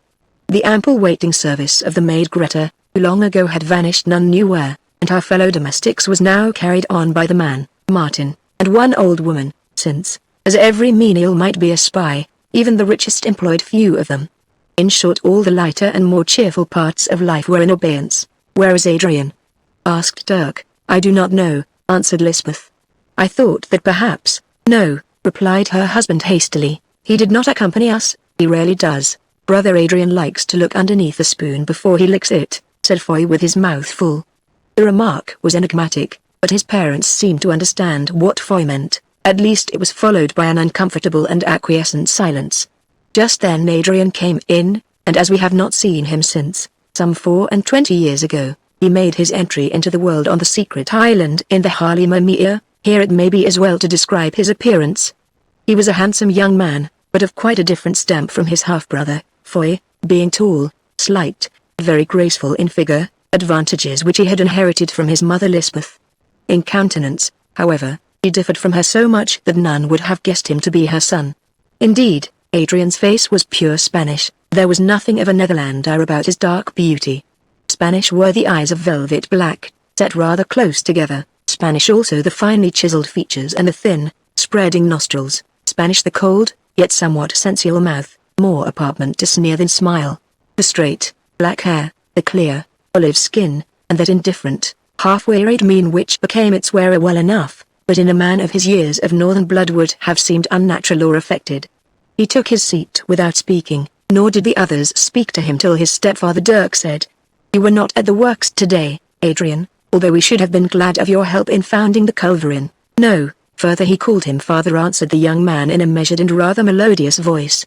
"You see we don't quite know who is going to pay for that piece. Or at any rate I don't quite know, as nobody seems to take me into confidence, and if it should chance to be the losing side, well, it might be enough to hang me." Dirk flushed up, but made no answer, only Foy remarked, "That's right, Adrian, look after your own skin. Just now I find it more interesting," went on Adrian loftily and disregardful of his brother, "to study those whom the cannon may shoot than to make the cannon which is to shoot them." "Hope you won't be one of them," interrupted Foy again. "Where have you been this evening, son?" asked Lysbeth hastily, fearing a quarrel. "I have been mixing with the people, mother, at the scene on the marketplace yonder. Not the martyrdom of our good friend, Jansen, surely?" "Yes, mother, why not?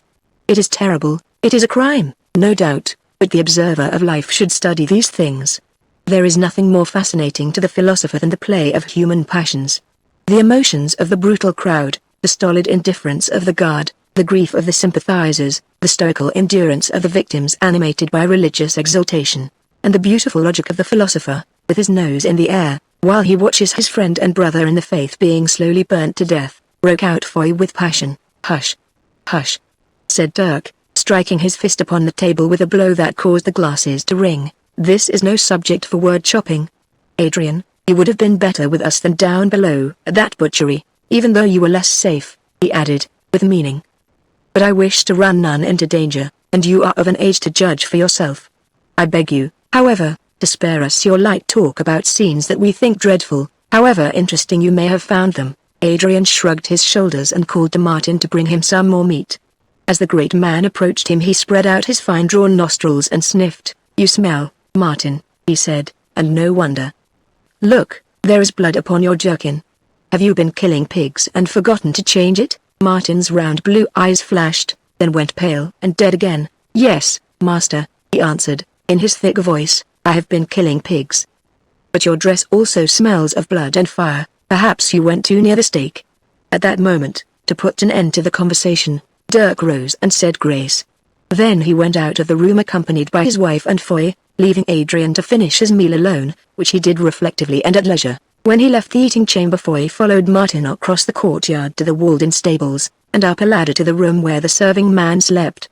It was a queer place, and filled with an extraordinary collection of odds and ends, the skins of birds, otters, and wolves, weapons of different makes, notably a very large two-handed sword, plain and old-fashioned, of excellent steel, bits of harness and other things. There was no bed in this room for the reason that Martin disdained a bed, a few skins upon the floor being all that he needed to lie on.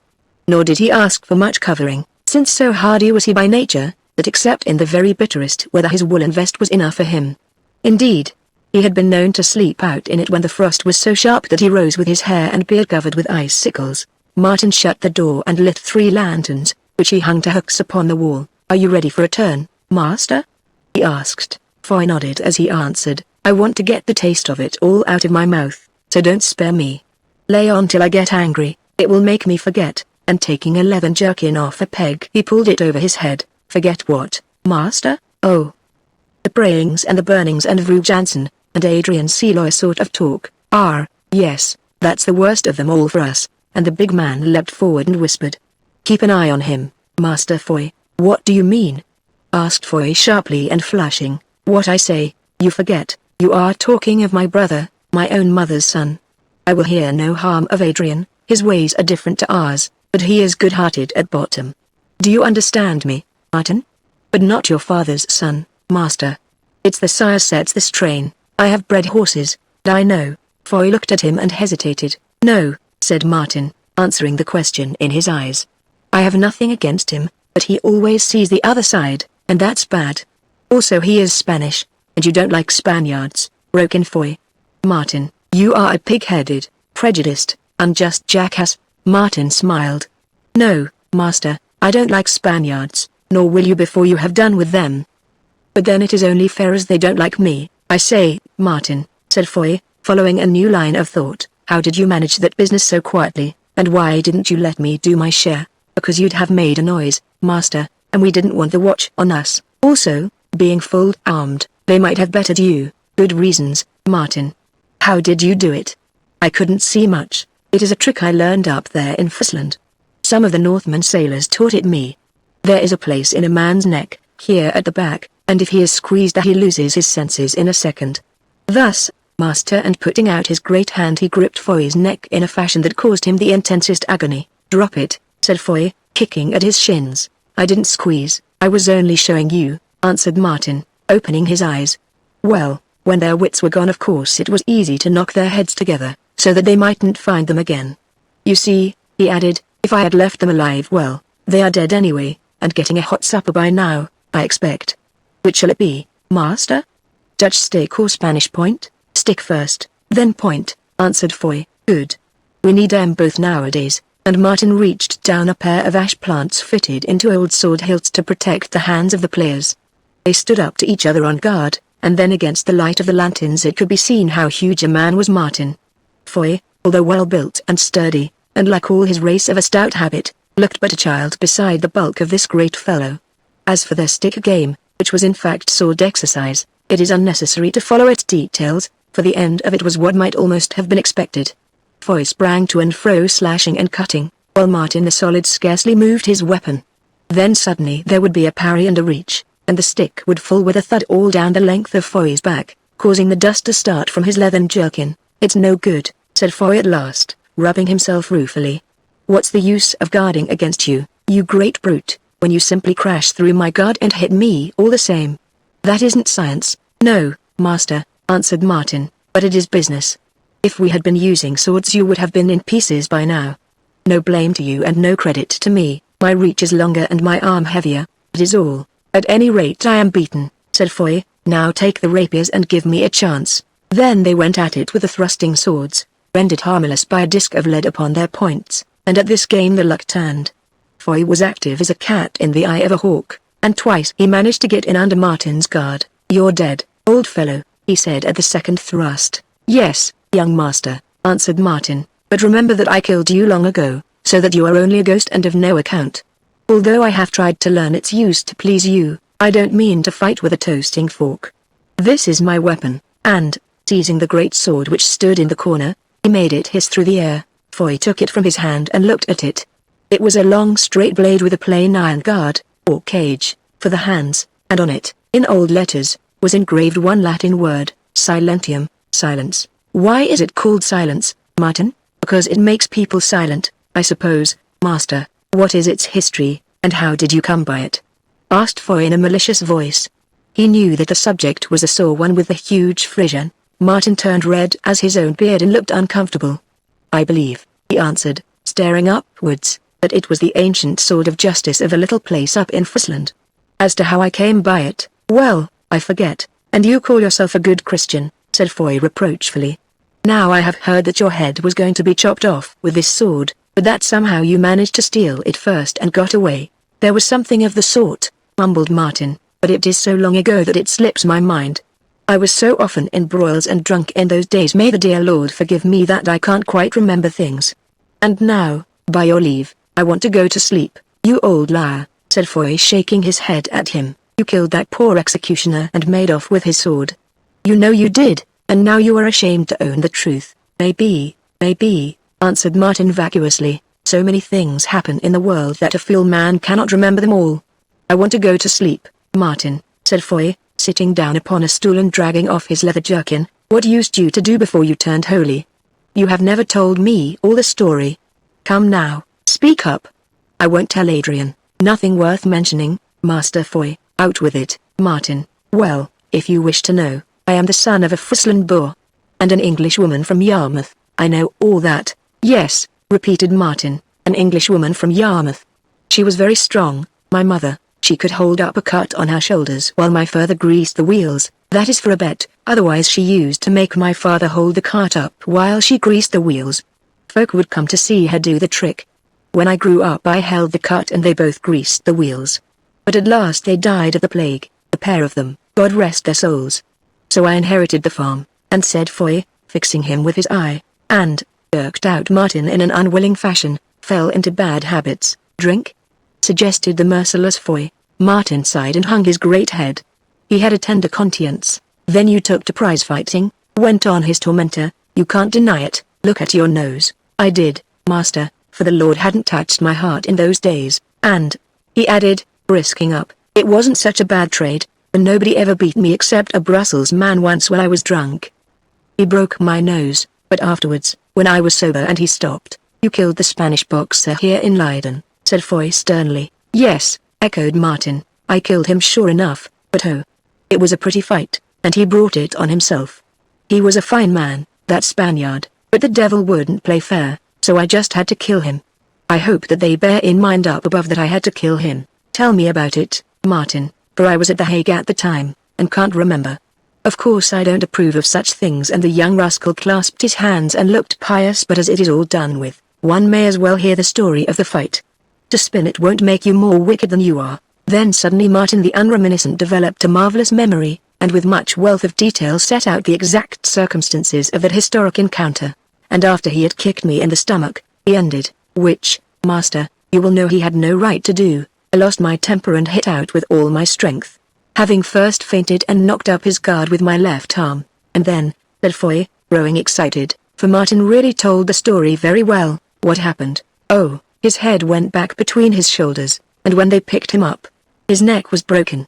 I was sorry, but I couldn't help it. The Lord knows I couldn't help it. He shouldn't have called me a dirty Frisian ox and kicked me in the stomach. No, that was very wrong of him. But they arrested you, didn't they, Martin? Yes, for the second time they condemned me to death as a brawler and a manslayer. You see, the other Friesland business came up against me, and the magistrates here had money on the Spaniard. Then your dear father saved me. He was burgomaster of that year, and he paid the death fine for me a large sum afterwards, too. He taught me to be sober and think of my soul. So you know why I read Martin will serve him and his while there is a drop of blood left in his worthless carcass. And now, Master Foy, I'm going to sleep, and God grant that those dirty Spanish dogs mayn't haunt me. Don't you fear for that, Martin, said Foy as he took his departure. Absolvote for those Spaniards. Through your strength God smote them who were not ashamed to rob and insult a poor new widowed woman after helping to murder her husband. Yes, Martin, you may enter that on the right side of the ledger for a change, for they won't haunt you at night. I'm more afraid lest the business should be traced home to us, but I don't think it likely since the street was quite empty, echoed Martin nodding his head. Nobody saw me except the two soldiers and Fru Jansen. They can't tell, and I'm sure that she won't. Good night, my young master. Chapter 2 Adrian goes out hawking. In a house down a back street not very far from the Leiden prison, a man and a woman sat at breakfast on the morning following the burning of the Heer Jansen and his fellow martyr. These also we have met before, for they were none other than the estimable Black Meg and her companion, named the Butcher. Time, which had left them both strong and active, had not, it must be admitted, improved their personal appearance. Black Meg, indeed, as much as she had always been, except that her hair was now grey and her features, which seemed to be covered with yellow parchment, has become sharp and hag-like, though her dark eyes still burned with their ancient fire.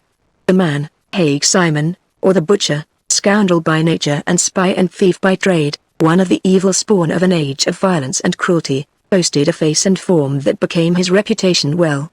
His countenance was villainous, very fat and flabby, with small, pig-like eyes, and framed, as it were, in a fringe of sandy-colored whiskers, running from the throat to the temple, where they faded away into a great expanse of utterly bald head. The figure beneath was heavy, pot-haunched, and supported upon a pair of bowed but sturdy legs. But if they were no longer young, and such good looks as they ever possessed had vanished, The years had brought them certain compensations. Indeed, it was a period in which spies and all such wretches flourished, since, besides other pickings, a special enactment a good proportion of the realized estates of heretics was paid over to the informers as blood money. Of course, however, humble tools like the butcher and his wife did not give the largest joints of the heretic sheep, for whenever one was slaughtered, there were always many honest middlemen of various degree to be satisfied, from the judge down to the executioner, with others who never showed their faces. Still, when the burnings and torturings were brisk, the amount totaled up very handsomely. Thus, as the pair sat at their meal this morning, they were engaged in figuring out what they might expect to receive from the estate of the late Heer Jansen, or at least Black Meg was so employed with the help of a deal board and a bit of chalk. At last she announced the result, which was satisfactory. Simon held up his fat hands in admiration. "Clever little dove," he said, "you ought to have been a lawyer's wife with your head for figures." "Ah. It grows near, it grows near." "What grows near, you fool?" asked Meg in her deep mannish voice. "That farm with an inn attached of which I dream, standing in rich pasture land with a little wood behind it, and in the wood a church. Not too large, no, I'm not ambitious, let us say 100 acres, enough to keep 30 or 40 cows, which you would milk while I marketed the butter and the cheeses, and slit the throats of the guests," interpolated Meg. Simon looked shocked. "No, wife, you misjudge me. It is a rough world, and we must take queer cuts to fortune, but once I get there, respectability for me and a seat in the village church, provided, of course, that it is orthodox. I know that you come of the people, and your instincts are of the people, but I can never forget that my grandfather was a gentleman," and Simon puffed himself out and looked at the ceiling. "Indeed," sneered Meg, "and what was your grandmother, or, for the matter of that, how do you know who was your grandfather?" "Country house. The old red mill, where you hide goods out there in the swamp, is likely to be your only country house." "Village church? Village gallows more likely." "No, don't you look nasty at me, for I won't stand it, you dirty little liar. I have done things, I know, but I wouldn't have got my own aunt burned for an Anabaptist, which she wasn't, in order to earn 20 florins, so there." Simon turned purple with rage. That aunt's story was one which touched him on the raw. "Ugly," he began. Instantly Meg's hand shot out and grasped the neck of the bottle, whereon he changed his tune. The sex, he murmured, turning aside to mop his bald head with a napkin. "Well, it's only their pretty way, they will have their little joke." "Hello, there is someone knocking at the door, and mind how you open it," said Meg, becoming alert. "Remember we have plenty of enemies, and a pike blade comes through a small crack. Can you live with a wise and remain a greenhorn? Trust me." And placing his arm about his spouse's waist, Simon stood on tiptoe and kissed her gently on the cheek in token of reconciliation, for Meg had a nasty memory in quarrels. Then he skipped away towards the door as fast as his bandy legs would carry him. The colloquy there was long and for the most part carried on through the keyhole, but in the end their visitor was admitted, a beetle-browed brute of much the same stamp as his host. "You are nice ones," he said sulkily, "to be so suspicious about an old friend, especially when he comes on a job." "Don't be angry, dear Hans," interrupted Simon in a pleading voice. "You know how many bad characters are abroad in these rough times. Why, for aught we could tell, you might have been one of these desperate Lutherans, who stick at nothing." "But about the business? Lutherans, indeed," snarled Hans. "Well, if they are wise they'd stick at your fat stomach, but it is a Lutheran job that I have come from The Hague to talk about." "Ah," said Meg, "who sent you?" "A Spaniard named Ramiro, who has recently turned up there, a humorous dog connected with the Inquisition, who seems to know everybody and whom nobody knows. However, his money is right enough, and no doubt he has authority behind him. He says that you're old friends of his." "Ramiro? Ramiro?" repeated Meg reflectively. "That means Osman, doesn't it, and sounds like an alias? Well, I've lots of acquaintances in the galleys, and he may be one of them. What does he want, and what are the terms?" Hans leant forward and whispered for a long while. The other two listened in silence, only nodding from time to time. "It doesn't seem much for the job," said Simon when Hans had finished. "Well, friend, it is easy and safe, a fat merchant and his wife and a young girl. Mind you, there is no killing to be done if we can help it, and if we can't help it the Holy Office will shield us. Also it is only the letter which he thinks that the young woman may carry that the noble Ramiro wants. Doubtless it has to do with the sacred affairs of the church. Any valuables about them we may keep as a perquisite over and above the pay." Simon hesitated, but Meg announced with decision, "It is good enough." These merchant women generally have jewels hidden in their stays. My dear, interrupted Simon. Don't my dear me, said Meg fiercely. I have made up my mind, so there's an end. We meet by the Bosch-Eisen at 5 o'clock at the Big Oak in the copse, where we will settle the details. After this Simon said no more, for he had this virtue, so useful in domestic life he knew when to yield. On this same morning Adrian rose late. The talk at the supper table on the previous night, especially Foy's coarse, uneducated sarcasm, had ruffled his temper, and when Adrian's temper was ruffled he generally found it necessary to sleep himself into good humor. As the bookkeeper of the establishment, his stepfather had never been able to induce him to take an active part in its work, which in his heart he considered beneath him. Adrian should have been in the office by 9 o'clock. Not having risen before 10, however, nor eaten his breakfast until after 11, this was clearly impossible. Then he remembered that here was a good chance of finishing a sonnet, of which the last lines were running in his head. It chanced that Adrian was a bit of a poet, and, like most poets, he found quiet essential to the art of composition.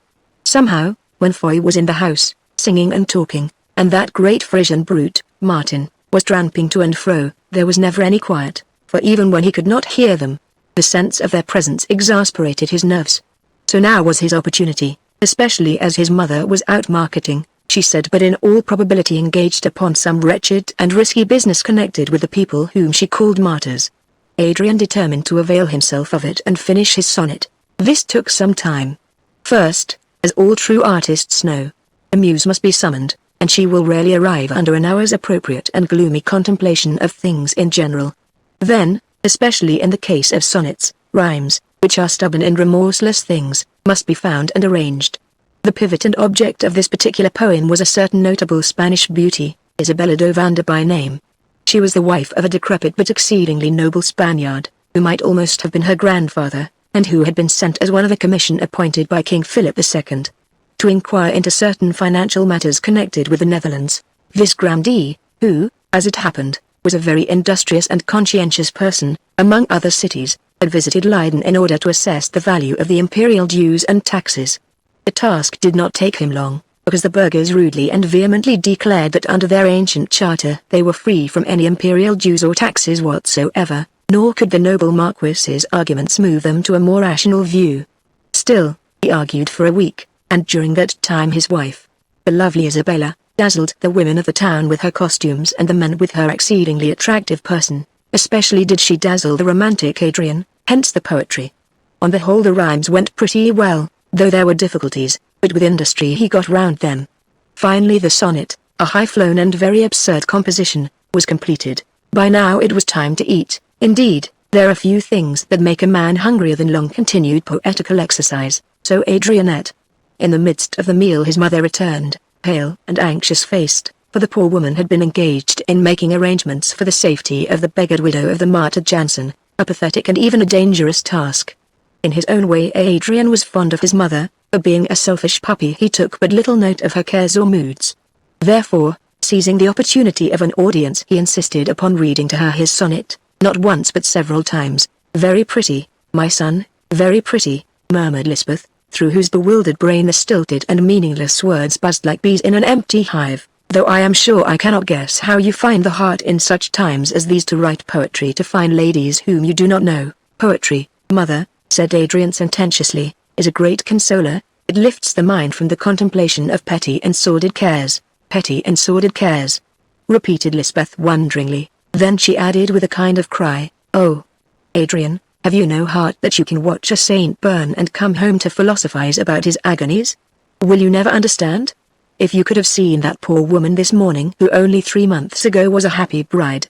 Then bursting into tears Lysbeth turned and fled from the room, for she remembered that what was the fate of the Fru Jansen today tomorrow might be her own. This show of emotion quite upset Adrian, whose nerves were delicate, and who being honestly attached to his mother did not like to see her weeping. Best on the whole thing, he thought to himself, why can't we go away and live in some pleasant place where they haven't got any religion, unless it is the worship of Venus? Yes, a place of orange groves, and running streams, and pretty women with guitars, who like having sonnets read to them, and, at this moment the door opened and Martin's huge and flaming pole appeared. "The master wants to know if you are coming to the works, here Adrian, and if not will you be so good as to give me the key of the strong box as he needs the cash book." With a groan Adrian rose to go, then changed his mind. No, after that perfumed vision of green groves and lovely ladies it was impossible for him to face the malodorous and prosaic foundry. Tell them I can't come, he said, drawing the key from his pocket. Very good, here Adrian, why not? Because I am writing. Writing what? Queried Martin. A sonnet. What's a sonnet? Asked Martin blankly. Ill-educated clown, murmured Adrian, then with a sudden inspiration, I'll show you what a sonnet is, I will read it to you. Come in and shut the door. Martin obeyed, and was duly rewarded with a sonnet, of which he understood nothing at all except the name of the lady, Isabella de Vanda. But Martin was not without the guile of the serpent. Beautiful, he said, beautiful. Read it again, master. Adrian did so with much delight, remembering the tale of how the music of Orpheus had charmed the very beasts. Ah, said Martin, that's a love letter, isn't it, to that splendid, black-eyed Marchioness, I saw looking at you. Well, not exactly, said Adrian, highly pleased, although to tell the truth he could not recollect upon what occasion the fair Isabella had favoured him with her kind glances. Yet I suppose that you might call it so, an idealized love letter, a letter in which ardent and distant yet tender admiration is wrapped with a veil of verse. Quite so. Well, Master Adrian, just you send it to her. You don't think that she might be offended? Queried Adrian doubtfully. Offended? Said Martin. If she is, I know nothing of women. As a matter of fact he didn't. No, she will be very pleased. She'll take it away and read it by herself, and sleep with it under her pillow until she knows it by heart, and then I dare say she will ask you to come and see her. Well, I must be off, but thank you for reading me the beautiful poetry letter, here Adrian. Really, reflected Adrian, as the door closed behind him, this is another instance of the deceitfulness of appearances. I always thought Martin a great, brutal fool, yet in his breast, uncultured as it is, the sacred spark still smoulders. And then and there he made up his mind that he would read Martin a further selection of poems upon the first opportunity. If only Adrian could have been a witness to the scene which at that very moment was in progress at the works. Martin, having delivered the key of the box, sought out Foy, and proceeded to tell him the story. More, perfidious one. He handed over a rough draft of the sonnet which he had surreptitiously garnered from the floor, to Foy, who, clad in a leather apron, and seated on the edge of a casting, read it eagerly. I told him to send it, went on Martin, and, by St. Peter, I think he will, and then if he doesn't have old Don Diaz after him with a pistol in one hand and a stiletto in the other. My name isn't Martin Roos. Of course, gasped Foy, kicking his legs into the air with delight. Why, they call the old fellow St. Jal. Oh, it's capital, and I only hope that he opens the lady's letters. Thus did Foy, the commonplace and practical, make a mock of the poetic efforts of the high-souled and sentimental Adrian. Meanwhile Adrian, feeling that he required air after his literary labours, fetched his peregrine from its perch, for he was fond of hawking, and, setting it on his wrist, started out to find a quarry on the marshes near the town. Before he was halfway down the street he had forgotten all about the sonnet and the lovely Isabella. His was a curious temperament, and this sentimentality, born of vainness and idle hours, by no means expressed it all. That he was what we should nowadays call a priguino, and also that he possessed his father's, Montalvo's, readiness of speech without his father's sense of humour. In him, as Martin had hinted, the strain of the sire predominated, for in all essentials Adrian was as Spanish in mind as in appearance. For instance, the sudden and violent passions into which he was apartment to fall if thwarted or overlooked were purely Spanish. There seemed to be nothing of the patient, phlegmatic Netherlander about this side of him.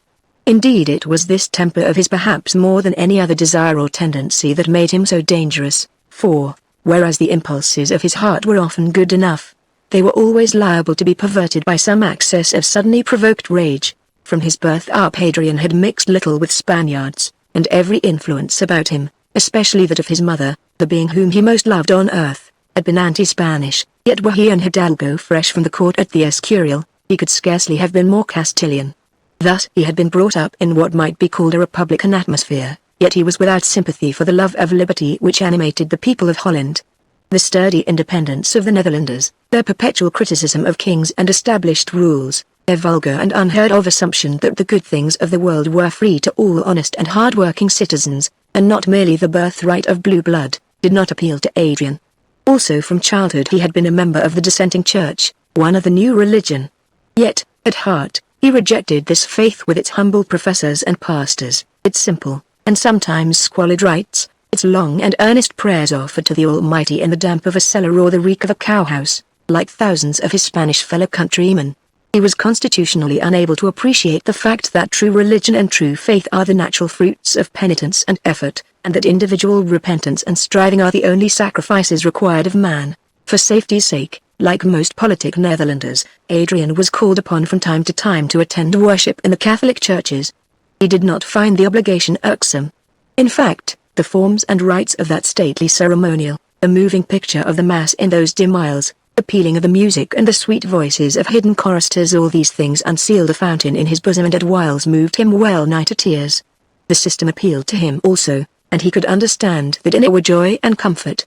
For here was to be found forgiveness of sins, not far off in the heavens, but at hand upon the earth, forgiveness to all who bent the head and paid the fee. Here, ready-made by that prince of armorers, a church that claimed to be directly inspired, was a harness of proof which, after the death he dreaded, for he was full of spiritual fears and superstitions, would suffice to turn the shafts of Satan from his poor shivering soul, however steeped in crime. Was not this a more serviceable and practical faith than that of these loud-voiced, rude-handed Lutherans among whom he lived, men who elected to cast aside this armor and trust instead to a buckler forged by their faith and prayers, yes, and to give up their evil ways and subdue their own desires that they might forge it better? Such were the thoughts of Adrian's secret heart, but as yet he had never acted on them, since, however much he might wish to do so, he had not found the courage to break away from the influence of his surroundings. His surroundings are. How he hated them. How he hated them. For very shame's sake, indeed, he could not live in complete idleness among folk who were always busy, therefore he acted as accountant in his stepfather's business, keeping the books of the foundry in a scanty and inefficient fashion, or writing letters to distant customers, for he was a skilled clerk, to order the raw materials necessary to the craft. But of this occupation he was weary, for he had the true Spanish dislike and contempt of trade. In his heart he held that war was the only occupation worthy of a man, successful war, of course, against foes worth plundering, such as Cortes and Pizarro had waged upon the poor Indians of New Spain. Adrian had read a chronicle of the adventures of these heroes, and bitterly regretted that he had come into the world too late to share them. The tale of heathen slaughtered by thousands, and of the incalculable golden treasures divided among their conquerors, fired his imagination, especially the treasures. At times he would see them in his sleep, baskets full of gems, heaps of barbaric gold and guerdon of fair women slaves, all given by heaven to the true soldier whom it had charged with the sacred work of Christianizing unbelievers by means of massacre and the rack. Oh, how deeply did he desire such wealth and the power which it would bring with it, he who was dependent upon others, that looked down upon him as a lazy dreamer, who had never a guilder to spare in his pouch, who had nothing indeed but more debts than he cared to remember. But it never occurred to him to set to work and grow rich like his neighbors by honest toil and commerce. No, that was the task of slaves, like these low Hollander fellows among whom his lot was cast. Such were the main characteristics of Adrian, surnamed Van Gool, Adrian the superstitious but unspiritual dreamer, the vain sybarite, the dull poet, the chopper of false logic, the weak and passionate self-seeker, whose best and deepest cravings, such as his love for his mother and another love that shall be told of, were really little more than a reflection of his own pride and lusts, or at least could be subordinated to their fulfillment. Not that he was altogether bad, somewhere in him there was a better part. Thus, he was capable of good purposes and of bitter remorse. Under certain circumstances even he might become capable also of a certain spurious spiritual exaltation. But if this was to bloom in his heart, it must be in a prison strong enough to protect from the blows of temptation. Adrian tempted would always be Adrian overcome. He was fashioned by nature to be the tool of others or of his own desires. It may be asked what part had his mother in him, wherein his weak ignoble nature was the trace of her pure and noble character. It seems hard to find. Was this want to be accounted for by the circumstances connected with his birth, in which she had been so unwilling an agent? Had she given him something of her body but naught of that which was within her own control, her spirit? Who can say? This at least is true, that from his mother's stock he had derived nothing beyond a certain Dutch doggedness of purpose which, when added to his other qualities, might in some events make him formidable, a thing to fear and flee from. Adrian reached the Whitport, and paused on this side of the moat to reflect about things in general. Like most young men of his time and blood, as has been said, he had military leanings, and was convinced that, given the opportunity, he might become one of the foremost generals of his age. Now he was engaged in imagining himself besieging Leyden at the head of a great army. and in fancy disposing his forces after such fashion as would bring about its fall in the shortest possible time. Little did he guess that within some few years this very question was to exercise the brain of Valdez and other great Spanish captains. Whilst he was thus occupied, suddenly a rude voice called, "Wake up, Spaniard," and a hard object, it was a green apple, struck him on his flat cap, nearly knocking out the feather. Adrian leapt round with an oath, to catch sight of two lads, louts of about 15, projecting their tongues and jeering at him from behind the angles of the gatehouse. Now Adrian was not popular with the youth of Leyden, and he knew it well. So, thinking it wisest to take no notice of this affront, he was about to continue on his way when one of the youths, made bold by impunity, stepped from his corner and bowed before him till the ragged cap in his hand touched the dust, saying, in a mocking voice, "Hans, why do you disturb the noble Hidalgo? Cannot you see that the noble Hidalgo is going for a walk in the country to look for his most high father, the Honourable Duke of the Golden Fleece, to whom he is taking a cock-collie bird as a present?" Adrian heard and winced at the sting of the insult, as a high-bred horse winces beneath the lash. Of a sudden rage boiled in his veins like a fountain of fire, and drawing the dagger from his girdle, he rushed at the boys, dragging the hooded hawk, which had become dislodged from his wrist, fluttering through the air after him. At that moment, indeed, he would have been capable of killing one or both of them if he could have caught them, but, fortunately for himself and them, being prepared for an onslaught, they vanished this way and that up the narrow lanes. Presently he stopped, and, still shaking with wrath, replaced the hawk on his wrist and walked across the bridge. "They shall pay for it," he muttered. "Oh, I will not forget, I will not forget." Here it may be explained that of the story of his birth Adrian had heard something, but not all. He knew, for instance, that his father's name was Montalvo, that the marriage with his mother for some reason was declared to be illegal, and that this Montalvo had left the Netherlands under a cloud to find his death, so he had been told, abroad. More than this Adrian did not know for certain, since everybody showed a singular reticence in speaking to him of the matter. Twice he had plucked up courage to question his mother on the subject, and on each occasion her face had turned cold and hard as stone, and she answered almost in the same words, "Son, I beg you to be silent. When I am dead you will find all the story of your birth written down, but if you are wise you will not read." Once he had asked the same question of his stepfather, Dirk van Goorl, whereupon Dirk looked ill at ease and answered, "Take my advice, lad, and be content to know that you are here and alive with friends to take care of you. Remember that those who dig in churchyards find bones." "Indeed," replied Adrian haughtily, "at least I trust that there is nothing against my mother's reputation." At these words, to his surprise, Dirk suddenly turned pale as a sheet and stepped towards him as though he were about to fly at his throat. "You dare to doubt your mother," he began, but angel out of heaven then ceased and added presently, "Go. I beg your pardon, I should have remembered that you at least are innocent, and it is but natural that the matter weighs upon your mind." So Adrian went. Also that proverb about churchyards and bones made such an impression on him that he did no more digging. In other words, he ceased to ask questions, trying to console his mind with the knowledge that, however his father might have behaved to his mother, at least he was a man of ancient rank and ancient blood, which blood was his today.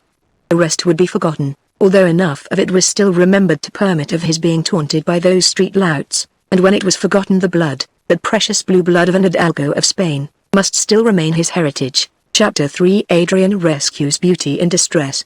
All that long evening Adrian wandered about the causeways which pierced the meadowlands and marshes, pondering these things and picturing himself as having attained to the dignity of a grandee of Spain, perhaps even who could tell to the proud rank of a knight of the Golden Fleece entitled to stand covered in the presence of his sovereign. More than one snipe and other birds such as he had come to hawk rose at his feet, but so preoccupied was he that they were out of flight before he could unhood his falcon. At length, after he had passed the church of Wedenvliet, and, following the left bank of the Old Vliet, was opposite to the wood named Boshuin after the half-ruined castle that stood in it, he caught sight of a heron winging its homeward way to the heronry, and cast off his peregrine out of the hood. She saw the quarry at once and dashed towards it, whereon the heron, becoming aware of the approach of its enemy, began to make play, rising high into the air in narrow circles. Swiftly the falcon climbed after it in wider rings till at length she hovered high above and stooped, but in vain. With a quick turn of the wings the heron avoided her, and before the falcon could find her pitch again, was far on its path towards the wood. Once more the peregrine climbed and stooped with a like result. A third time she soared upwards in great circles, and a third time rushed downwards, now striking the quarry full and binding to it. Adrian, who was following their flight as fast as he could run, leaping some of the dikes in his path and splashing through others, saw and paused to watch the end. For a moment hawk and quarry hung in the air 200 feet above the tallest tree beneath them, for at the instant of its taking the heron had begun to descend to the grove for refuge, a struggling black dot against the glow of sunset.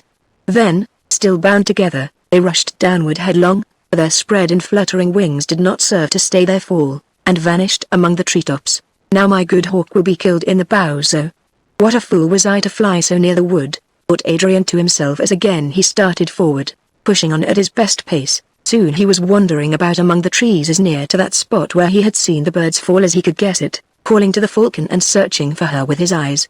But here, in the dense grove, the fading light grew faint, so that at length he was obliged to abandon the quest in despair, and turned to find his way to the Leiden road. When within 20 paces of it, suddenly he came upon hawk and heron. The heron was stone dead, and the brave falcon so injured that it seemed hopeless to try to save her, for as he feared, they had crashed through the boughs of a tree in their fall. Adrian looked at her in dismay, for he loved this bird, which was the best of its kind in the city, having trained her himself from a nestling. Indeed there had always been a curious sympathy between himself and this fierce creature of which he made a companion as another man might of a dog. Even now he noted with a sort of pride that broken-winged and shattered though she was, her talons remained fixed in the back of the quarry, and her beak through the neck. He stroked the falcon's head, whereon the bird, recognizing him, loosed her grip of the heron and tried to flutter to her accustomed perch upon his wrist, only to fall to the ground, where she lay watching him with her bright eyes. Then, because there was no help for it, although he choked with grief at the deed, Adrian struck her on the head with his staff until she died. "Goodbye, friend," he muttered, "at least that is the best way to go hence, dying with a dead foe beneath," and, picking up the peregrine, he smoothed her ruffled feathers and placed her tenderly in his satchel. Then it was, just as Adrian rose to his feet, standing beneath the shadow of the big oak upon which the birds had fallen, that coming from the road, which was separated from him by a little belt of undergrowth, he heard the sound of men's voices growling and threatening, and with them a woman's cry for help. At any other time he would have hesitated and reconnoitered, or, perhaps, have retreated at once, for he knew well the dangers of mixing himself up in the quarrels of wayfarers in those rough days. But the loss of the hawk had exasperated his nerves, making any excitement or adventure welcome to him. Therefore, without pausing to think, Adrian pushed forward through the brushwood to find himself in the midst of a curious scene. Before him ran the grassy road or woodland lane. In the midst of it, sprawling on his back, for he had been pulled from his horse, lay a stout burgher, whose pockets were being rifled by a heavy-browed footpad, who from time to time, doubtless to keep him quiet, threatened his victim with a knife.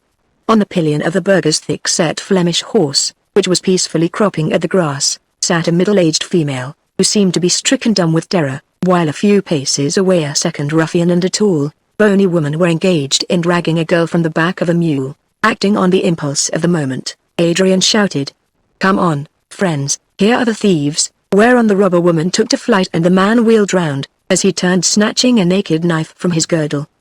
But before he could lift it Adrian's heavy staff crashed down upon the point of his shoulder, causing him to drop the dagger with a howl of pain.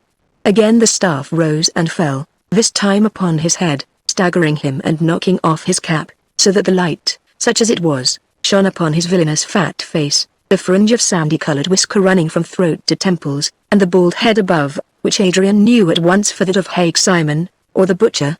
Fortunately for him, however, the butcher was too surprised, or too much confused by the blow which he had received upon his head, to recognize his assailant.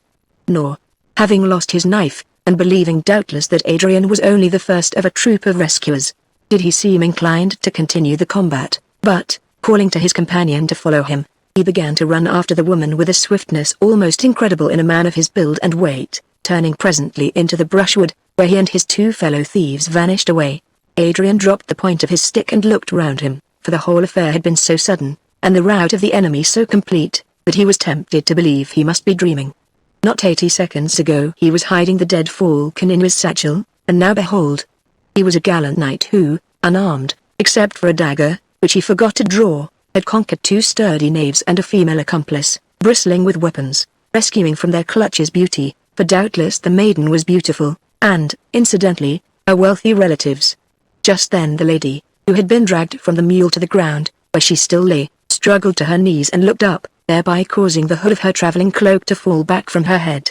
Thus it was, softened and illuminated by the last pale glow of this summer evening, that Adrian first saw the face of Elsa Brandt, the woman upon whom, in the name of love, he was destined to bring so much sorrow. The hero Adrian, overthrower of robbers, looked at the kneeling Elsa, and knew that she was lovely, as, under the circumstances, was right and fitting, and the rescued Elsa, gazing at the hero Adrian, admitted to herself that he was handsome, also that his appearance on the scene had been opportune, not to say providential. Elsa Brandt, the only child of that Hendrik Brandt, the friend and cousin of Dirk van Goorl, who was already figured in this history, was just 19. Her eyes, and her hair which curled, were brown, her complexion was pale, suggesting delicacy of constitution, her mouth small, with a turn of humor about it, and her chin rather large and firm. She was of middle height, if anything somewhat under it, with an exquisitely rounded and graceful figure and perfect hands. Lacking the stateliness of a Spanish beauty, and the coarse fullness of outline which has always been admired in the Netherlands, Elsa was still without doubt a beautiful woman, though how much of her charm was owing to her bodily attractions, and how much to her vivacious mien and to a certain stamp of spirituality that was set upon her face in repose, and looked out of her clear large eyes when she was thoughtful, it would not be easy to determine. At any rate, her charms were sufficient to make a powerful impression upon Adrian, who, forgetting all about the Marchioness de Vanda, inspirer of sonnets, became enamored of her then and there, partly for her own sake and partly because it was the right kind of thing for a deliverer to do. But it cannot be said, however deep her feelings of gratitude, that Elsa became enamored of Adrian. Undoubtedly, as she had recognized, he was handsome, and she much admired the readiness and force with which he had smitten that singularly loathsome-looking individual who had dragged her from the mule. But as it chanced, standing where he did, the shadow of his face lay on the grass beside her.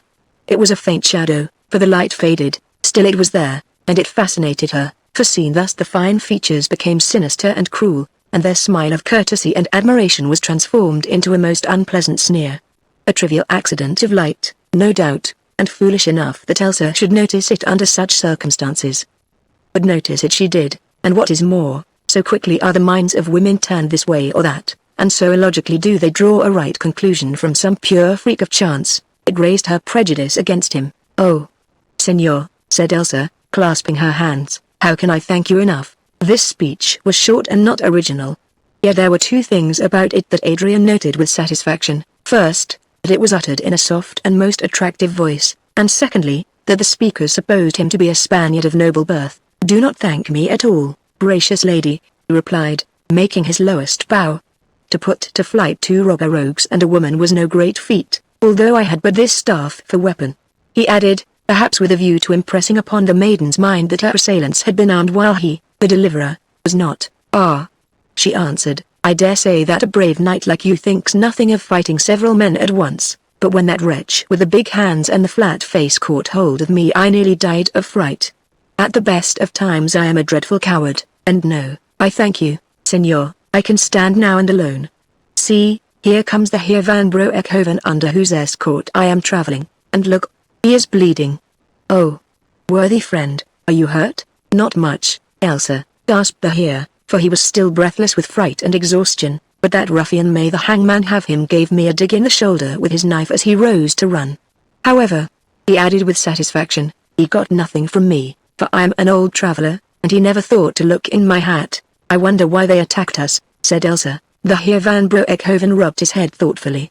"To rob us, I suppose, for I heard the woman say, 'Here they are, look for the letter on the girl, butcher.'" As he spoke Elsa's face turned grave, and Adrian saw her glance at the animal she had been riding and slip her arm through its rein. "Worthy sir," went on van Broekhoven, "tell us whom we have to thank." "I am Adrian, called van Goorl," Adrian replied with dignity. "Van Goorl," said the Heer.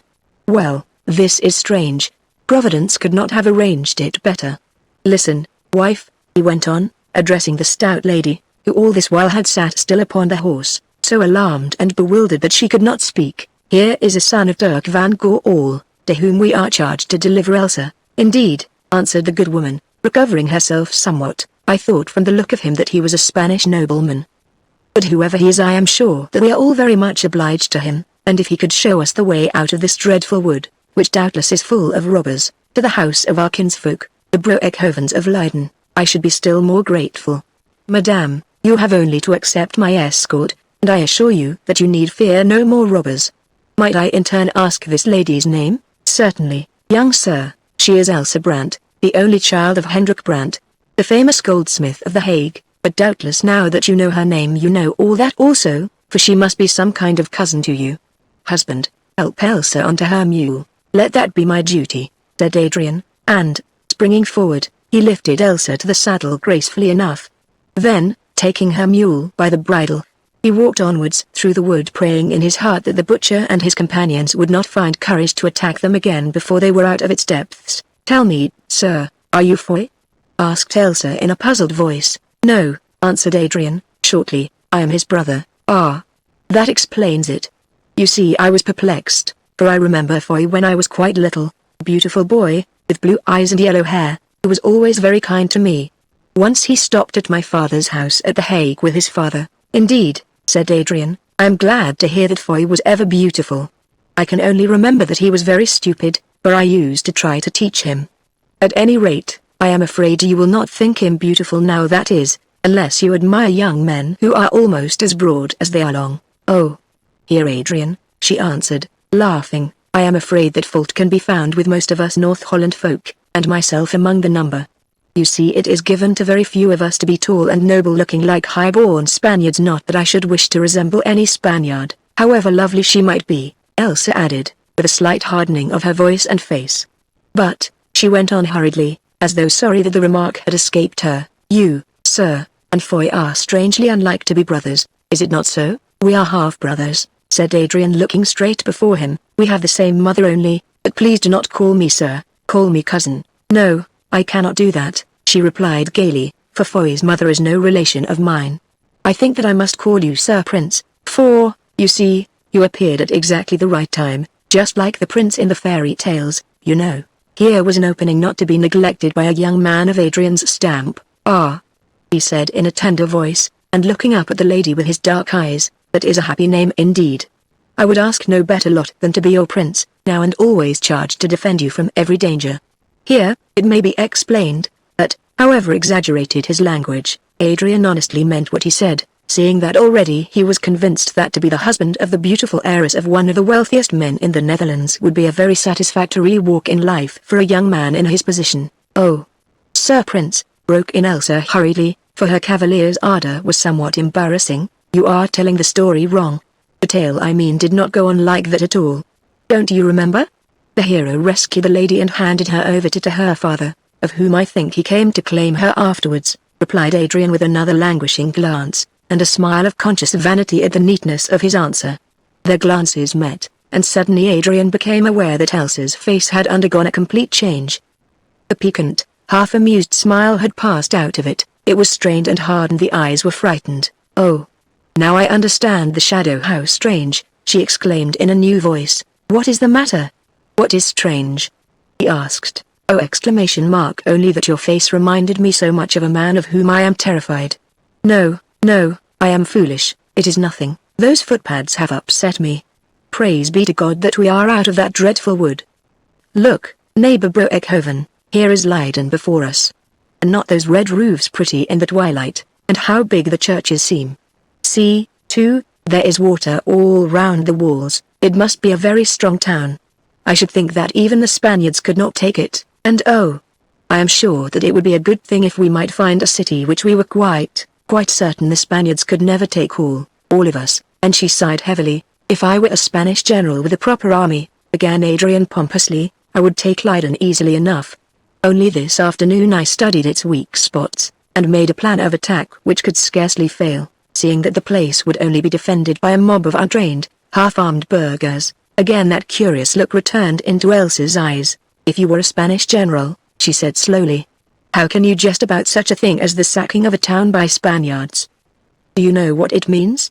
That is how they talk, I've heard them, and she shuddered, and went on, you are not a Spaniard, are you, sir, that you can speak like that? And without waiting for an answer Elsa urged her mule forward, leaving him a little behind. Presently as they passed through the Wittpoort, he was at her side again and chatting to her. But although she replied courteously enough, he felt that an invisible barrier had arisen between them. Yes, she had read his secret heart, it was as though she had been a party to his thoughts when he stood by the bridge this afternoon designing plans for the taking of Leiden. and half wishing that he might share in its capture.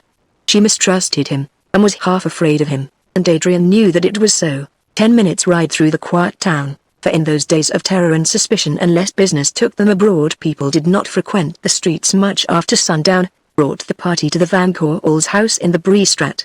Here Adrian dismounted and tried to open the door, only to find that it was locked and barred. This seemed to exasperate a temper already somewhat excited by the various events and experiences of the day, and more especially by the change in Elsa's manner. At any rate he used the knocker with unnecessary energy. After a while, with much turning of keys and drawing of bolts, the door was opened, revealing Dirk, his stepfather, standing in the passage, candle in hand, while behind, as though to be ready for any emergency, loomed the great stooping shape of Red Martin. "Is that you, Adrian?" asked Dirk in a voice at once testy and relieved. "Then why did you not come to the side entrance instead of forcing us to unbar here?" "Because I bring you a guest," replied Adrian pointing to Elsa and her companions.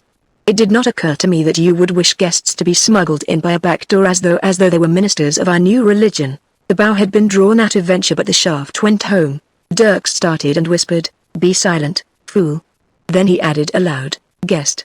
What guest?" "It is I, cousin Dirk, I, Elsa, Hendrik Brandt's daughter," she said, sliding from her mule. "Elsa Brandt," ejaculated Dirk. "Why, how came you here?" "I will tell you presently," she answered. "I cannot talk in the street," and she touched her lips with her finger. "These are my friends, the Van Broekhovens, under whose escort I have travelled from The Hague. They wish to go on to the house of their relations, the other Broekhovens, if someone will show them the way." Then followed greetings and brief explanations.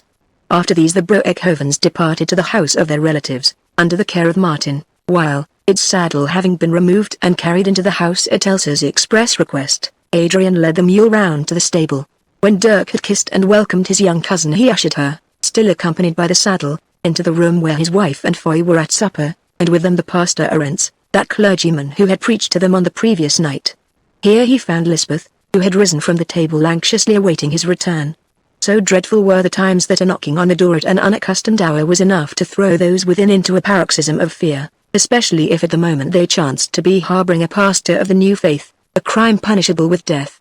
That sound might mean nothing more than a visit from a neighbor, or it might be the trump of doom to every soul within the house, signifying the approach of the familiars of the Inquisition and of a martyr's crown. Therefore Lysbeth uttered a sigh of joy when her husband appeared, followed only by a girl. "Wife," he said, "here is our cousin, Elsa Brandt, come to visit us from The Hague, though why I know not as yet.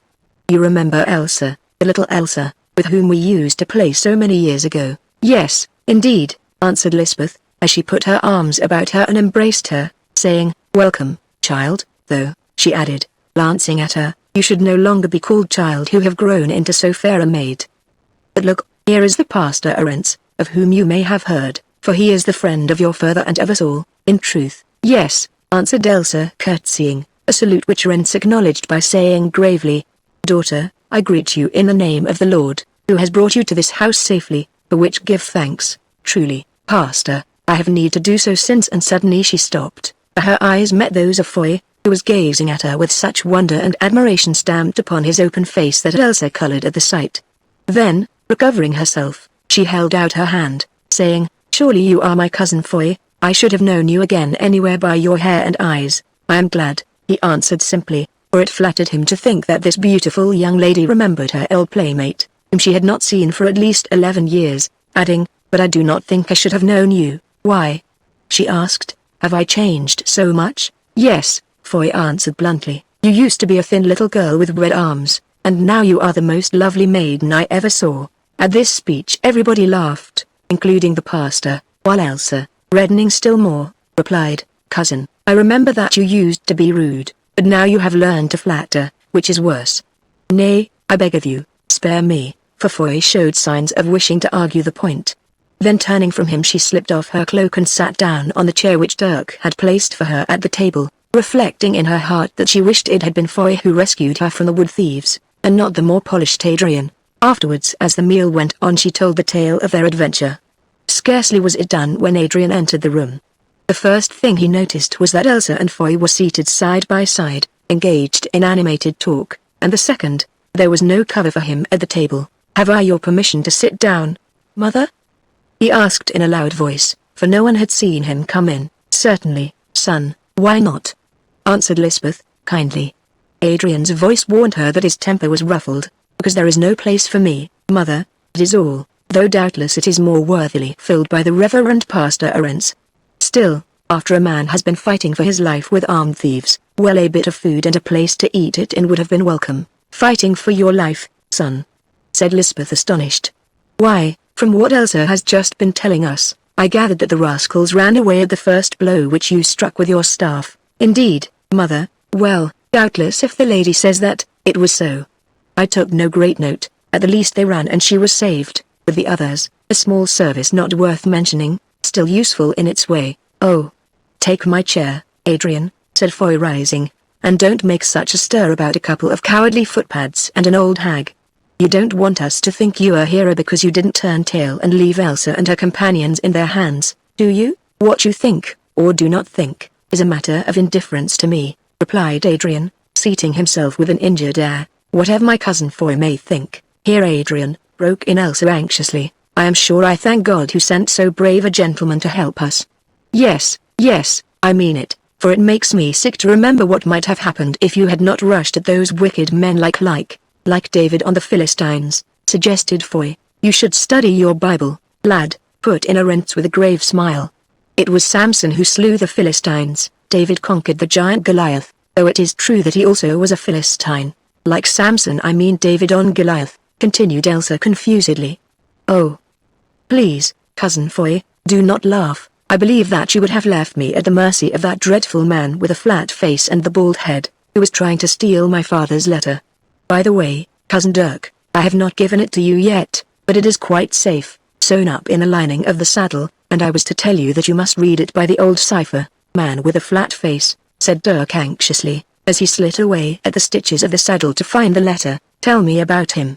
What was he like, and what makes you think he wished to take the paper from you?" So Elsa described the appearance of the man and of the black-eyed hag, his companion, and repeated also the words that the Heer van Broekhoven had heard the woman utter before the attack took place. "That sounds like the spy, Haig Simon, him whom they call the butcher, and his wife, Black Meg," said Dirk. "Adrian, you must have seen these people, was it they?" For a moment Adrian considered whether he should tell the truth, then, for certain reasons of his own, decided that he would not. Black Meg, it may be explained, in the intervals of graver business was not averse to serving as an emissary of Venus. In short, she arranged assignations, and Adrian was fond of assignations. Hence his reticence. "How should I know?" he answered, after a pause. "The place was gloomy, and I have only set eyes upon Haig Simon and his wife about twice in my life." "Softly, brother," said Foy, "and stick to the truth, however gloomy the wood may have been. You know Black Meg pretty well at any rate, for I have often seen you." And he stopped suddenly, as though sorry that the words had slipped from his tongue. "Adrian, is this so?" asked Dirk in the silence which followed. "No, stepfather," answered Adrian. "You hear," said Dirk addressing Foy. "In future, son, I trust that you will be more careful with your words. It is no charge to bring lightly against a man that he has been seen in the fellowship of one of the most infamous wretches in Leiden, a creature whose hands are stained red with the blood of innocent men and women, and who, as your mother knows, once brought me near to the scaffold." Suddenly the laughing boyish look passed out of the face of Foy, and it grew stern. "I am sorry for my words," he said, "since Black Meg does other things besides spying, and Adrian may have had business of his own with her which is no affair of mine. But, as they are spoke, I can't eat them, so you must decide which of us is not truthful." "Nay, Foy, nay," interposed Arentz, "do not put it thus. Doubtless there is some mistake, and have I not told you before that you are over rash of tongue?" "Yes, and a great many other things," answered Foy, "every one of them true, for I am a miserable sinner." "Well, all right, there is a mistake, and it is," he added, with an air of radiant innocency that somehow was scarcely calculated to deceive, "that I was merely poking a stick into Adrian's temper. I never saw him talking to Black Meg. Now, are you satisfied?" Then the storm broke, as Elsa, who had been watching the face of Adrian while he listened to Foy's artless but somewhat fatuous explanation, saw that it must break. "There is a conspiracy against me," said Adrian, who had grown white with rage. "Yes, everything has conspired against me today. First the ragamuffins in the street make a mock of me, and then my hawk is killed. Next it chances that I rescue this lady and her companions from robbers in the wood. But, Do I get any thanks for this? No, I come home to find that I am so much forgotten that no place is even laid for me at table, more, to be jeered at for the humble services that I have done. Lastly, I have the lie given to me, and without reproach, by my brother, who, were he not my brother, should answer for it at the sword's point. Oh! Adrian, broke in Foy, don't be a fool, stop before you say something you will be sorry for. That isn't all, went on Adrian, taking no heed. Whom do I find at this table? The worthy Hierarchs, a minister of the new religion. Well, I protest. I belong to the new religion myself, having been brought up in that faith, but it must be well known that the presence of a pastor here in our house exposes everybody to the risk of death.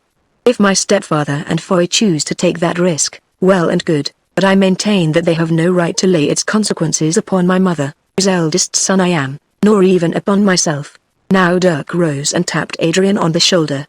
Young man, he said coldly and with glittering eyes, listen to me. The risks which I and my son, Foy, and my wife, your mother, take, we run for conscience' sake. You have nothing to do with them, it is our affair.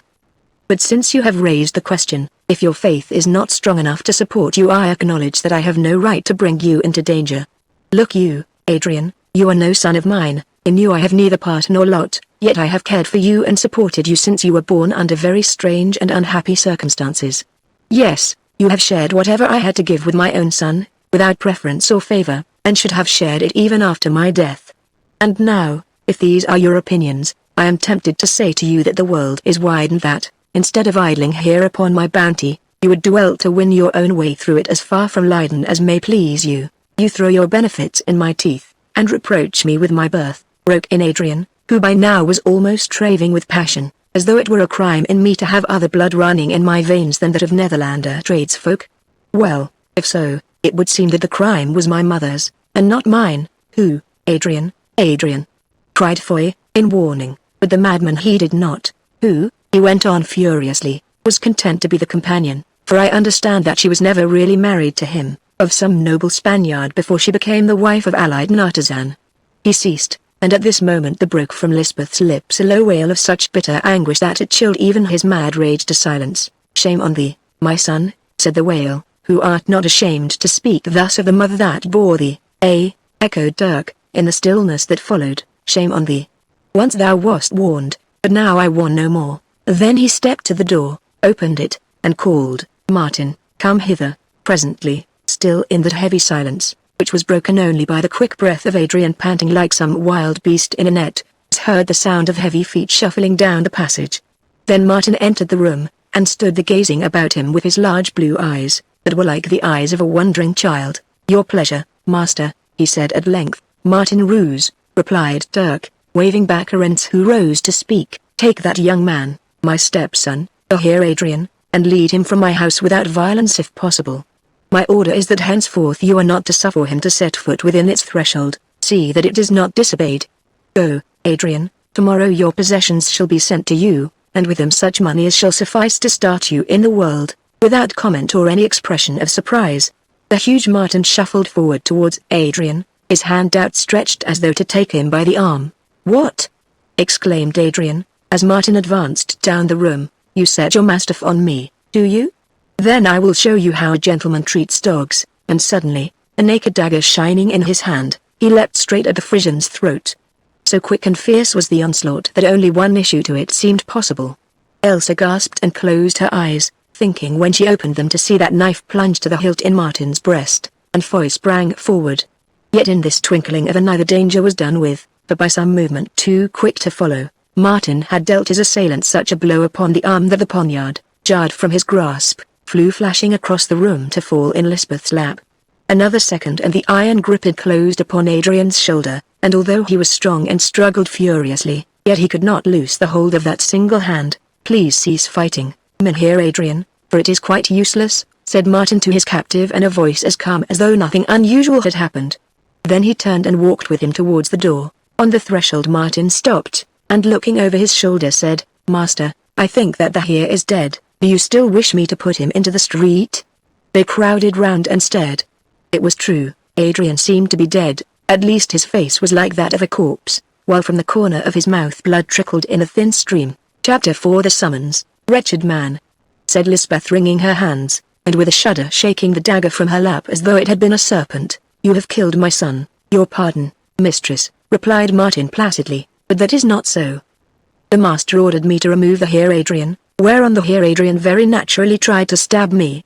"But I, having been accustomed to such things in my youth," and he looked deprecatingly towards the pastor Arentz, struck the Heer Adrian upon the bone of his elbow, causing the knife to jump from his hand. "Had I not done so, I should have been dead and unable to execute the commands of my master."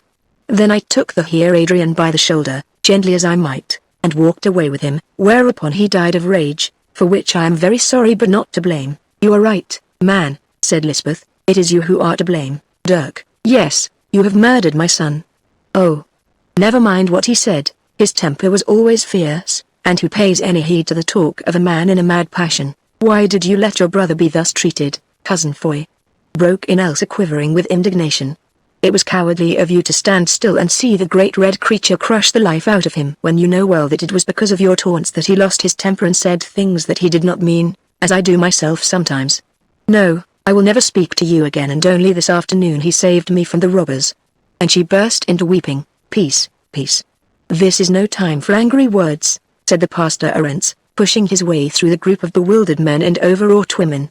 "He can scarcely be dead. Let me look at him. I am something of a doctor," and he knelt by the senseless and bleeding Adrian to examine him. "Take comfort, Rue Van Goorl," he said presently. "Your son is not dead, for his heart beats, nor has his friend Martin injured him in any way by the exercise of his strength, but I think that in his fury he has burst a blood vessel, for he bleeds fast.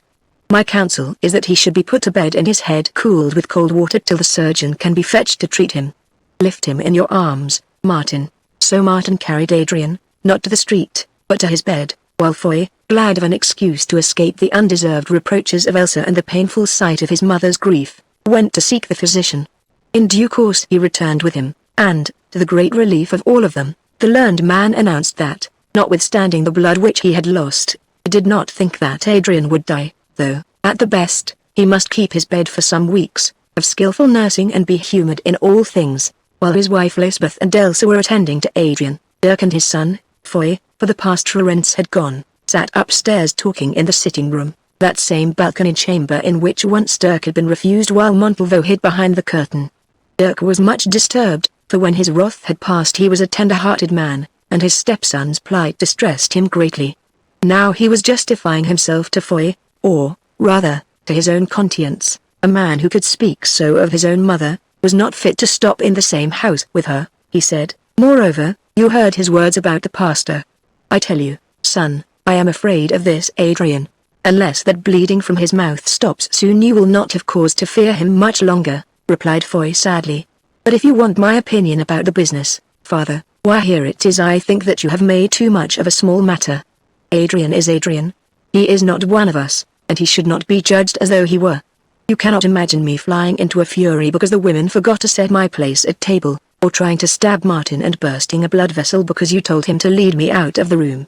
No, I should know better, for what is the use of any ordinary man attempting to struggle against Martin? He might as well try to argue with the Inquisition. But then I am I, and Adrian is Adrian. But the words he used, son. Remember the words. Yes, and if I had spoken them they would have meant a great deal. But in Adrian's mouth I think no more of them than if they came from some angry woman. Why, he is always sulking, or taking offense, or flying into rages over something or other, and when he is like that it all means just nothing except that he wants to use fine talk and show off and play the Don over us. He did not really mean to lie to me when he said that I had not seen him talking to Black Meg, he only meant to contradict, or perhaps to hide something up. As a matter of fact, if you want to know the truth, I believe that the old witch took notes for him to some young lady, and that Haig Simon supplied him with rats for his hawks. Yes, Foy, that may be so. But how about his talk of the pastor? It makes me suspicious, son. You know the times we live in, and if he should go that way remember it is in his blood. The lives of every one of us are in his hand. The father tried to burn me once, and I do not wish the child to finish the work. Then when they come out of his hand, you are at liberty to cut off mine, answered Foy hotly. I have been brought up with Adrian, and I know what he is. He is vain and pompous, and every time he looks at you and me he thanks God that he was not made like that. Also he has failings and vices, and he is lazy, being too fine a gentleman to work like a common Flemish burgher, and all the rest of it. But, father, he has a good heart, and if any man outside this house were to tell me that Adrian is capable of playing the traitor and bringing his own family to the scaffold, well, I would make him swallow his words, or try to, it is all. As regards what he said about my mother's first marriage and Foy hung his head, of course it is a subject on which I have no right to talk, but, father, speaking as one man to another, he is sadly placed and innocent, whatever others may have been, and I don't wonder that he feels sore about the story. As he spoke the door opened and Lysbeth entered. How goes it with Adrian, wife? Dirk asked hastily. Better, husband, thank God, though the doctor stays with him for this night. He has lost much blood, and at the best must lie long abed, above all none must cross his mood or use him roughly, and she looked at her husband with meaning. Peace, wife, Dirk answered with irritation. Foy here has just read me one lecture upon my dealings with your son, and I am in no mood to listen to another. I served the man as he deserved, neither less nor more, and if he chose to go mad and vomit blood, why it is no fault of mine. You should have brought him up to a soberer habit. Adrian is not as other men are, and ought not to be measured by the same rule, said Lysbeth, almost repeating Foy's words. So I have been told before, wife, though I, who have but one standard of right and wrong, find the saying hard. But so be it. Doubtless the rule for Adrian is that which should be used to measure angels or Spaniards, and not one suited to us poor Hollanders who do our work, pay our debts, and don't draw knives on unarmed men. Have you read the letter from your cousin Brandt? Asked Lysbeth, changing the subject. No, answered Dirk, what with daggers, swoonings, and scoldings it slipped my mind, and drawing the paper from his tunic he cut the silk and broke the seals. I had forgotten, he went on, looking at the sheets of words interspersed with meaningless figures, it is in our private cipher, as Elsa said, or at least most of it is. Get the key from my desk, son, and let us set to work, for our task is likely to be long. Foy obeyed, returning presently with an Old Testament of a very scarce edition. With the help of this book and an added vocabulary by slow degrees they deciphered the long epistle, Foy writing it down sentence by sentence as they learned their significance. When at length the task was finished, which was not till well after midnight, Dirk read the translation aloud to Lysbeth and his son. It ran thus. Well-beloved cousin and old friend, you will be astonished to see my dear child Elsa, who brings you this paper sewn in her saddle, where I trust none will seek it, and wonder why she comes to you without warning. I will tell you. You know that here the axe and the stake are very busy, for at the Hague the devil walks loose. Yes, he is the master in this land. Well, although the blow has not yet fallen on me, since for a while I have bought off the informers, hour by hour the sword hangs over my head, nor can I escape it in the end. That I am suspected of the new faith is not my real crime. You can guess it. Cousin, they desire my wealth. Now I have sworn that no Spaniard shall have this, no, not if I must sink it in the sea to save it from them, since it has been heaped up to another end. Yet they desire it sorely, and spies are about my path and about my bed. Worst among them all, at the head of them, is a certain Ramiro, a one-eyed man, but lately come from Spain, it is said as an agent of the Inquisition, whose manners are those of a person who was once a gentleman, and who seems to know this country well.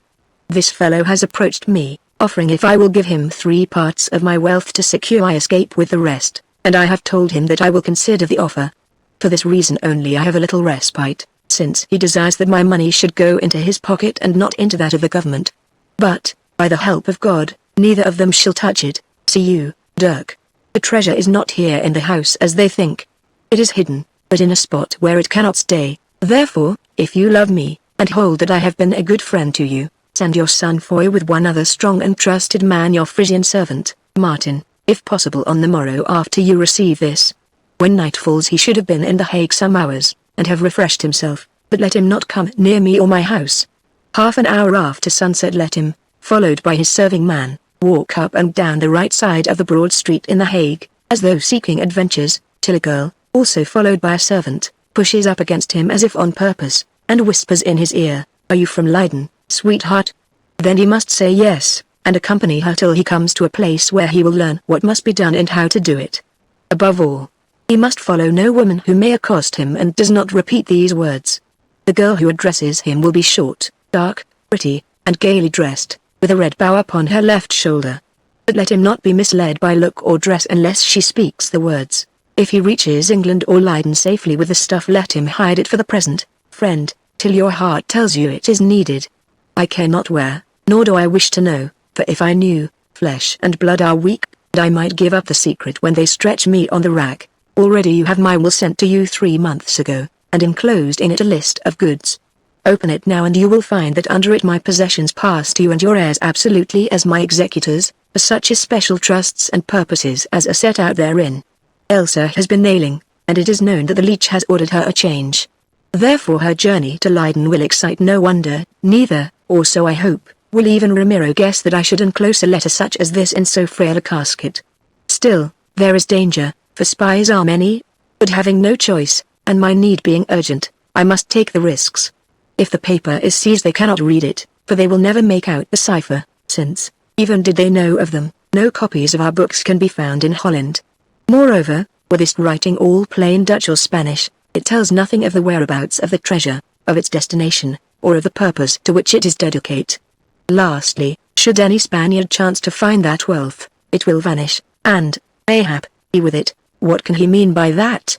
Interrupted Foy. I know not, answered Dirk. My cousin Brandt is not a person who speaks at random, so perhaps we have misinterpreted the passage. Then he went on reading. Now I have done with the pelf, which must take its chance. Only, I pray you, I trust it to your honor and to your love of an old friend to bury it. Burn it, cast it to the 4 winds of heaven before you suffer a Spaniard to touch a gem or a piece of gold. I sent to you today Elsa, my only child. You will know my reason. She will be safer with you in Leiden than here at The Hague, since if they take me they might take her also. The priests and their tools do not spare the young, especially if their rights stand between them and money. Also she knows little of my desperate strait, she is ignorant even of the contents of this letter, and I do not wish that she should share these troubles.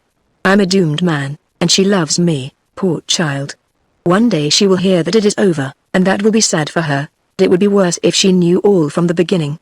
When I bid her goodbye tomorrow, it will be for the last time. God give me strength to bear the blow. You are her guardian, as you deal with her. Nay, I must be crazy with my troubles, for none other would think it needful to remind Dirk van Goorl or his son of their duty to the dead. Farewell, friend and cousin. God guard you and yours in these dreadful times with which it has pleased him to visit us for a season, that through us perhaps this country and the whole world may be redeemed from priestcraft and tyranny. Greet your honored wife, Lysbeth, from me, also your son Foy, who used to be a merry lad, and whom I hope to see again within a night or 2, although it may be fated that we shall not meet. My blessing on him, especially if he prove faithful in all these things.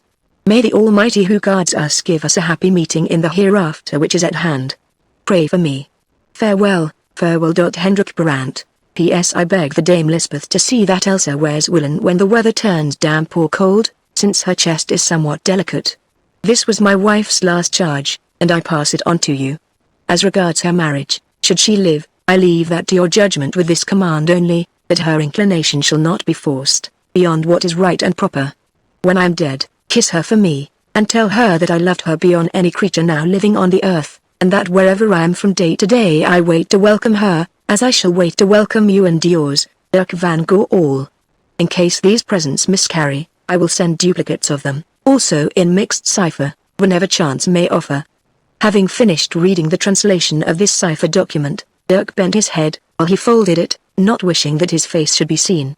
Foy also turned aside to hide the tears which gathered in his eyes, while Lysbeth wept openly. A sad letter and sad times, said Dirk at length. Poor Elsa, muttered Foy, then added, with a return of hopefulness, perhaps he is mistaken, he may escape after all. Lysbeth shook her head as she answered. Hendrik Brandt is not the man to write like that if there was any hope for him, nor would he part with his daughter unless he knew that the end must be near at hand. Why, then, does he not fly? Asked Foy. Because the moment he stirred the Inquisition would pounce upon him, as a cat pounces upon a mouse that tries to run from its corner, replied his father.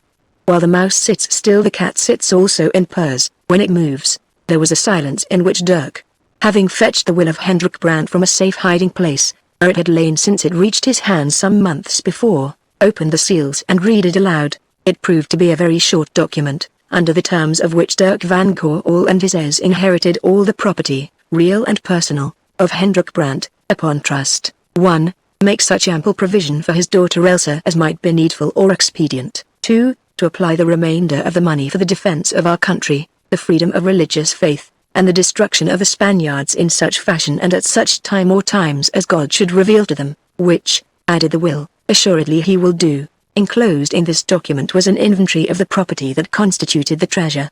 At the head came an almost endless list of jewels, all of them carefully scheduled. These were the first 3 items. Item: the necklace of great pearls that I exchanged with the Emperor Charles when he took a love for sapphires, enclosed in a watertight copper box. Item: a coronet and stomacher of rubies mounted in my own gold work, the best that ever I did, which 3 queens have coveted, and none was rich enough to buy. Item: a great emerald that my father left me, the biggest known, having magic signs of ancients engraved upon the back of it, and enclosed in a chased case of gold. Then came other long lists of precious stones, too numerous to mention, but of less individual value, and after them this entry. Item: 4 casks filled with gold coin, I know not the exact weight or number.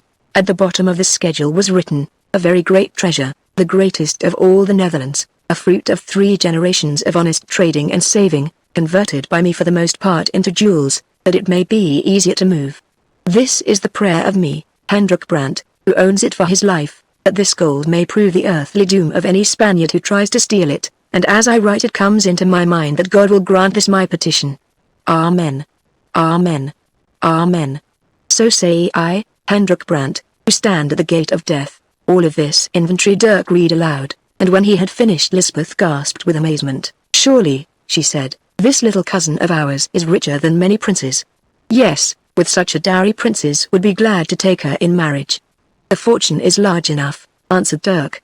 But, oh, what a burden has Hendrik Brandt laid upon our backs, for under this will the wealth is left, not straight to the lawful heiress, Elsa, but to me and my heirs on the trusts started, and they are heavy.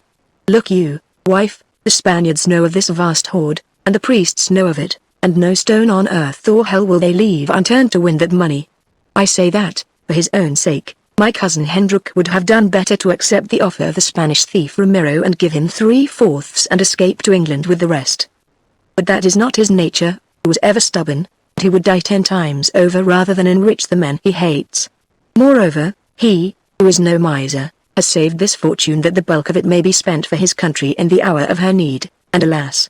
Of that need we are made the judges, since he is called away.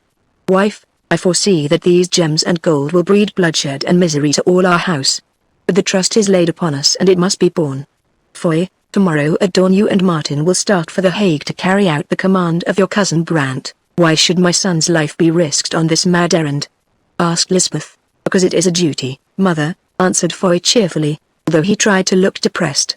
He was young and enterprising, moreover, the adventure promised to be full of novelty. In spite of himself Dirk smiled and bade him summon Martin. A minute later Foy was in the great man's den and kicking at his prostrate form. Wake up, you snoring bull, he said. Awake, Martin sat up, his red beard showing like a fire in the shine of the taper. What is it now, Master Foy? He asked yawning.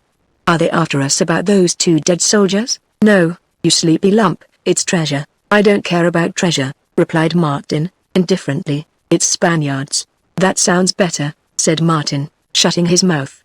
Tell me about it, Master Foy, while I pull on my jerkin. So Foy told him as much as he could in 2 minutes. Yes, it sounds well, commented Martin, critically. If I know anything of those Spaniards, we shan't get back to Leiden without something happening. But I don't like that bit about the women, as likely as not they will spoil everything. Then he accompanied Foy to the upper room, and there received his instructions from Dirk with a solemn and unmoved countenance. Are you listening? Asked Dirk, sharply. Do you understand? I think so, master, replied Martin. Here, and he repeated sentence by sentence every word that had fallen from Dirk's lips, for when he chose to use it Martin's memory was good. 1 or 2 questions, master, he said. This stuff must be brought through at all hazards, answered Dirk, and if we cannot bring it through, it must be hidden in the best way possible. Yes, and if people should try to interfere with us, I understand that we must fight, of course, and if in the fighting we chance to kill anybody I shall not be reproached and called a murderer by the pastor or others? I think not, replied Dirk, and if anything should happen to my young master here, his blood will not be laid upon my head, Lysbeth groaned. Then she stood up and spoke. Martin, why do you ask such foolish questions? Your peril my son must share, and if harm should come to him as may chance, we shall know well that it is no fault of yours. You are not a coward or a traitor, Martin. Well, I think not, mistress, at least not often, but you see here are two duties, the first, to get this money through, the second, to protect the Herefoy. I wish to know which of these is the more important. It was Dirk who answered, you're going to carry out the wishes of my cousin Brandt, they must be attended to before anything else. Very good, replied Martin, you quite understand, Herefoy? Oh, perfectly, replied that young man, grinning. Then go to bed for an hour or two, as you may have to keep awake tomorrow night. I will call you at dawn. Your servant, master and mistress. I hope to report myself to you within 60 hours, but if I do not come within 80, or let us say 100, it may be well to make inquiries, and he shuffled back to his den. Youth sleeps well whatever may be behind or before it, and it was not until Martin had called to him thrice next morning that Foy opened his eyes in the grey light, and, remembering, sprang from his bed. There's no hurry, said Martin, but it will be as well to get out of Leyden before many people are about. As he spoke, Lysbeth entered the room fully dressed. She had not slept that night, carrying in her hand a little leathern bag. How is Adrian, mother? Asked Foy, as she stooped down to kiss him. He sleeps, and the doctor, who is still with him, says that he does well, she answered. But see here, Foy, you are about to start upon your first adventure, and this is my present to you, this and my blessing. Then she untied the neck of the bag and poured from it something that lay upon the table in a shining heap no larger than Martin's fist. Foy took hold of the thing and held it up, whereon the little heap stretched itself out marvelously, till it was as large indeed as the body garment of a man. Steel shirt, exclaimed Martin, nodding his head in approval, and adding, good wear for those who mix with Spaniards. Yes, said Lysbeth, my father brought this from the East on one of his voyages. I remember he told me that he paid for it its weight in gold and silver, and that even then it was sold to him only by the special favor of the king of that country. The shirt, they said, was ancient, and of such work as cannot now be made. It had been worn from father to son in one family for 300 years, but no man that wore it ever died by body cut or thrust, since sword or dagger cannot pierce that steel. At least, son, this is the story, and, strangely enough, when I lost all the rest of my heritage, and she sighed, this shirt was left to me, for it lay in its bag in the old oak chest, and none noticed it or thought it worth the taking. So make the most of it, Foy, it is all that remains of your grandfather's fortune, since this house is now your father's. Beyond kissing his mother in thanks, Foy made no answer. He was too much engaged in examining the wonders of the shirt, which as a worker in metals he could well appreciate. But Martin said again, better than money, much better than money. God knew that and made them leave the mail. I never saw the like of it, broke in Foy. Look, it runs together like quicksilver and is light as leather. See, too, it has stood sword and dagger stroke before today, and holding it in a sunbeam they perceived in many directions faint lines and spots upon the links caused in past years by the cutting edge of swords and the points of daggers. Yet never a one of those links was severed or broken. I pray that it may stand them again if your body be inside of it, said Lysbeth. Yet, son, remember always that there is one who can guard you better than any human male however perfect, and she left the room. Then Foy drew on a coat over his woolen jersey, and it fitted him well, though not so well as in after years, when he had grown thicker. Indeed, when his linen shirt and his doublet were over it none could have guessed that he was clothed in armor of proof. It isn't fair, Martin, he said, that I should be wrapped in steel and you in nothing. Martin smiled. Do you take me for a fool, master, he said. You have seen some fighting in my day, private and public. Look here, and, opening his leathern jerkin, he showed that he was clothed beneath in a strange garment of thick but supple hide. Bullskin, said Martin, and as we know how up in Friesland. Not as good as yours, it will turn most cuts or arrows. I sat up last night making one for you. It was almost finished before, but the steel is cooler and better for those who can afford it. Come, let us go and eat. We should be at the gates at 8 when they open. Chapter 5 Mother's gifts are good gifts. At a few minutes to 8 that morning a small crowd of people had gathered in front of the Whitport at Leyden waiting for the gate to be opened. They were of all sorts, but country folk for the most part, returning to their villages, leading mules and donkeys slung with empty panniers, and shouting greetings through the bars of the gate to acquaintances who led in other mules laden with vegetables and provisions. Among these stood some priests, saturnine and silent, bent, doubtless, upon dark business of their own. A squad of Spanish soldiers waited also, the insolence of the master in their eyes. They were marching to some neighboring city. There, too, appeared Foy van Coorl and Red Martin, who led a pack mule, Foy dressed in the grey jerkin of a merchant, but armed with a sword and mounted on a good mare, Martin riding a Flemish gelding that nowadays would only have been thought fit for the plough, since no lighter-boned beast could carry his weight. Among these moved a dapper little man, with sandy whiskers and sly face, asking their business and destination of the various travellers, and under pretence of guarding against the smuggling of forbidden goods, taking count upon his tablets of their merchandise and baggage. Presently he came to Foy. "Name?"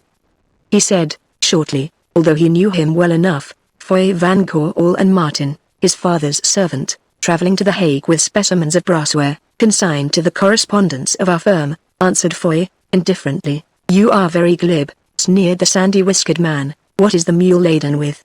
"It may be Bibles for all I know. Nothing half so valuable, master," replied Foy. "It is a church chandelier in pieces." "Unpack it and show me the pieces," said the officer. Foy flushed with anger and set his teeth, but Martin, administering to him a warning nudge in the ribs, submitted with prompt obedience. It was a long business, for each arm of the chandelier had been carefully wrapped in hay bands, and the official would not pass them until everyone was undone, after which they must be done up again.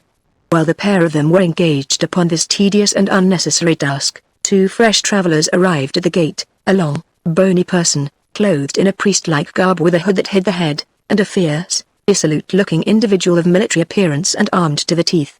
Catching sight of young Van Coorl and his servant, the long person, who seemed to ride very awkwardly with legs thrust forward, whispered something to the soldier man, and they passed on without question through the gate. When Foy and Martin followed them 20 minutes later, they were out of sight, for the pair were well mounted and rode hard. "Did you recognize them?" asked Martin so soon as they were clear of the crowd. "No," said Foy. "Who are they?" "The papers twitch, Black Meg, dressed like a man, and the fellow who came here from The Hague yesterday. Whether they are going to report that the Heer Adrian routed them, and that the Broekhovens with the Juff Vuelsa got through unsearched. What does it all mean, Martin?" "It means, master, that we shall have a warm welcome yonder. It means that someone guesses we know about this treasure, and that we shan't get the stuff away without trouble. Will they waylay us?" Martin shrugged his shoulders as he answered, "It is always well to be ready, but I think not. Coming back they may waylay us, not going. Our lives are of little use without the money, also they cannot be had for the asking." Martin was right, for travelling slowly they reached the city without molestation, and, riding to the house of Dirk's correspondent, put up their horses, ate, rested, delivered the sample chandelier, and generally transacted the business which appeared to be the object of their journey. In the course of conversation they learned from their host that things were going very ill here at The Hague for all who were supposed to favour the new religion. Tortures, burnings, abductions, and murders were of daily occurrence, nor were any brought to judgment for these crimes. Indeed, soldiers, spies, and government agents were quartered on the citizens, doing what they would, and none dared to lift a hand against them. Hendrik Brandt, they heard also, still at large and carrying on business as usual in his shop, though rumour said that he was a marked man whose time would be short, for announced that they would stay the night, and a little after sunset called to Martin to accompany him, as he wished to walk in the broad street to see the sights of the town. "Be careful, Mynheer Foy," said their host in warning, "for there are many strange characters about, men and women." "Oh. Yes, this mere is full of pike, and fresh bait is snapped up sharply. We will be wary," replied Foy, with the cheerful air of a young man eager for excitement. "Hague pike don't like Leiden perch, you know, they stick in their throats." I hope so," said the host, "still I pray you be careful. You will remember where to find the horses if you want them. They are fed and I will keep them saddled. Your arrival here is known, and for some reason this house is being watched." Foy nodded and they started out, Foy going first, and Red Martin, staring round him like a bewildered bumpkin, following at his heel, with his great sword, which was called Silence, girt about his middle, and hidden as much as possible beneath his jerkin. "I wish you wouldn't look so big, Martin," Foy whispered over his shoulder. "Everybody is staring at you and that red beard of yours, which glows like a kitchen fire." "I can't help it, master," said Martin. "My back aches with stooping as it is, and, as for the beard, well, God made it so. At least you might dye it," answered Foy. "If it were black you would be less like a beacon on a church tower." "Another day, master. It is a long business dyeing a beard like mine. I think it would be quicker to cut it off." Then he stopped, for they were in the broad street. Here they found many people moving to and fro, and although the company were so numerous it was difficult to distinguish them. No moon shone, and the place was lighted by lanterns set up on poles at long distances from each other. Foy could see, however, that they were for the most part folk of bad character, disreputable women, soldiers of the garrison, half-drunk sailors from every country, and gliding in and out among them all, priests and other observers of events. Before they had been long in the crowd, a man stumbled against Foy rudely, at the same time telling him to get out of the path. But although his blood leapt at the insult and his hand went to his sword hilt, Foy took no notice, for he understood at once that it was sought to involve him in a quarrel. Next a woman accosted him, a gaily dressed woman, but she had no bow upon her shoulder, so Foy merely shook his head and smiled. For the rest of that walk, however, he was aware that this woman was watching him, and with her a man whose figure he could not distinguish, for he was wrapped in a black cloak. Thrice did Foy, followed by Martin, thus promenade the right side of the broad street, till he was heartily weary of the game indeed, and began to wonder if his cousin Brand's plans had not miscarried. As he turned for the fourth time his doubts were answered, for he found himself face to face with a small woman who wore upon her shoulder a large red bow, and was followed by another woman, a buxom person dressed in a peasant's cap. The lady with the red bow, making pretense to stumble, precipitated herself with an affected scream right into his arms, and as he caught her, whispered, "Are you from Leiden, sweetheart?" "Yes." "Then treat me as I treat you, and follow always where I lead. First make pretense to be rid of me." As she finished whispering, Foy heard a warning stamp from Martin, followed by the footsteps of the pair who he knew were watching them, which he could distinguish easily, for here at the end of the street there were fewer people. So he began to act as best he could. It was not very well, but his awkwardness gave him a certain air of sincerity. "No, no," he said, "why should I pay for your supper? Come, be going, my good girl, and leave me and my servant to see the town in peace." "Oh, Mynheer, let me be your guide, I beg you," answered she of the red bow, clasping her hands and looking up into his face.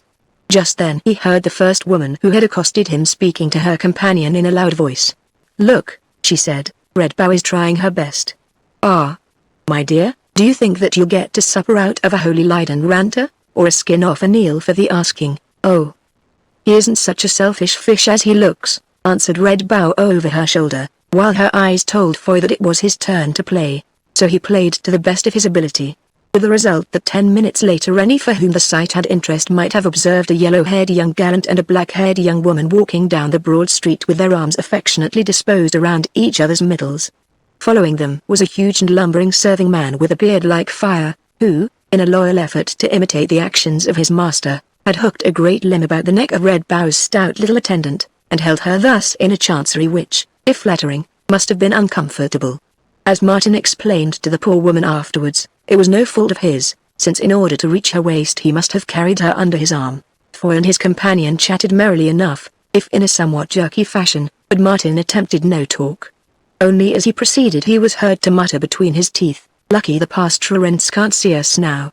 He would never understand, he is so one-sided." So at least Foy declared subsequently in Leiden. Presently, at a hint from his lady, Foy turned down a side street, unobserved, as he thought, till he heard a mocking voice calling after them, "Good night, Red Bow, hope you will have a fine supper with your Leiden shopper boy." "Quick," whispered Red Bow, and they turned another corner, then another, and another.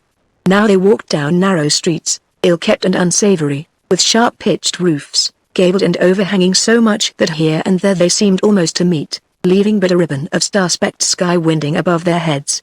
Evidently it was a low quarter of the town and a malodorous quarter, for the canals, spanned by picturesque and high-arched bridges, were everywhere, and at this summer season the water in them was low, rotten, and almost stirless. At length Red Bow halted and knocked upon a small recessed door, which instantly was opened by a man who bore no light. "Come in," he whispered, and all four of them passed into a darksome passage. "Quick, quick," said the man, "I hear footsteps." Foy heard them also echoing down the empty street, and as the door closed it seemed to him that they stopped in the deep shadow of the houses. Then, holding each other by the hand, they crept along black passages and downstairs till at length they saw light shining through the crevices of an ill-fitting door. It opened mysteriously at their approach, and when they had all entered, shut behind them, Foy uttered a sigh of relief, for he was weary of this long flight, and looked round him to discover that they were in a large windowless cellar, well furnished after a fashion by oak benches and a table set out with cold meats and flagons of wine. At the foot of this table stood a middle-aged man, prematurely grey, and with a face worn as though by constant care. "Welcome, Foy van Gool," said the man in a gentle voice. "Many years have passed since last we met, still I should have known you anywhere, though I think you would not have known me." Foy looked at him and shook his head. "I thought so," went on the man with a smile. "Well, I am Hendrik Brandt, your cousin, once the burgomaster of The Hague and its richest citizen, but today a hunted rat who must receive his guests in secret cellars. Tell me now, did my daughter, Elsa, reach your good father's house in safety, and is she well?" So Foy told him all that story. As I thought, said Hendrik. Ramiro knew of her journey and guessed that she might carry some letter. "Oh," he went on, shaking his fist in a kind of frenzy, and addressing the two women who had played the parts of Red Bow and her servant, "who among you is the traitor? Can it be that you, whom my bounty has fed, betray me? Nay, girls, do not weep, I know that it is not so, and yet, in this city, the very walls have ears. Yes, even this deep vault gives up its secrets. Well, if only I can save my fortune from those wolves, what do I care? Then they may take my carcass and tear it. At least, my daughter is safe for a while, and now I have but one desire left on earth, to rob them of my wealth also." Then he turned to the girl decked out in the gay clothes, who, now that the chase was over, sat upon a bench with her face hidden in her hand, and said, "Tell me your story, Gretchen," whereon she lifted her head and repeated all that happened. "They press us hard," muttered Brandt, "but, friends, we will beat them yet. Eat now, and drink while you may." So they sat down and ate and drank while Hendrik watched them, and the man who had led them to the vault listened without the door. When they had finished, Brandt bade the two women, Red Bow and the other, leave the cellar and send in the sentry, replacing him as guards. He entered, a hard-faced, grizzled man, and, taking a seat at the table, began to fill himself with food and wine. "Hearken, my cousin Foy," said Brandt presently, "this is the plan. A league away, near to the mouth of the great canal, lie certain boats, a score or over of them, laden with trading goods and timber, in the charge of honest men who know nothing of their cargo, but who have orders to fire them if they should be boarded.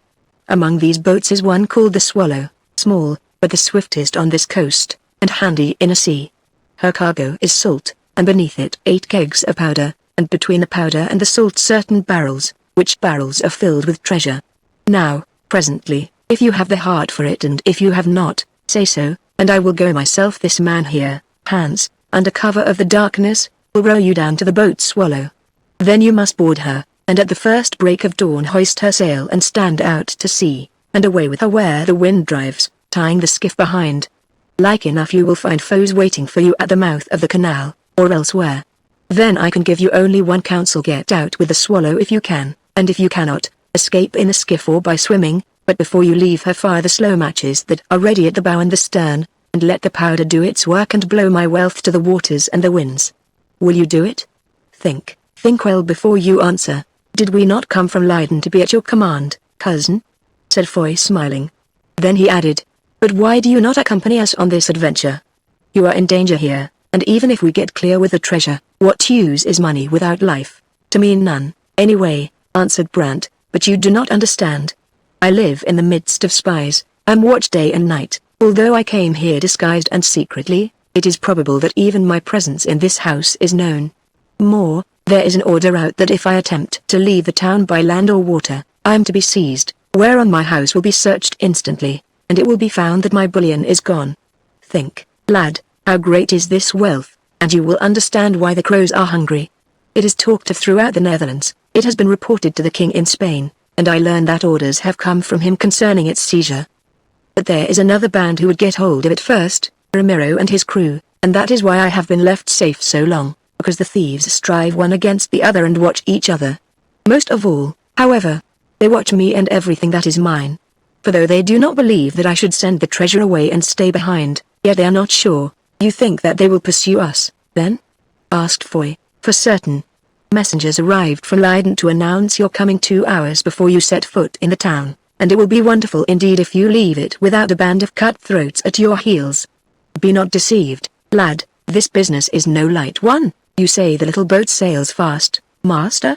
queried Martin. "She sails fast, but perhaps others are as swift. Moreover, it may happen that you will find the mouth of the canal blocked by the guardship, which was sent there a week ago with orders to search every craft that passes from stem to stern. Or you may slip past her. My master and I are not afraid of a few blows, said Martin, and we are ready to take our risks like brave men. Still, Mynheer Brandt, this seems to me a hazardous business, and one in which your money may well get itself lost. Now, I ask you, would it not be better to take this treasure out of the boat where you have hidden it, and bury it, and convey it away by land? Brandt shook his head. I have thought of that, he said, as I have thought of everything. But it cannot now be done. Also there is no time to make fresh plans. Why? Asked Foy. Because day and night men are watching the boats which are known to belong to me, although they are registered in other names, and only this evening an order was signed that they must be searched within an hour of dawn. My information is good, as it should be since I pay for it dearly. Then, said Foy, there is nothing more to be said. We will try to get to the boat and try to get her away, and if we can get her away we will try to hide the treasure, and if we can't we will try to blow her up as you direct and try to escape ourselves. And he shrugged his shoulders. Martin said nothing, only he shook his great red head, nor did the silent pilot at the table speak at all. Hendrik Brand looked at them, and his pale, careworn face began to work. Have I the right? He muttered to himself, and for an instant or two bent his head as though in prayer. When he lifted it again his mind seemed to be made up. Foy van Goorl, he said, listen to me, and tell your father, my cousin and executor, what I say. Since I have no time to write it, tell him word for word. You are wondering why I do not let this pelf take its chance without risking the lives of men to save it. It is because something in my heart pushes me to another path. It may be imagination, but I am a man standing on the edge of the grave, and to such I have known it given to see the future. I think that you will win through with the treasure, Foy, and that it will be the means of bringing some wicked ones to their doom. Yes, and more, much more, but what it is I cannot altogether see. Yet I am quite certain that thousands and tens of thousands of our folk will live to bless the gold of Hendrik Brandt, and that is why I work so hard to save it from the Spaniards. Also that is why I ask you to risk your lives tonight, not for the wealth's sake, for wealth is dross, but for what the wealth will buy in days to come. He paused a while, then went on, I think also, cousin, that being, they tell me, unaffianced, you will learn to love, and not in vain, the dear child of mine, whom I leave in your father's keeping and in yours. More, since time is short and we shall never meet again, I say to you plainly, that the thought is pleasing to me, young cousin Foy, for I have a good report of you and like your blood and looks. Remember always, however dark may be your sky, that before he passed to doom Hendrik Brandt had this vision concerning you and the daughter whom he loves, and whom you will learn to love as do all who know her. Remember also that priceless things are not lightly won, and do not woo her for her fortune, since, I tell you, this belongs not to her but to our people and our cause, and when the hour comes, for them it must be used. Foy listened, wondering, but he made no answer, for he knew not what to say. Yet now, on the edge of his first great adventure, these words were comfortable to him who had found already that Elsa's eyes were bright. Brandt next turned towards Martin, but that worthy shook his red head and stepped back a pace. Thank you kindly, master, he said, but I will do without the prophecies, which, good or ill, are things that fasten upon a man's mind. Once an astrologer cast my nativity, and foretold that I should be drowned before I was 25. I wasn't, but, my faith. The miles which I have walked round to bridges on account of that astrologer, Brandt smiled. I have no foresight concerning you, good friend, except that I judge your arm will be always strong in battle, that you will love your masters well, and use your might to avenge the cause of God's slaughtered saints upon their murderers. Martin nodded his head vigorously, and fumbled at the handle of the sword silence, while Brandt went on. Friend, you have entered on a dangerous quarrel on behalf of me and mine, and if you live through it you will have earned high pay. Then he went to the table, and, taking writing materials, he wrote as follows, to the Heer Dirk van Goorl and his heirs, the executors of my will, and the holders of my fortune, which is to be used as God shall show them. This is to certify that in payment of this night's work Martin, called the Red, the servant of the said Dirk van Goorl, or those heirs whom he may appoint, is entitled to a sum of 5,000 florins, and I constitute such sum a first charge upon my estate, to whatever purpose they may put it in their discretion. This document he dated, signed, and caused the pilot's hands to sign also as a witness. Then he gave it to Martin, who thanked him by touching his forehead, remarking at the same time, after all, fighting is not a bad trade if you only stick to it long enough. 5,000 florins. I never thought to earn so much. You haven't got it yet, interrupted Foy. And now, what are you going to do with that paper? Martin reflected. Coat? He said, no, A man takes off his coat if it is hot, and it might be left behind. Boots? No, that would wear it out, especially if they got wet. Jersey? Sewn next the skin? No, same reason. Ah. I have it, and, drawing out the great sword Silence, he took the point of his knife and began to turn a little silver screw in the hilt, one of many with which the handle of walrus ivory was fastened to its steel core. The screw came out, and he touched a spring, whereon 1/4 of the ivory casing fell away, revealing a considerable hollow in the hilt, for, although Martin grasped it with one hand, the sword was made to be held by two. "What is that hole for?" asked Foy. "The executioner's drug," replied Martin, "which makes a man happy while he does his business with him, that is, if he can pay the fee. He offered his dose to me, I remember." Before here Martin stopped, and, having rolled up the parchment, hid it in the hollow. "You might lose your sword," suggested Foy. "Yes, master, when I lose my life and exchange the hope of florins for a golden crown," replied Martin with a grin. "Till then I do not intend to part with Silence." Meanwhile Hendrik Brandt had been whispering to the quiet man at the table, who now rose and said, "Foster brother, do not trouble about me, I take my chance and I do not wish to survive you. My wife is burnt, one of my girls out there is married to a man who knows how to protect them both, also the dowries you gave them are far away and safe. Do not trouble about me who have but one desire to snatch the great treasure from the maw of the Spaniard that in a day to come it may bring doom upon the Spaniard." Then he relapsed into a silence, which spread over the whole company. "It is time to be stirring," said Brandt presently. "Hans, you will lead the way. I must bide here a while before I go abroad and show myself." The pilot nodded. "Ready?" he asked, addressing Foy and Martin. Then he went to the door and whistled, whereon Red Bow with her pretended servant entered the vault. He spoke a word or two to them and kissed them each upon the brow. Next he went to Hendrik Brandt, and throwing his arms about him, embraced him with far more passion than he had shown towards his own daughters. "Farewell, foster brother," he said, "till we meet again here or hereafter it matters little which. Have no fear, we will get the stuff through to England if may be, or send it to hell with some Spaniards to seek it there. Now, comrades, come on and stick close to me, and if any try to stop us cut them down. When we reach the boat do you take the oars and row while I steer her. The girls come with us to the canal, arm in arm with the two of you. If anything happens to me either of them can steer you to the skiff called Swallow, but if naught happens we will put them ashore at the next wharf. Come," and he led the way from the cellar. At the threshold Foy turned to look at Hendrik Brandt. He was standing by the table, the light shining full upon his pale face and grizzled head, about which it seemed to cast a halo. Indeed, at that moment, wrapped in his long, dark cloak, his lips moving in prayer, and his arms uplifted to bless them as they went, he might well have been, not a man, but some vision of a saint come back to earth. The door closed and Foy never saw him again, for ere long the Inquisition seized him and a while afterwards he died beneath their cruel hands. One of the charges against him was, that more than 20 years before, he had been seen reading the Bible at Leyden by Black Meg, who appeared and gave the evidence. But they did not discover where his treasure was hidden away. To win an easier death, indeed, he made them a long confession that took them a still longer journey, but of the truth of the matter he knew nothing, and therefore could tell them nothing. Now this scene, so strange and pathetic, ended at last. The 5 of them were in the darkness of the street. Here once more Foy and Red Bow clung to each other, and once more the arm of Martin was about the neck of her who seemed to be the serving maid, while ahead, as though he were paid to show the way, went the pilot. Soon footsteps were heard, for folk were after them. They turned once, they turned twice, they reached the bank of a canal, and Hans, followed by Red Bow and her sister, descended some steps and climbed into a boat which lay there ready. Next came Martin, and, last of all, Foy. As he set foot upon the first step, a figure shot out of the gloom towards him. A knife gleamed in the air and a blow took him between the shoulders that sent him stumbling headlong, for he was balanced upon the edge of the step, but Martin had heard and seen. He swung round and struck out with the sword Silence.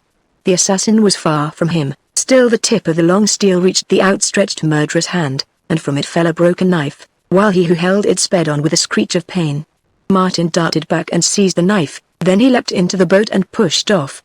At the bottom of it lay Foy, who had fallen straight into the arms of Red Bow, dragging her down with him. "Are you hurt, master?" asked Martin. "Not a bit," replied Foy, "but I am afraid the lady is. She went undermost. Mother's gifts are good gifts," muttered Martin as he pulled him and the girl, whose breath had been knocked out of her, up to a seat. You ought to have an 8-inch hole through you. But that knife broke upon the shirt.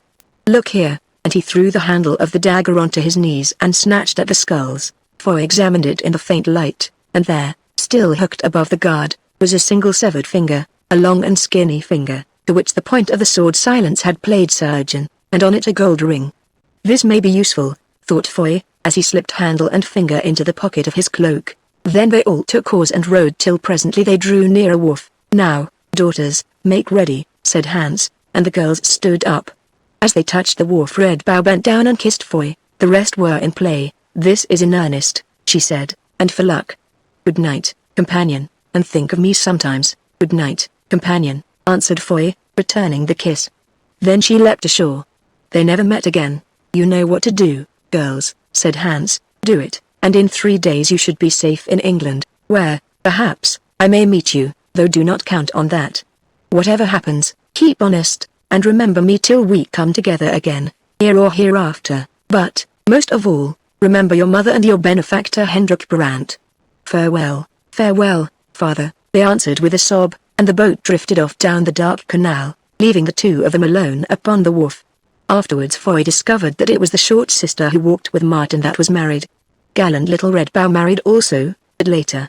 Her husband was a cloth merchant in London, and her grandson became Lord Mayor of that city, and now, having played their part in it, these two brave girls are out of the story. Chapter 6 Sword Silence receives the secret. For half an hour or more they glided down the canal unmolested and in silence. Now it ran into a broader waterway along which they slid towards the sea, keeping as much as possible under the shadow of one bank, for although the night was moonless a faint grey light lay upon the surface of the stream. At length Foy became aware that they were bumping against the sides of a long line of barges and river boats laden with timber and other goods. To one of these it was the fourth the pilot Hans made fast, tying their rowboat to her stern. Then he climbed to the deck, whispering to them to follow. As they scrambled on board, 2 grey figures arose and Foy saw the flash of steel. Then Hans whistled like a plover, and, dropping their swords they came to him and fell into talk.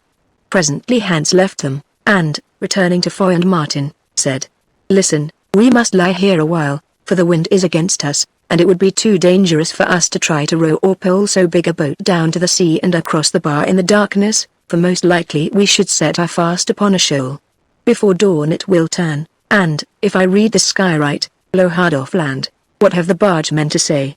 asked Foy. "Only that for these 4 days they have been lying here forbidden to move, and that their craft are to be searched tomorrow by a party of soldiers, and the cargo taken out of them piecemeal." "So," said Foy, "well, I hope that by then what they seek will be far away.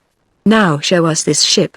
Then Hans took them down the hatchway, for the little vessel was decked, being in shape and size not unlike a modern Norfolk herring boat, though somewhat more slightly built. Then having lit a lantern, he showed them the cargo. On the top were bags of salt. Dragging 1 or 2 of these aside, Hans uncovered the heads of 5 barrels, each of them marked with the initial B in white paint. "That is what men will die for before tomorrow night," he said. "The treasure?" asked Foy. He nodded. "These 5, none of the others." Then still lower down he pointed out other barrels, 8 of them, filled with the best gunpowder, and showed them 2 where the slow matches ran to the little cabin, the cook's galley, the tiller and the prow, by means of any one of which it could be fired. After this and such inspection of the ropes and sails as the light would allow, they sat in the cabin waiting till the wind should change, while the 2 watching men unmanned the vessel and made her sails ready for hoisting. An hour passed, and still the breeze blew from the sea, but in uncertain chopping gusts. Then it fell altogether. "Pray God it come soon," said Martin, "for the owner of that finger in your pocket will have laid the hounds onto us lot long ago, and, look. The east grows red." The silent, hard-faced Hans leant forward and stared up the darkling water, his hand behind his ear. "I hear them," he said presently. "Who?" asked Foy. "The Spaniards and the wind both," he answered. "Come, up with the mainsail and pull her out to midstream." So the 3 of them took hold of the tackle and ran aft with it, while the rings and booms creaked and rattled as the great canvas climbed the mast. Presently it was set, and after it the jib. Then, assisted by the 2 watchmen thrusting from another of the boats, they pushed the Swallow from her place in the line out into midstream. But all this made noise and took time, and now men appeared upon the bank, calling to know who dared to move the boats without leave. As no one gave them any answer, they fired a shot, and presently a beacon began to burn upon a neighboring mound. "Bad business," said Hans, shrugging his shoulders. "They are warning the government ship at the harbor mouth. Duck, masters, duck, here comes the wind," and he sprang to the tiller as the boom swung over and the little vessel began to gather way. "Yes," said Martin, "and here with it come the Spaniards." Foy looked. Through the grey mist that was growing lighter every moment, the dawn was breaking. He caught sight of a long boat with her canvas spread which was sweeping round the bend of the stream towards them and not much more than a quarter of a mile away. "They had to pole downstream in the dark, and that is why they have been so long in coming," said Hans over his shoulder. "Well, they are here now at any rate," answered Foy, "and plenty of them," he added, as a shout from a score of throats told them that they were discovered. But now the Swallow had begun to fly, making the water hiss upon either side of her bows. "How far is it to the sea?" asked Foy. "About 3 miles, Hans called back from the tiller. "With this wind we should be there in 15 minutes. "Master," he added presently, "did your man light the fire in the galley?" "What for?" asked Foy. "To cook's breakfast." The pilot shrugged his shoulders and muttered, "Yes, if we live to eat it." But Foy saw that he was glancing at the slow match by his side, and understood. 10 minutes passed, and they had swept round the last bend and were in the stretch of open water which ran down to the sea. By now the light was strong, and in it they saw that the signal fire had not been lit in vain. At the mouth of the cutting, just where the bar began, the channel was narrowed in with earth to a width of not more than 50 paces, and on one bank of it stood a foot armed with culverins. Out of the little harbour of this fort a large open boat was being pulled, and in it a dozen or 15 soldiers were hastily arming themselves. "What now?" cried Martin. "They are going to stop the mouth of the channel." The hard-featured Hans set his teeth and made no answer. Only he looked backward at his pursuers and onward at those who barred the way. Presently he called aloud, "Under hatches, both of you. They are going to fire from the fort," and he flung himself upon his back, steering with his uplifted arms. Foy and Martin tumbled down the hatchway, but they could do no good on deck. Only Foy kept one eye above its level. "Look out," he said, and ducked. As he spoke there was a puff of white smoke from the fort, followed by the scream of a shot which passed ahead of them. Then came another puff of smoke, and a hole appeared in their brown sail. After this the fort did not fire again, for the gunners found no time to load their pieces. Only some soldiers who were armed with arquebuses began to shoot as the boat swept past within a few yards of them. Heedless of their bullets, Hans the pilot rose to his feet again, for such work as was before him could not be done by a man lying on his back. By now the large open boat from the fort was within 200 yards of them, and, driven by the gathering pale, the Swallow rushed towards it with the speed of a dart.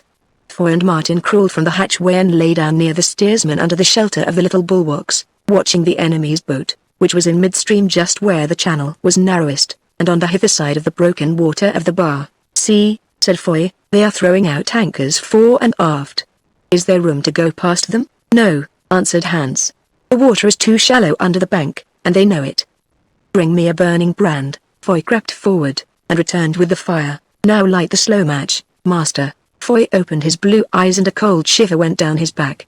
Then he set his teeth and obeyed. Martin looked at Hans, muttering, "Good for a young one." Hans nodded and said, "Have no fear. Till that match burns to the level of the deck we are safe. Now, mates, hold fast. I can't go past that boat, so I am going through her. We may sink on the other side, though I am sure that the fire will reach the powder first. In that case you can swim for it if you like, but I shall go with the Swallow. I will think about it when the time comes." "Oh, that cursed astrologer," growled Martin, looking back at the pursuing ship, which was not more than 700 or 800 yards away. Meanwhile the officer in command of the boat, who was armed with a musket, was shouting to them to pull down their sail and surrender. Indeed, not until they were within 50 yards of him did he seem to understand their desperate purpose. Then someone in the boat called out, "The devils are going to sink us," and there was a rush to bow and stern to get up the anchors. Only the officer stood firm, screaming at them like a madman. It was too late. A strong gust of wind caught the Swallow, causing her to heel over and sweep down on the boat like a swooping falcon. Hans stood and shifted the tiller ever so little, calculating all things with his eye. Foy watched the boat towards which they sprang like a thing alive, and Martin, lying at his side, watched the burning match. Suddenly the Spanish officer, when their prow was not more than 20 paces from him, ceased to shout, and lifting his piece fired. Martin, looking upwards with his left eye, thought that he saw Hans flinch, but the pilot made no sound.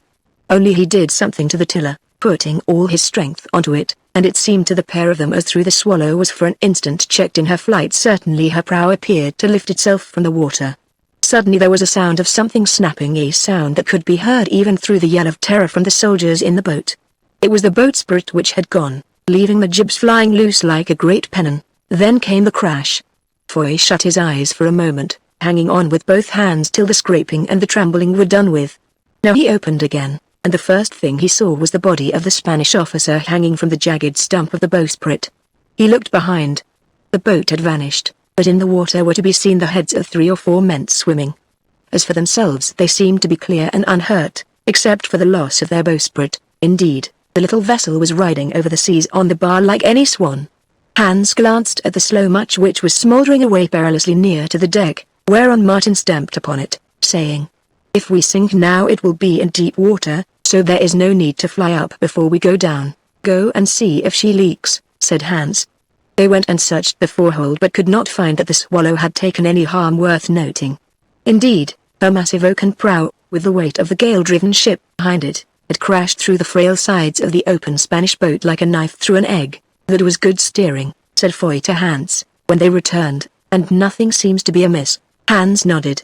"I hit him neatly," he muttered. "Look. He's gone." As he spoke the Swallow gave a sharp pitch, and the corpse of the Spaniard fell with a heavy splash into the sea. "I am glad it has sunk," said Foy, "and now let's have some breakfast, for I am starving."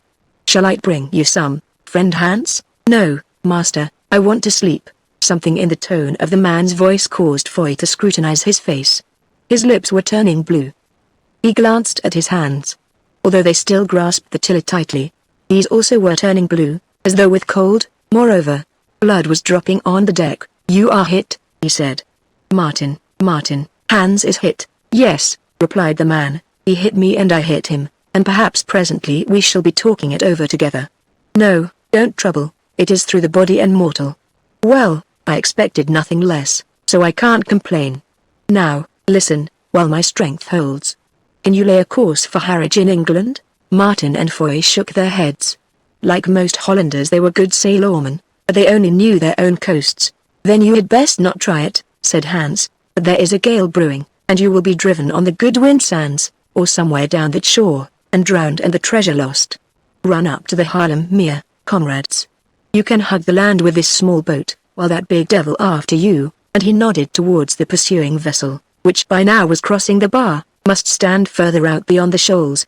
Then slip up through the small gut the ruined farmstead marks it and so into the mere. You know Mother Martha, the madwoman who is nicknamed the Mare? She will be watching at the mouth of it, she always is.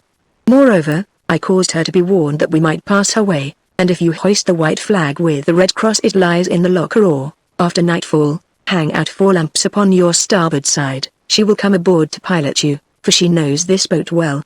To her also you can tell your business without fear, for she will help you, and be as secret as the dead. Then bury the treasure, or sink it, or blow it up, or do what you can, but, in the name of God, to whom I go, I charge you do not let it fall into the hands of Ramiro and his Spanish rats who are at your heels." As Hans spoke he sank down upon the deck. Foy ran to support him, but he pushed him aside with a feeble hand. "Let me be," he whispered. "I wish to pray. I have set you a course. Follow it to the end." Then Martin took the tiller while Foy watched Hans. In 10 minutes he was dead. Now they were running northwards with a fierce wind abeam of them, and the larger Spanish ship behind, but standing further out to sea to avoid the banks. Half an hour later the wind, which was gathering to a gale, shifted several points to the north, so that they must beat up against it under reefed canvas.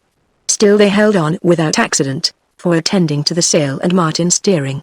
The Swallow was a good sea boat, and if their progress was slow so was that of their pursuer, which dogged them continually, sometimes a mile away and sometimes less.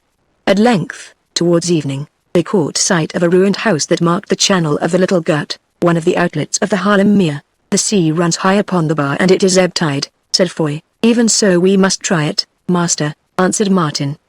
"Perhaps she will scrape through," and he put the Swallow about and ran for the mouth of the gut. Here the waves were mountainous and much water came aboard.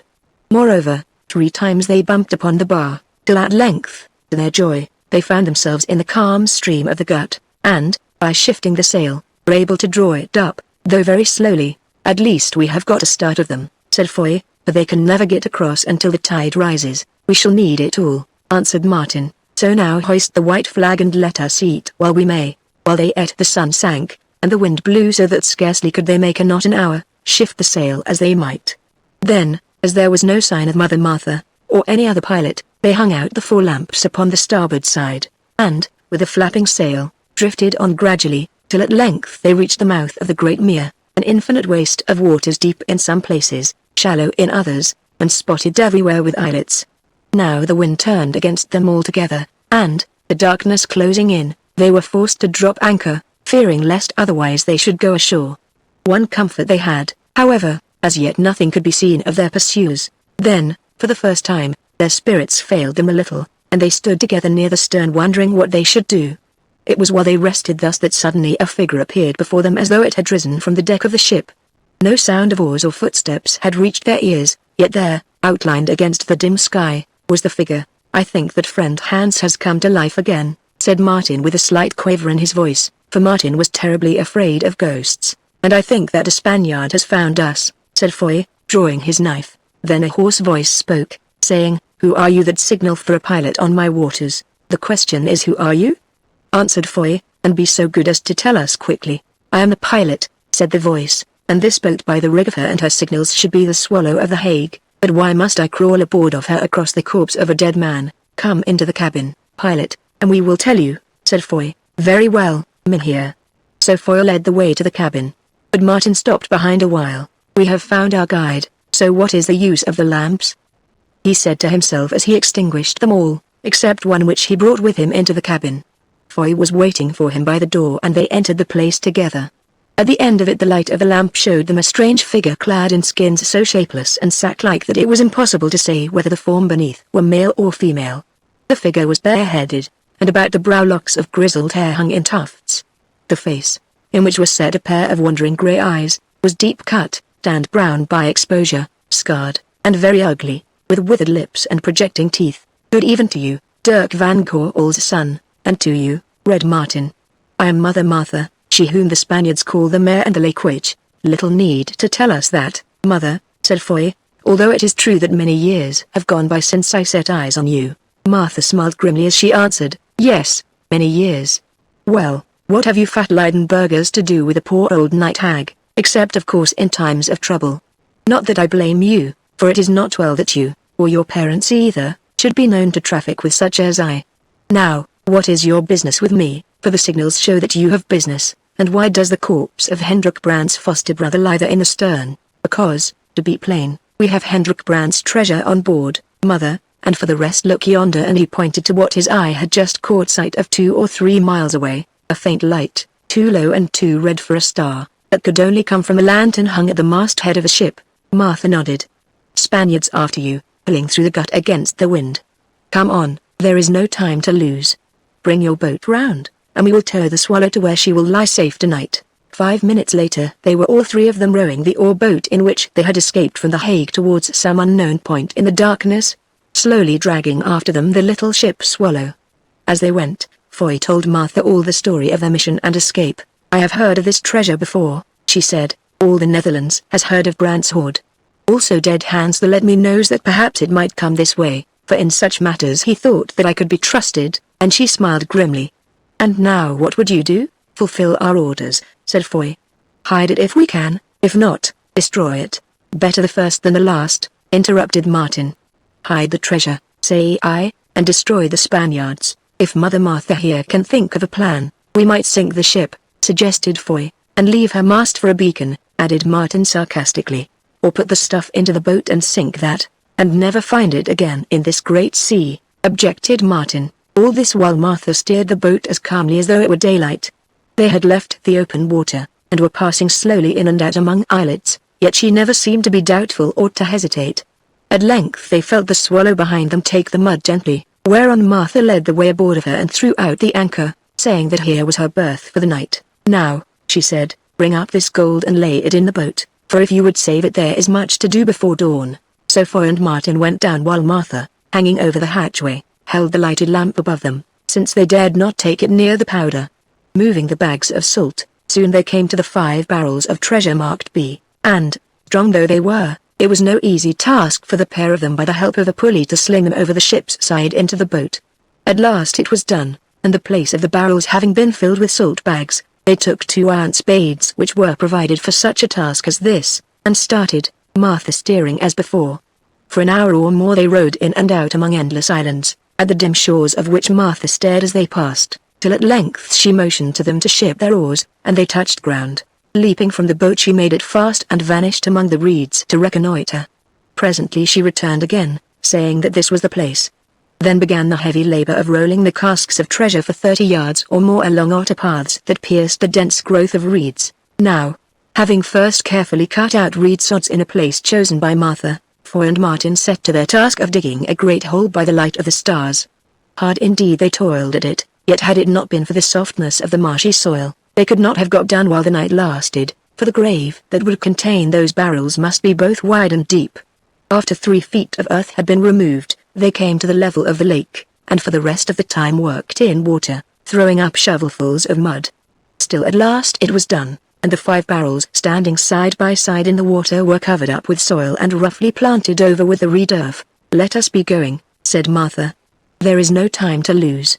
So they straightened their backs and wiped the sweat from their brows. "There is earth lying about, which may tell its story," said Martin. "Yes," she replied, "if any see it within the next 10 days, after which in this damp place the mosses will have hidden it." "Well, we have done our best," said Foy, as he washed his mud-stained boots in the water, "and now the stuff must take its chance." Then once more they entered the boat and rowed away somewhat wearily, Martha steering them. On they went and on, till Foy, tired out, nearly fell asleep at his oar. Suddenly Martha tapped him on the shoulder. He looked up, and there, not 200 yards away, its tapering mast showing dimly against the sky, was the vessel that had pursued them from the Hague, a single lantern burning on its stern.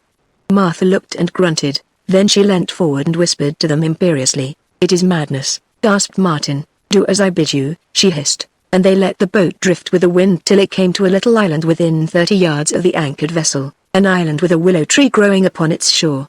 "Hold to the twigs of the tree," she muttered, "and wait till I come again." Not knowing what else to do, they obeyed. Then Martha rose and they saw that she had slipped off her garment of skins, and stood before them, a gaunt white figure armed with a gleaming knife. Next she put the knife to her mouth, and, nipping it between her teeth, slid into the water silently as a diving bird. A minute passed, not more, and they saw that something was climbing up the cable of the ship. "What is she going to do?" whispered Foy. "God in heaven knows," answered Martin. "But if she does not come back, goodbye to Heerbrand's treasure, for she alone can find it again." They waited, holding their breaths, till presently a curious choking sound floated to them, and the lantern on the ship vanished. 2 minutes later a hand with a knife in it appeared over the gunwale of the boat, followed by a grey head. Martin put out his great arm and lifted, and, oh! The white form slid down between them like a big salmon turned out of a net. "Put about and row," it gasped, and they obeyed while the mare clothed herself again in her skin garment. "What have you done?" asked Foy. "Something," she replied with a fierce chuckle. "I have stabbed the watchman. He thought I was a ghost, and was too frightened to call out. I have cut the cable, and I think that I have fired the ship. Ah! Look!"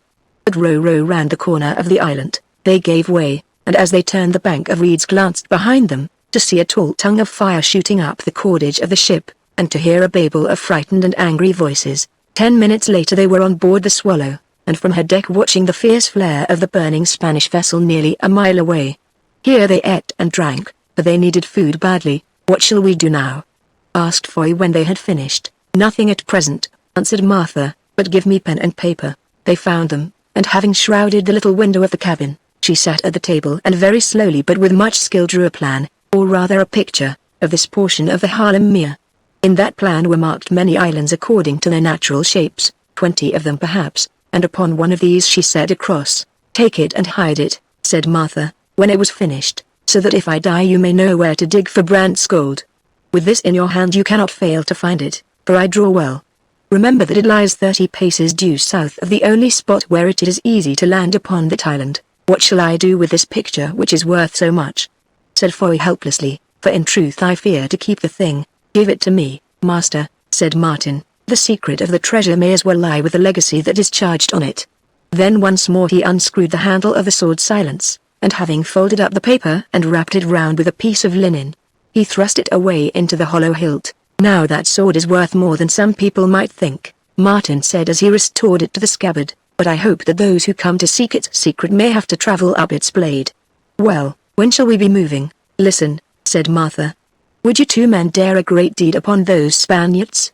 Their ship is burnt, but there are a score or over of them, and they have 2 large boats. Now at the dawn they will see the mast of this vessel and attack it in the boats thinking to find the treasure.